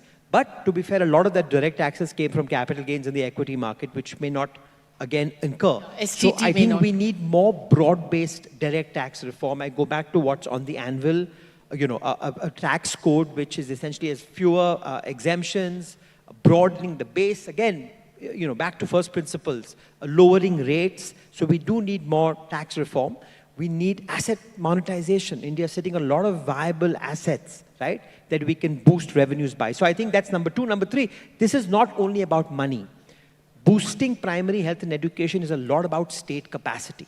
Throwing more money on a problem is not enough if you don't modify the state. So we need to, and the last one is, this is a lesson for the world, not for India only. Between 2008, after the GFC, to 2020, the global economy excessively used monetary policy and overly concentrated on fiscal policy. We have too much monetary easing and inadvertent fiscal tightening in parts of the world, which simply exacerbated inequality. When you keep, if interest rate cuts are the first solution to every problem, and the cost of capital comes down, as we saw in the US and the West, you're exacerbating inequality. You're making entrepreneurs lurch towards more capital-intensive techniques and keeping zombie firms alive. So there's an argument against rate cuts now. Okay, I'm looking for policy prescriptions. You could take, and I could come to Mr. Singh later. Let me put a name to the tax you said, the wealth tax, which is what Piketty's of the world. 12 European nations tried it, 9 have abolished it, only 3 have it. They are also struggling with it. So we had it in India when I was doing my BCom. We were. So I'm just asking you, how do you find the money? Yes. So all of you have told us what to do. But how do you find the money? Yeah, of course. It's not about money. The issue is, I'll give you one example, health, Ayushman Bharat. Excellent scheme. I have studied it carefully. It has led to a big improvement in even equality. The problem is there are artificial caps. The government or the policy makers don't understand that cost of a bed is the opportunity cost. It is not the cost of whatever, opportunity cost is the cost. I found it extremely hard to explain it to policy makers that cost is opportunity cost. It's not counting something, right? If they don't understand this, and then if you cap prices, it's what, 7,000 crore is what you're, in the budget, what you put in. Even if you double it, it's not going to change anything. There are excellent policies like this, where it's about implementation and not about money. And secondly, I'm not a big fan of this tax to GDP ratio, because the whole promise was minimum government. I look at 15% as the government size, and I'm worried about how big it's going to become. It's already 15.5% if you 48 lakh crore over 330 lakh crore. I think we should minimize government, focus on what government is supposed to do, rather than doing everything, and implement policies well. I find that a little it's not difficult, all about money. Try to get in people who understand stuff, implement it well, efficiently with the same amount of money. I think we can. Ayushman Bharat is one example. It has done wonders. But it can be better. There's no need. It's not about money. There are many schemes like that. So I think focus should be on efficiency rather than expanding the state. This is This is the democratic versus Republican thing that used to happen, which Milton Friedman warned against. That Republicans focus on fiscal deficit.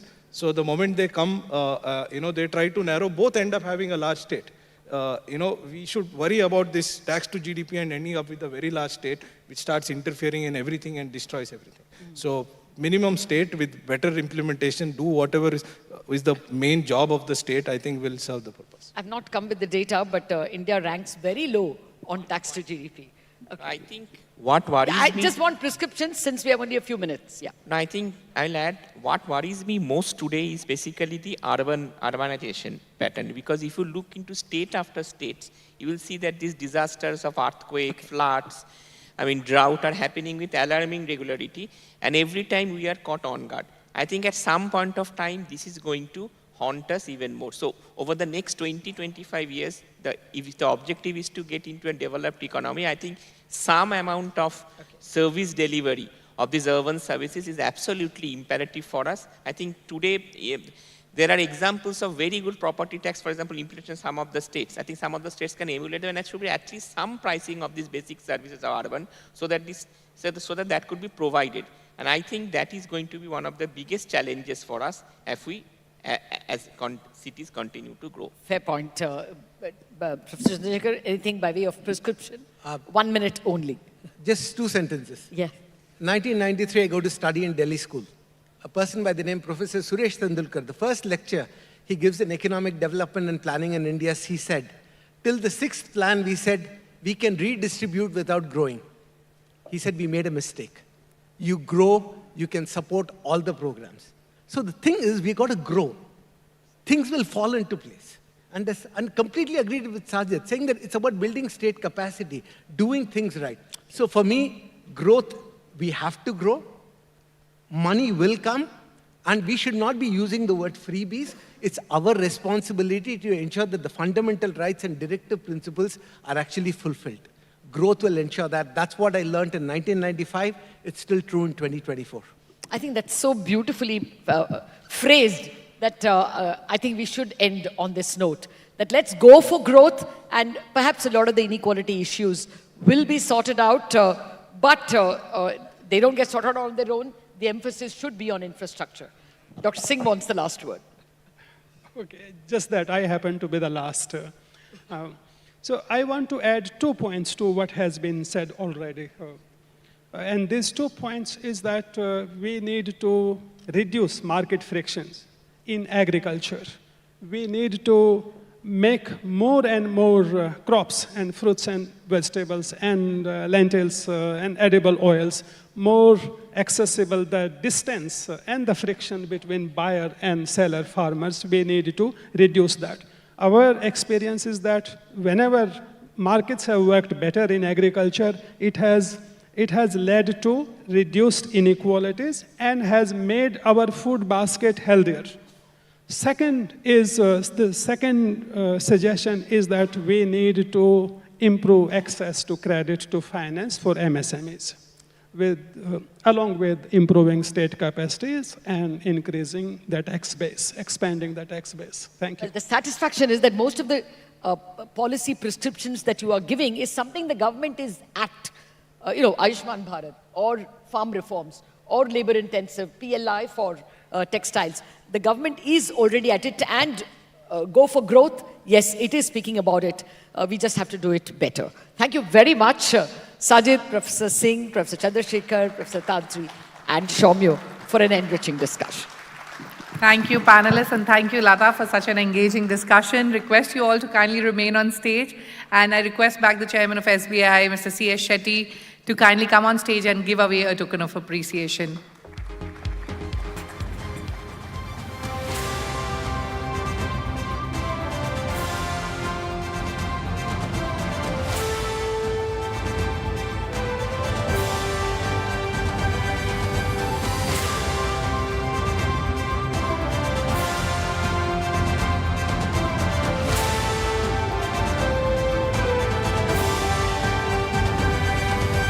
Ladies and gentlemen, keep the applause going.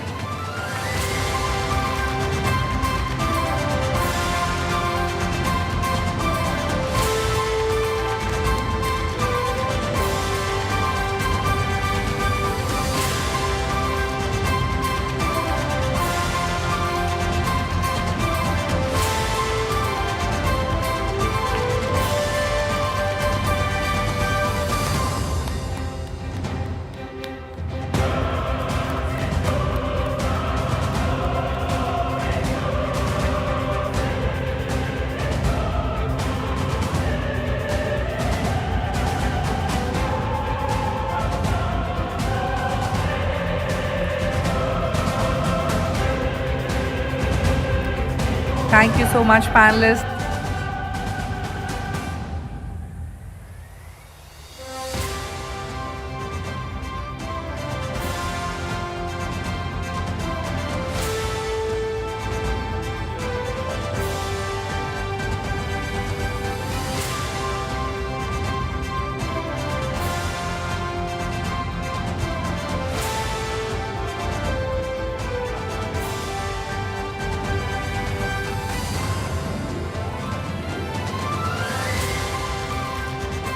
Thank you so much, panelists, for such an insightful and engaging discussion. Ladies and gentlemen, it's time for me to invite on stage Mr. Rana Ashutosh Kumar Singh, Managing Director, RC and SARG, on stage to introduce our next keynote speaker. Ladies and gentlemen, a huge round of applause for Mr. Rana Ashutosh Kumar Singh.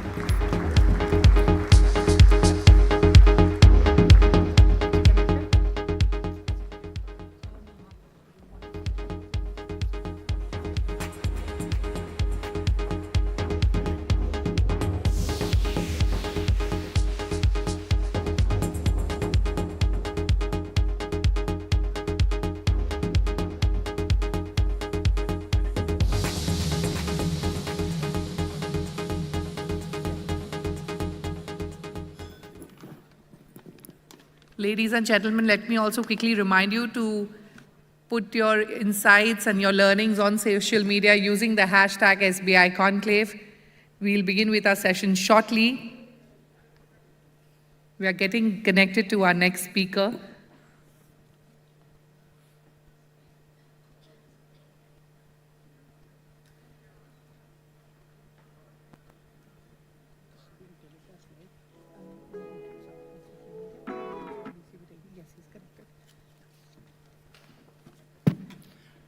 Very good evening, sir. I hope we are audible to you. Mr. Malhotra.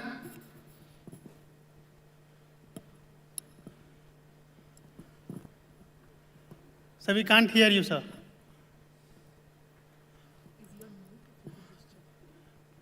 I think he's trying to unmute. You can hear him?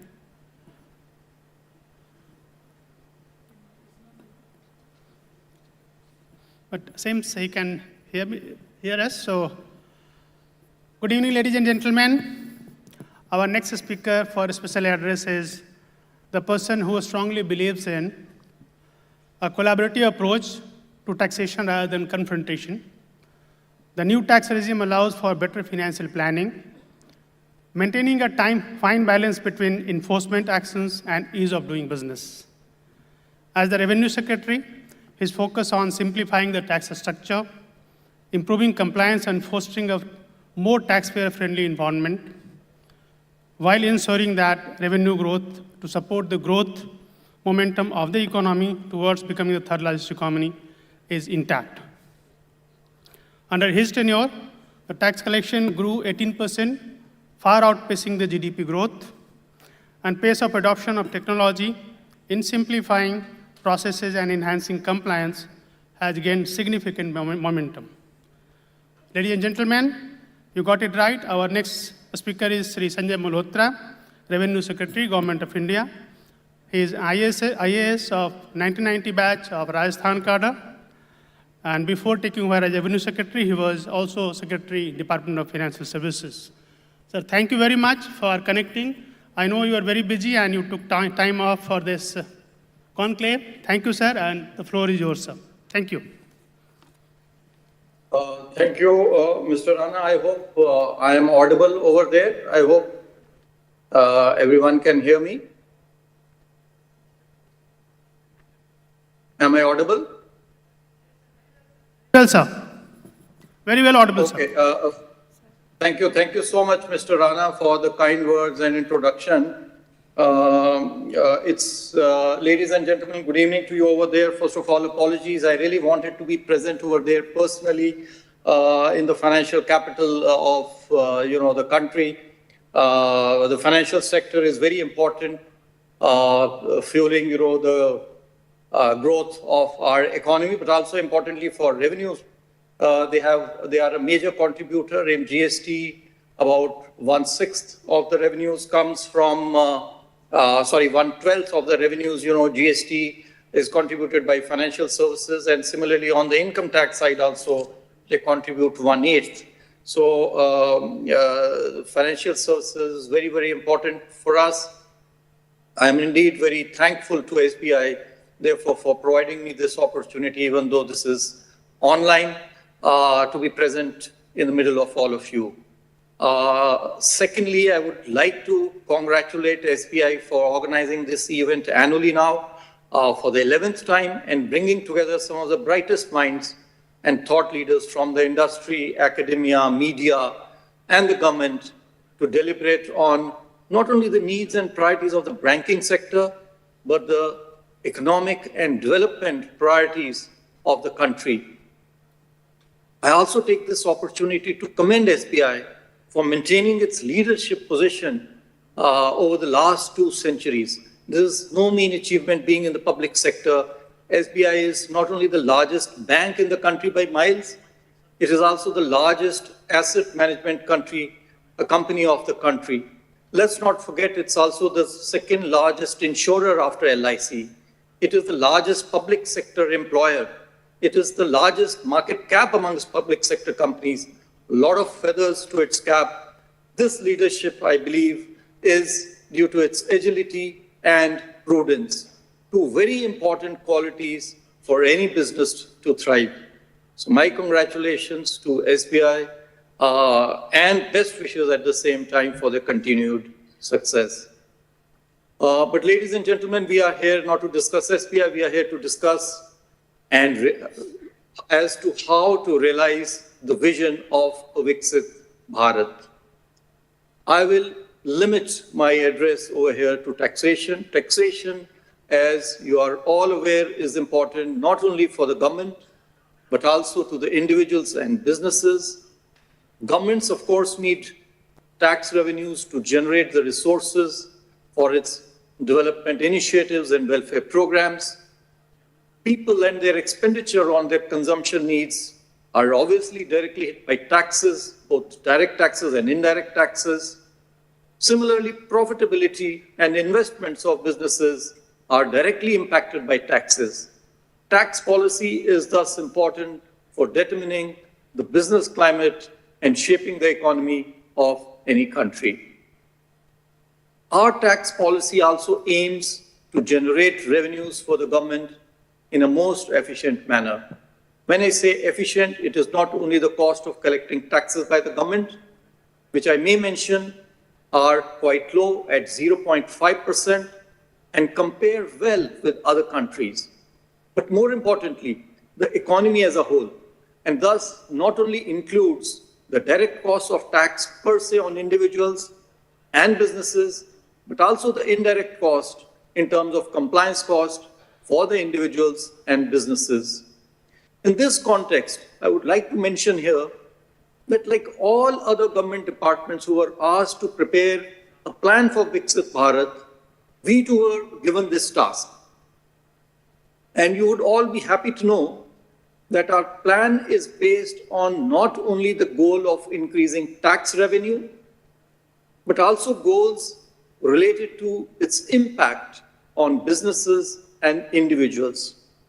In fact, of the 5 goals, only one pertains to increasing revenue, measured through tax buoyancy. So we have kept a target of 1.05 tax buoyancy for ourselves for the next 5 years. The other 4 I may mention here are simplifying income tax, number 2, simplification of GST, number 3, reducing litigation, and number 4 goal, improved taxpayer services. So all these 4 goals pertain to reducing costs for individuals and businesses. And so we remain committed to these goals in realizing our vision of a Viksit Bharat. As far as the first goal is concerned, ladies and gentlemen, you are all aware that we have fortunately been doing very well in the last few years. Even this year, the GST revenues, you are aware, have grown by about 9%, net basis, gross basis 10%, until the end of last month. Though there has been a slowdown in the past couple of months, we are hopeful that with the marriage season around the corner, the needle will move slightly faster. On the direct tax side too, net collections have grown robustly at 16% year on year. And I'd like to highlight over here that both in GST and in direct taxes, refunds have grown faster. We have not slowed down our refunds. The net collections are not on account of slower refunds. Refunds, in fact, have grown. In GST, refunds have grown at 13.3% YOY, whereas in direct taxes, refunds have grown by a whopping 56.5% year on year. You are also aware that the robust growth in tax collection year on year is not due to tax rate changes. In fact, corporate taxes were decreased in 2019. We also significantly reduced tax rates in the new personal income tax regime. The improved tax collection, to a large extent, I would like to believe, is due to better compliance.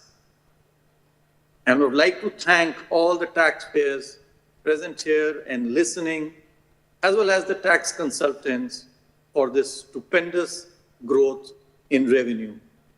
I hope to continue to get the support and cooperation for higher revenue realizations in the months and years to come.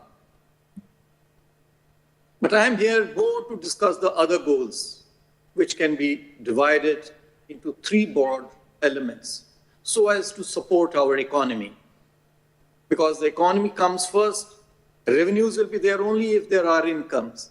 And so we believe in a whole of government approach, not only in raising revenues, without being concerned about its impact on the economy and the various sectors of the economy as a whole.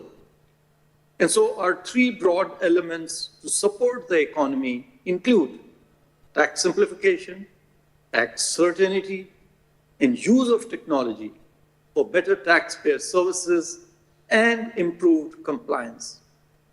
And the department and both the boards have been focusing their attention on attaining these goals so as to stimulate the economy and reduce the compliance burden. You are aware, indirect taxes, GST was a transformative move to simplify indirect taxation. It has provided transparency, uniformity of application, standardization, and certainty. It has transformed the way businesses pay taxes. It has replaced a large number of taxes paid on goods and services by one tax in the whole of the country. It has replaced the different tax rates on each good in the different states with one tax rate throughout the country. It has replaced the multitude of tax inspectors for different taxes with one. For businesses, pre-GST, navigating this fiscal wilderness was no easy feat. In fact, it is joked that pre-GST, the tax system was like a family recipe passed down the generations, and nobody knew what was in it, but everyone knew that it caused heartburn. And it took the dynamic leadership of our Prime Minister to bring in this transformative change. We realize that there are some wrinkles, however, that still remain to be ironed out in GST, and we are working overtime to make things smoother. Let me give you some numbers. In the last 2 years, perhaps a little less than 2 years, we have provided clarification on a number of issues, totaling 57.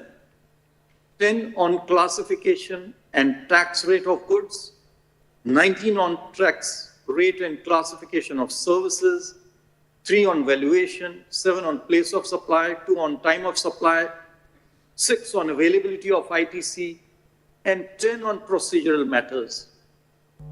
In 43 matters, we have rationalized the tax rates, mostly reductions, for reasons to provide clarity and avoid classification disputes. We have implemented trade facilitative and ease of doing business changes in as many as 19 procedural matters. My dear friends, these changes are not for higher tax rates or for higher revenues. These are to provide for more clarity, for more simplicity, and therefore we are confident for better compliance and revenues. The Union Finance Minister in her budget speech earlier this year articulated her firm resolve to further simplify and rationalize the GST tax structure and to expand it to the remaining sectors. But you are all aware that it takes two to tango, because there is not only the center, but also the states who have to agree for all the changes. A GOM has been formed, therefore, for this purpose, and we will work with the states continuously to further simplify the GST. Similarly, on the income tax side too, in order to simplify corporate taxation and reduce disputes, you are aware that a simplified corporate tax regime with 22% tax was introduced. It removed some 90 exemptions. A major source of disputes, you are aware, is eligibility of benefits relating to backward regions, special businesses, and special economic zones. These simplified regime eliminates, I believe, such disputes while providing for a more transparent tax rate. Similarly, on the personal income tax side too, you are aware that a new simplified tax regime has been brought in, doing away with 70 exemptions and deductions. These changes have been welcomed by the individuals and businesses, especially after we made it more attractive last budget. last budget, about 55% of corporate taxes, therefore, now are in the new tax regime. And similarly, 76% of personal income taxpayers contributing to 88% of income and 66% of tax have opted for new personal income tax regime, which is much simplified version of the earlier old tax regime. The work of simplification is a continuing one. We simplified, you are aware, capital gains, exemptions, reassessments in the last budget. Some work was also done on rationalization of TDS rates in the last budget.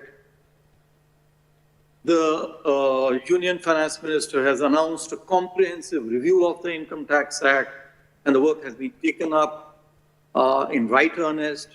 I can only assure you that in the months to come, there'll be more simplification in the Income Tax Act.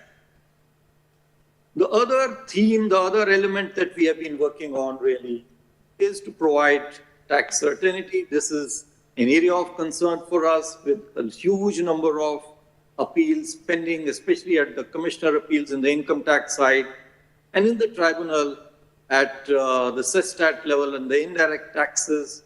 And we have introduced a number of measures. Some of these measures really, are surgical in nature. They are unprecedented.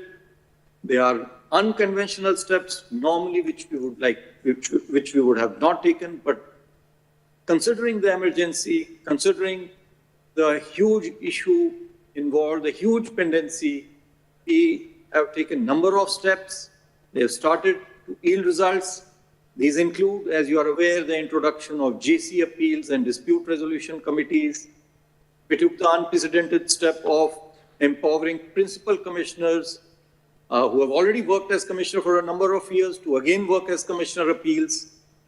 We also increased the monetary threshold limit for filing departmental appeals, even in cases where we would otherwise we had reasons to believe we would win the case.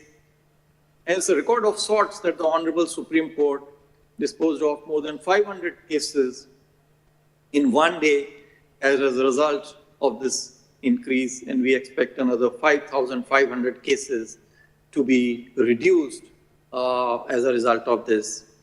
We have introduced recently, you are aware, the Vivad Se Vishwas Scheme 2, which was announced by the Honorable Finance Minister in her budget speech. And I would like to urge all the taxpayers and corporates who are present over here to sincerely make use of this new VSVS 2024 to settle all your disputes as far as possible. They'll provide you the tax certainty on the one hand and revenues to the government on the other hand.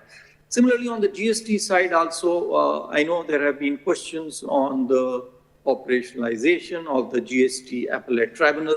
I would like to assure you and inform you that we are now at the last stages of operationalizing the GST 80. Hopefully, it should start functioning and hearing cases by the end of this financial year. The third pillar of our taxation policy really has been the use of technology, which is so very, very important in all spheres of lives, in all spheres of business today, and so also in government and especially in tax. And we realize that we have to use more and more of technology and less of people. And we are continuously making investments in our technology infrastructure, both in GST and in income tax, to make available the best taxpayer services in this regard. And you are aware of the multitude of success stories as a result of this, the annual information system, along with the pre-filled income tax returns, the faster return processing that we are able to do, and the issuance of refunds on an average, we are doing it in 10 days.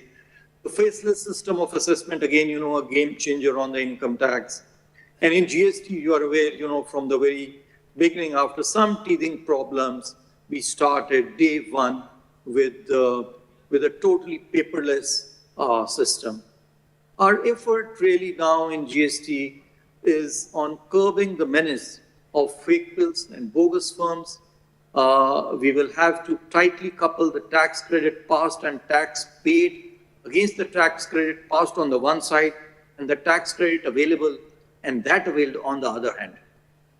The flexibility provided to suppliers to reduce tax liability vis-a-vis the tax credit passed, and that to the buyers to increase tax credit vis-a-vis that available has to be withdrawn. Introduction of GSTR-1A and invoice system, management system are some of the initiatives that we have taken in this direction. And I would like to exhort all businesses to use these facilities. On the one hand, avoid any issues of mismatch, and on the other hand, subsequent threat of notices. We want your cooperation to ensure not only a simple GST, but also a cleaner GST, a GST where only the genuine and the honest taxpayers thrive, and the dishonest and bogus taxpayers are not allowed. So, ladies and gentlemen, to conclude, I would like to reiterate our commitment to building a tax system that is both efficient, it is equitable, it is agile, which believes on the trust with the taxpayers to the requirements of a dynamically changing business needs of our country. We have made significant strides, I believe, in simplifying the tax code, providing tax certainty, and enhancing ease of doing business. However, it is a journey which is far from over. We must continue to adapt to the changing landscape of taxation, embrace new technologies, and strive for excellence in all that we do. With the support and cooperation, I'm confident that we can create a tax system that not only drives economic growth, but also fosters a more just and equitable India. Thank you for your attention, and Jai Hind. Thank you, sir. Request you to kindly remain online with us. And also let me thank you for joining us this evening. I would request Mr. Ashutosh to kindly come back and do a fireside chat with him. Thank you so much, sir. Thank you very much, sir. And thank you, especially thank you for, we are very grateful, the kind words for SBI you said, sir, for us and the program. So thanks a lot, sir. And thanks again for connecting also. I know you were very busy and it was not easy for you. Thanks, sir. I don't have many questions left, sir, because whatever question I had jotted down, 5-6 questions, you have touched almost all of them. So nothing much left. One thing especially, sir, I liked one statement you made in the speech, and I really liked it very much, sir. Very powerful in terms of a statement you made, and the very powerful in terms of intent the government is kind of indicating. The statement was, if there is revenue will not be there if there is no income. For a country like us, this is quite a statement to make, sir. That's true by the Revenue Secretary himself. You touched about simplification of the tax process, sir, the faceless assessment. A lot of simplification has happened. Maybe only question, just an extension to what you mentioned, sir. Can we expect going further that the department is going to use more of AI, more of machine learning to further simplify the tax filing, the assessment, and maybe the collection efficiency? Because once the new tax regime is going to come, 88% you mentioned that this is going to, already migration has happened. So likely the revenue will little bit go down. So collection efficiency has to improve. So anything can we hear from you, sir, on that? Yeah, thank you for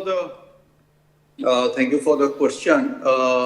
See, we have huge data which is coming to us from a number of sources. So whether it is income tax, GST, customs, we have huge data. In income tax, we have about 5 billion data that we get from various sources.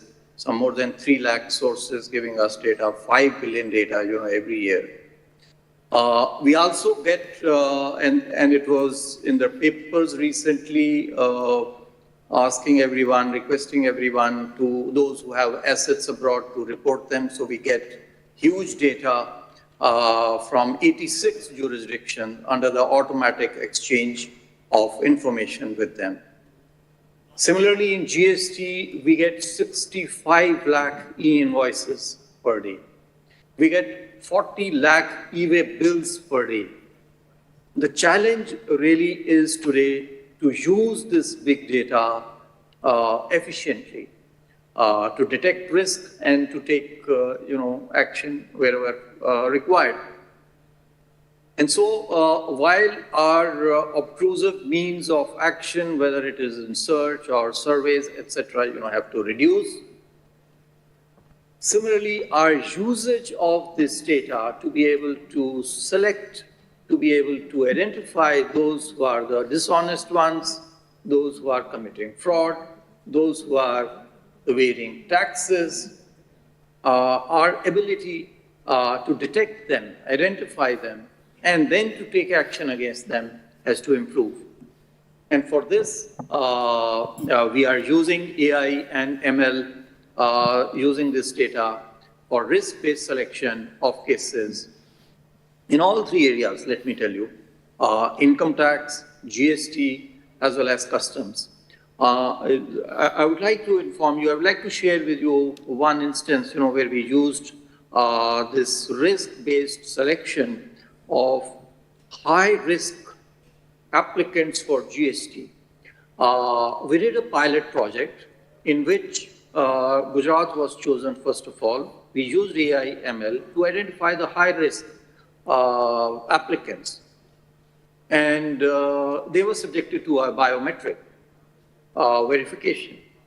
And we found that after we introduced this, the registrations there dropped by 43% compared to registrations that were there earlier. Obviously, the bogus applicants reduced.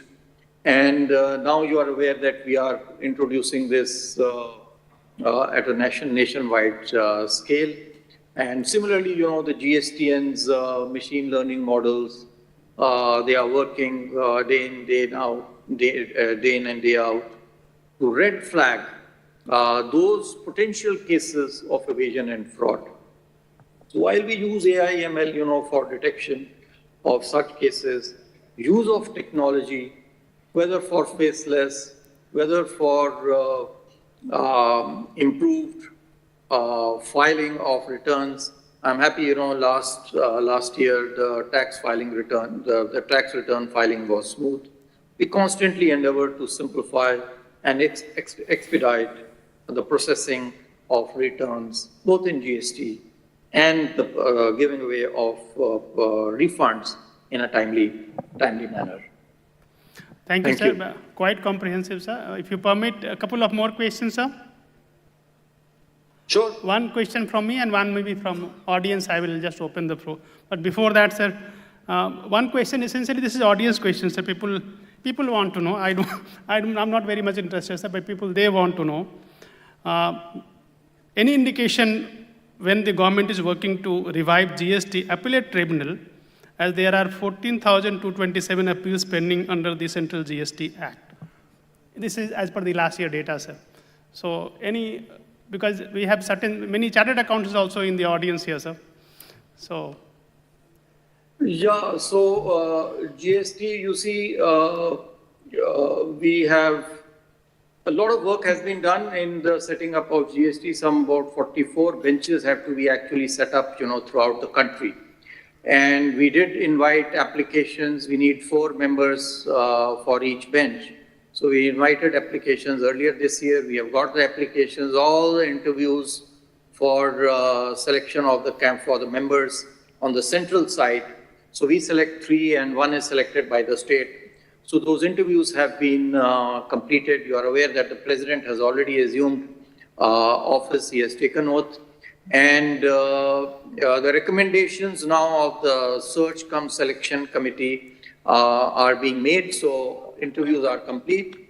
Only things left is to provide, is for the committee to now provide the names to the government. So this work will be done. At the same time, we have identified the locations for these benches. In about 50% of them, 50% the locations are being identified through a tendering process because we have to take the space on hire. We have also advertised for staff to support these members. We have got applications for them. So very soon, both members and the staff who man these benches should be appointed, I think, in this calendar year itself. And we are hopeful. The software is ready. So from day one, we are going to have an fully automated, without any paper, GST 80. So that software is already ready with us. The IT infrastructure is being procured. I'm very hopeful that in the 4.5 months that are remaining in this financial year, the GST 80 should become functional. Thank you very much, sir. Thank you. I'm just opening the floor for the audience question. If any question is there for Secretary Revenue. Sir, this is Ashwini, sir. The very quick question, sir. The new tax scheme and the old tax scheme, a lot of people calculate to say that the old tax scheme exemptions still outweigh the new tax scheme in some manner. So is there any thought of either in reducing this tax rate to equalize or make it better, and therefore shift everybody to the new tax scheme, because it is far more simple, no exemptions, very clean? What is the thinking, sir, on that? Yeah, so the Honorable Finance Minister is on record to state that there is no deadline per se, for the scheme, the old scheme. But it is certainly the policy of the government to encourage people to adopt for a simplified structure without exemptions, without deductions. And so going forward, it is, I think, it's a no-brainer, that any benefits or any reduction in rates, etc., or changes in the tax slabs should be or would be in the new tax regime insofar as personal income tax is concerned. As I mentioned already, 2/3, 3/4 have already adopted this scheme, and 2/3 of the revenue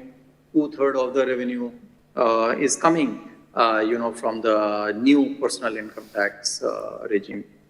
Thank you, sir. Any other question? Okay, thank you very much, sir. And on a lighter note, yeah, thank you very much, sir. On a lighter note, thank you for having me. When the last time I interacted with you, it was just the reverse. So I thoroughly enjoyed questioning you, sir.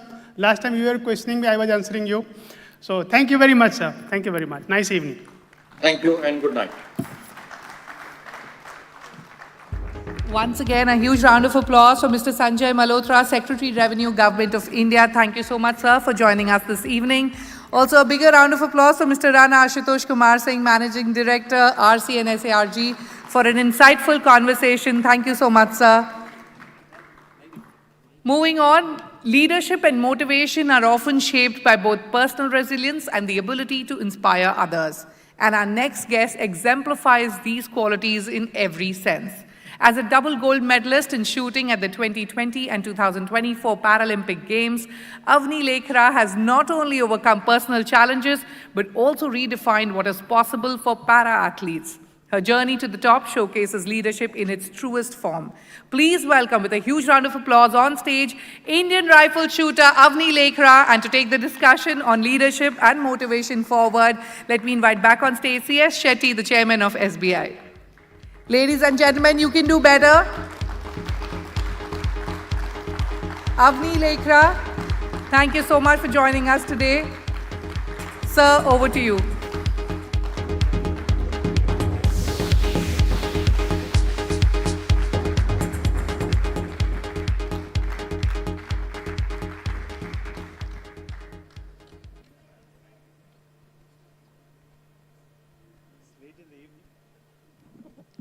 It's late in the evening, but I think people who are present in this room, as well as people who are watching us on the YouTube, would like to hear from you, Avani, your story, your great story indeed.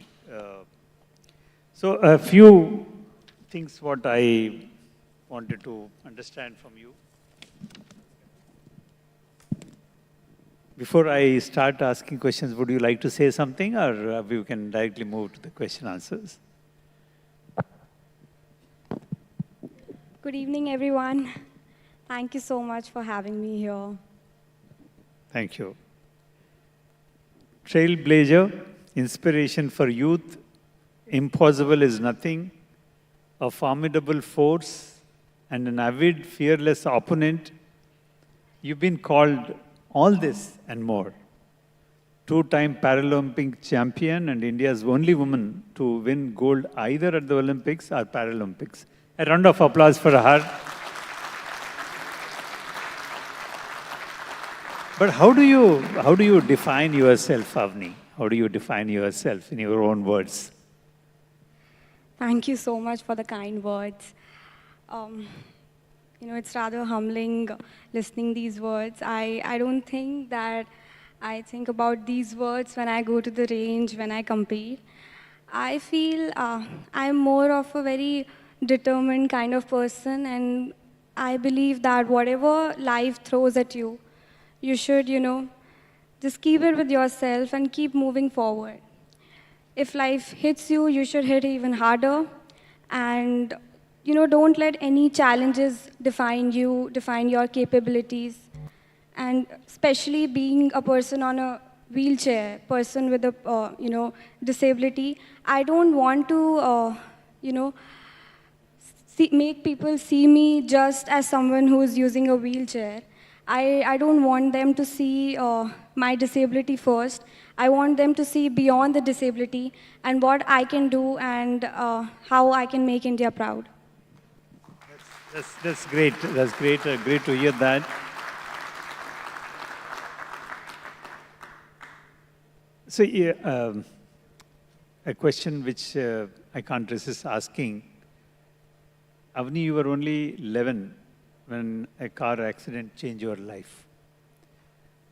If you are comfortable, can you tell us what happened and what were the challenges you and your family faced post this incident? I think now I'm more than comfortable. When I was 11, a life-altering event happened. My whole family was in the car with me, and that time we were going to a place called Dholpur, and the car toppled. I was sleeping in the back seat of my car, and from there I was going to my school there for a dance competition. To next second, not even able to feel my legs, not able to, have any sensation or motor power below my waist. It was like my whole world got upside down for me. And that time, not just physically, but emotionally, it took a lot of toll on me and my family. For 2 whole years, I was homeschooled. I even learned how to sit again. And then seeing yourself, on a wheelchair, going out, living a life on a wheelchair, it was pretty difficult for a teenager at that time. It gives you a lot of insecurities, self-doubt that, am I beautiful enough now? Am I capable enough? Am I important enough? But my family, they have been super supportive. And they, especially both my parents, they never made me feel like I can't do this, I can't do that. It was like either I can, let this define myself or use it to redefine myself. So I chose the latter part, and I thought, okay, let's not make this whole about what happened to me, and whatever I have, I should focus on it and move forward. So I accepted and I chose to move forward. That's very, very inspiring, Avani. I think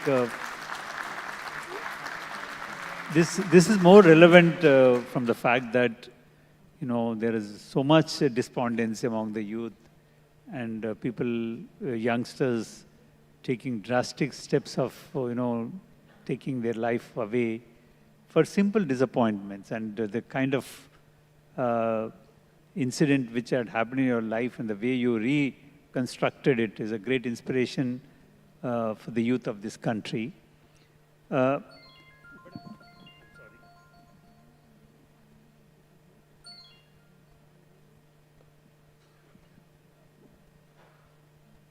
But initially, you were drawn to archery, right? And then you shifted to shooting.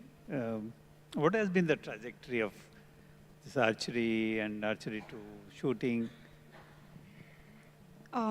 So I was in my 9th standard and we had summer vacations. So my father insisted me, practically forced me to try some sports because they wanted me to live a normal life, like a normal child. They wanted me to do education, sports, both. And I had shooting and archery ranges just beside my house. So we went there. I tried archery first, but then it was in summers in Rajasthan, and it was an outdoor sport. So I was like, no, I can't do this. So then I went to the shooting range the same day, and it was something which was pretty difficult in the starting because I started shooting in 2015, just 2-3 years after my accident, and my physical strength was not that good.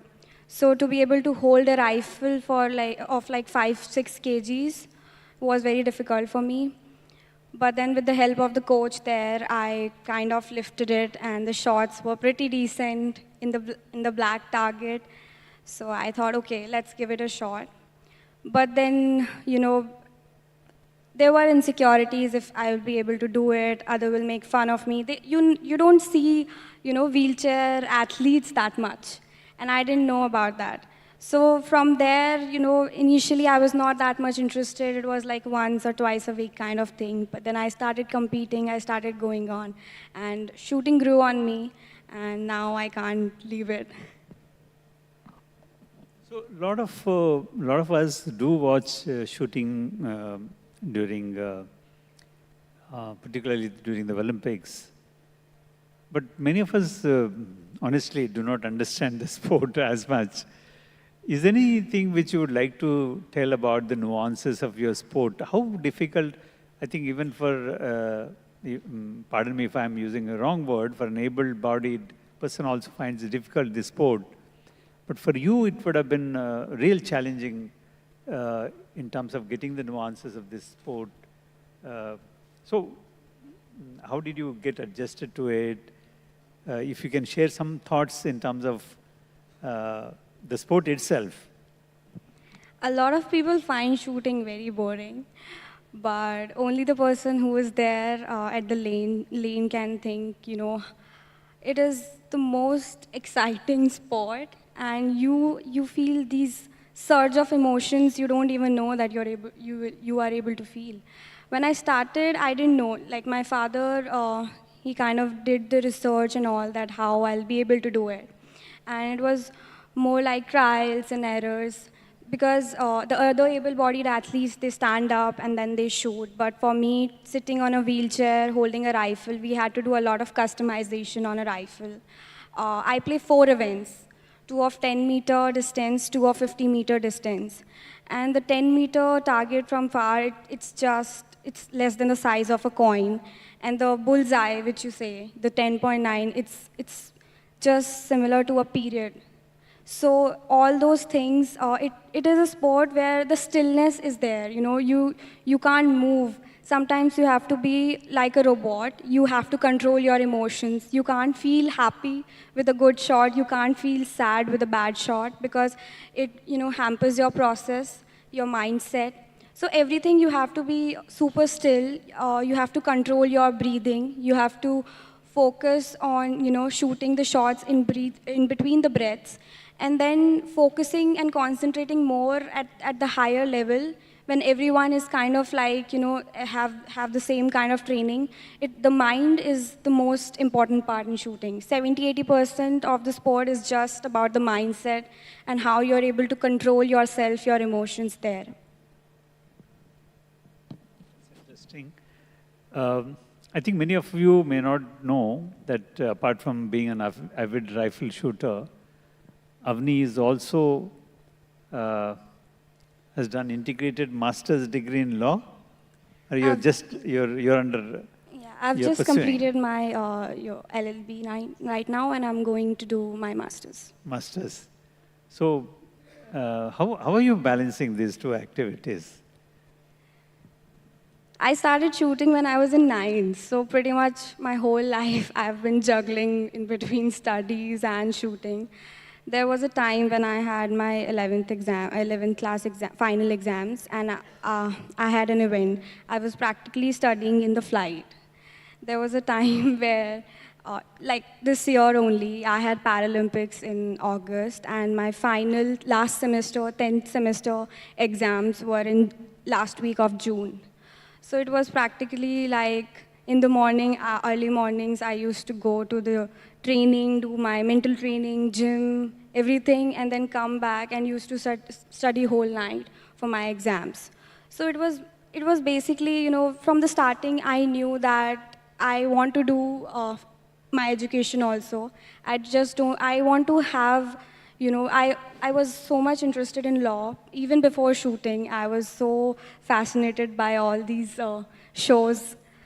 So I thought, okay, let's do it. And it became easier when you kind of, you know, it's about time management and, you know, prioritizing what you want to do right now. And that's how I kind of juggled between both.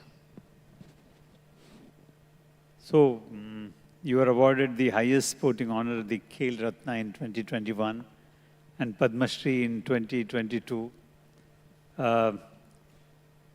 What next? What are those short-term, medium-term goals? I think very young age and very determined person. These awards, of course, a testimony to the resilience and the determination what you had shown in your life, which is exemplary to the whole youth of the country. But we would like to hear what is that we can look forward from Avani going forward. So in Tokyo, when I won gold in my first match, my main event, everyone was like, okay, now you have won the gold. You know, you have achieved whatever the highest thing that you can do in your sport. And I had another match after that, and everyone was like, okay, it's done now. But when I called my family back at home, my father said, okay, it's done now let's focus on the next match. And that's how it is, you know, your family, they keep you grounded, they keep you humble, and that's how I am. I always look forward to, you know, the next match, the next thing that I want to do. For me now, I don't look for the larger picture. I look for the smaller goals, a day-to-day thing. Because I feel that it is easier when you know, have short-term goals which you can achieve each and every day and which you can celebrate each and every day. It does not have to be the big thing that you have to achieve. You just can live life one day at a time, and that's how I want to do it. I'm focusing more on my next year World Cups right now, and also completing my masters. Also, you know, more about using platforms like these to share about inclusivity and awareness on person with disabilities. And all of these smaller goals can, you know, I don't know where life will take me now from there, but I'm just living my life one day at a time. It's very, very inspiring, Avani. I think even at, we think that we have seen life from various dimensions. And, you know, 30, 35 years of our professional career, we think that we have seen it all. But I think when we look at people like you, it's a humbling experience, honestly, I'm telling you. So, but that is the person whom we know publicly.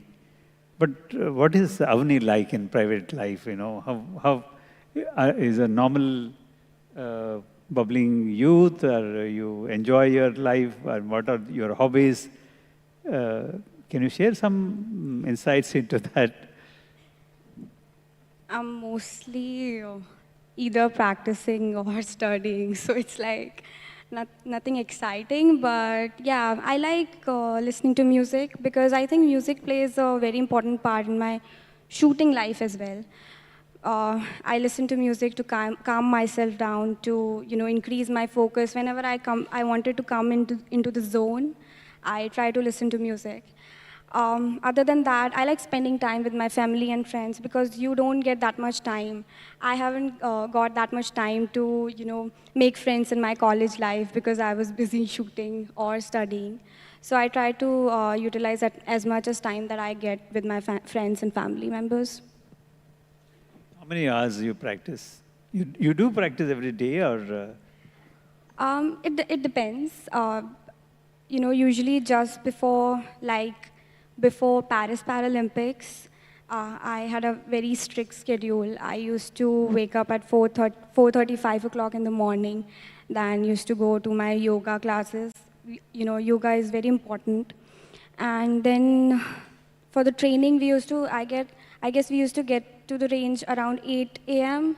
and come back around 1:30, then have lunch, then go to the gym, then do mental training exercises, and all of that. So it's a little tighter when the matches are near. But other than that, I have like a 4-day routine, and then 5th day is a break day. So I have one last question, and then I'll open to the audience. What goes on in your mind few seconds before pulling the trigger? Anything and everything that is possible. Because you can't control your mind. You have to be like a robot, but you can't be that. So sometimes there are things like, if I'll be able to do this. Sometimes there are cute dogs, puppies, cute animals, sometimes anything. But the main thing is that you have to calm your mind and try to focus on the process. So I try to do that. I try to make myself calm and stay in the present, because that is what important during the matches. In Paralympics, there was so much cheering, the loud noises, that the heartbeat, I can even listen to my heartbeat at that time.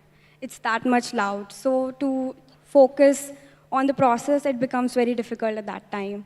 But that is how mental training plays a part, and we do a lot of mental training exercises so that we can concentrate more in the matches like Paralympics.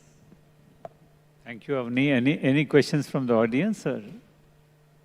Yeah.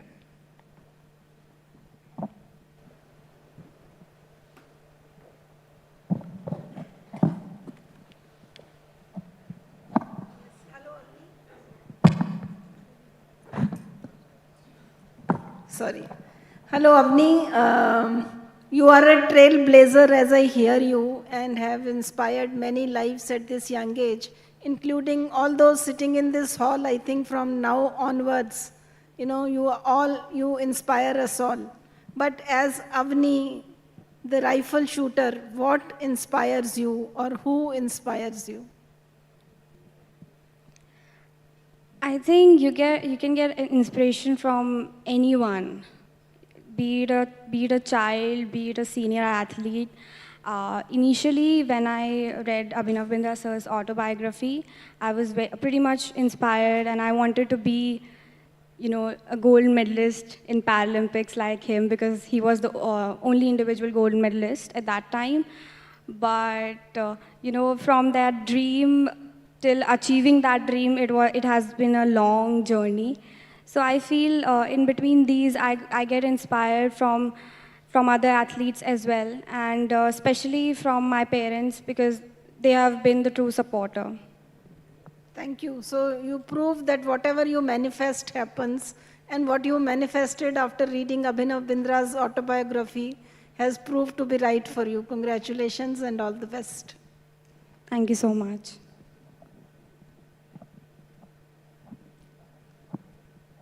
Yeah, thank you, Avani, for being with us. And it's a truly inspiring, and I personally believe that is a very befitting finale to the first day of the conclave, that we have had you here, and extremely enriching and kind of inspiring lesson for all of us. And I, on behalf of all of people here and all of the country's population, wish you a great success going forward, Avani, and bring more laurels to the country in your journey. I think many, many years ahead of you. Thank you very much. Thank you so much. Thank you for that candid, inspiring and engaging session. Mr. Shetty, request you to give away a token of appreciation to Avani. Avani, you truly prove that with the right mindset, grit and willingness to push through adversity, extraordinary achievements are possible, and that leadership is not just about winning but about empowering others to believe in their own potential. Ladies and gentlemen, once again a huge round of applause for Avani Lekhara.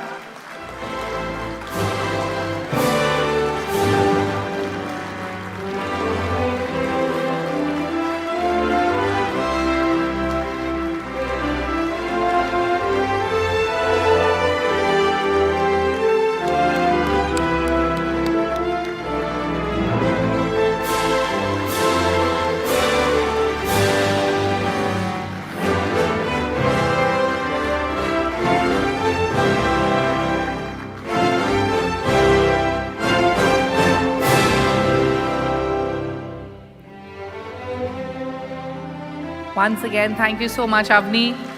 Thank you, Mr. Shetty.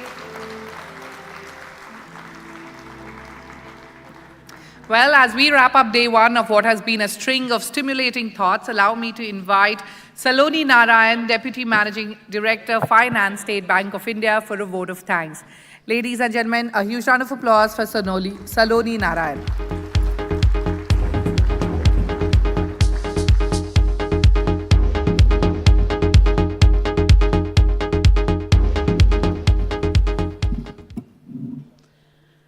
Good evening, everybody. It's my pleasure to propose the vote of thanks for Day 1 proceedings. To begin with, I extend my sincere thanks to the Honorable Finance Minister and Minister of Corporate Affairs, Srimati Nirmala Sitharaman ji, for gracing the 11th SBI Banking and Economics Conclave. The Honorable Finance Minister, during the course of her address, highlighted that while India has progressed from being the 10th largest economy to the 5th largest economy within a decade, but for realizing our aspirations, it is important that India's credit to GDP ratio increases sufficiently from the present 58%. Banks need to utilize institutions such as NARCL, IBC, and Gift City to better cater to credit demand. She stressed the importance of digital literacy to instill confidence in digital banking. This was followed by the CEO panel, which was moderated by our chairman, where young leaders discussed their vision of India over the next 10 years. The panel largely agreed that India today is in a sweet spot and can achieve its aspiration if all stakeholders get their act right. The panel stressed on the need to capitalize on technology and invest in R&D. The country is well positioned to achieve its target under the green transitions. The panel raised its concern on quality of education and training and ways to achieve work-life balance in corporate HR policies. I thank Secretary DFS for gracing the event and releasing the booklet on cybersecurity. The Secretary DFS in his address touched upon the several issues which are critical to achieving the aspirations of Viksit Bharat. He stressed upon the need to address the skill gap and deployment of technology while balancing aspects of privacy and data security. He opined that at least one bank should reach the top 10 global league in terms of market capitalization, and I think State Bank is the one which can achieve this aspiration. This was followed by the Economist panel, which discussed the complex nexus between growth and inequality. The panel conveyed that there is no clear causality on what causes the inequality, but the promotion of labor-intensive industries does reduce inequality in the long run. I extend my sincere thanks to Shri Sanjay Malhotra ji, Secretary Revenue, for joining us through WebLink and sharing his valuable insights. He shared the efforts being taken for simplification in the taxation and use of technology to improve the tax collection. In the end, we had a very special session by Miss Avani Lekhara, our golden girl. Her story was truly inspirational, and I really thank her for accepting our invitations and giving us leadership lessons about celebrating small wins, keeping ourselves motivated, and moving on for future goals. I now take this opportunity to invite you all to join us for a classical fusion performance by Shri Rupak Kulkarniji and team. Before we disperse, I place on my sincere appreciation for our chairman, Shri C.S. Sethi, the managing directors, the directors of the SBI board, all the DMDs and all the participants who are present here. And in the end, I would also like to place on record the work done by Shri Soumya Kanti Ghosh and his entire team, rather my entire team, for having this conclave 11th time in a row without any glitch, at least as far as the first day is concerned. Thank you very much, Soumya, for this. I now invite all of you for the program, and which will be followed by dinner. And tomorrow the day starts early, so I think we need to wrap up quickly and come here by 9 o'clock tomorrow to engage in the sessions for tomorrow. Thank you very much.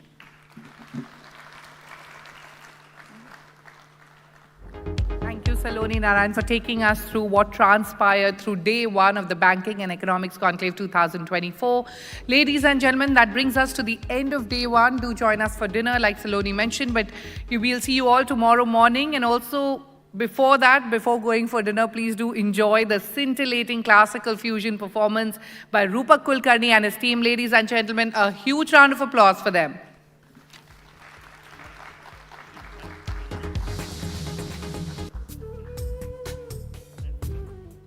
We will be starting the performance in 15 minutes, so if you want to grab a quick bite, go ahead.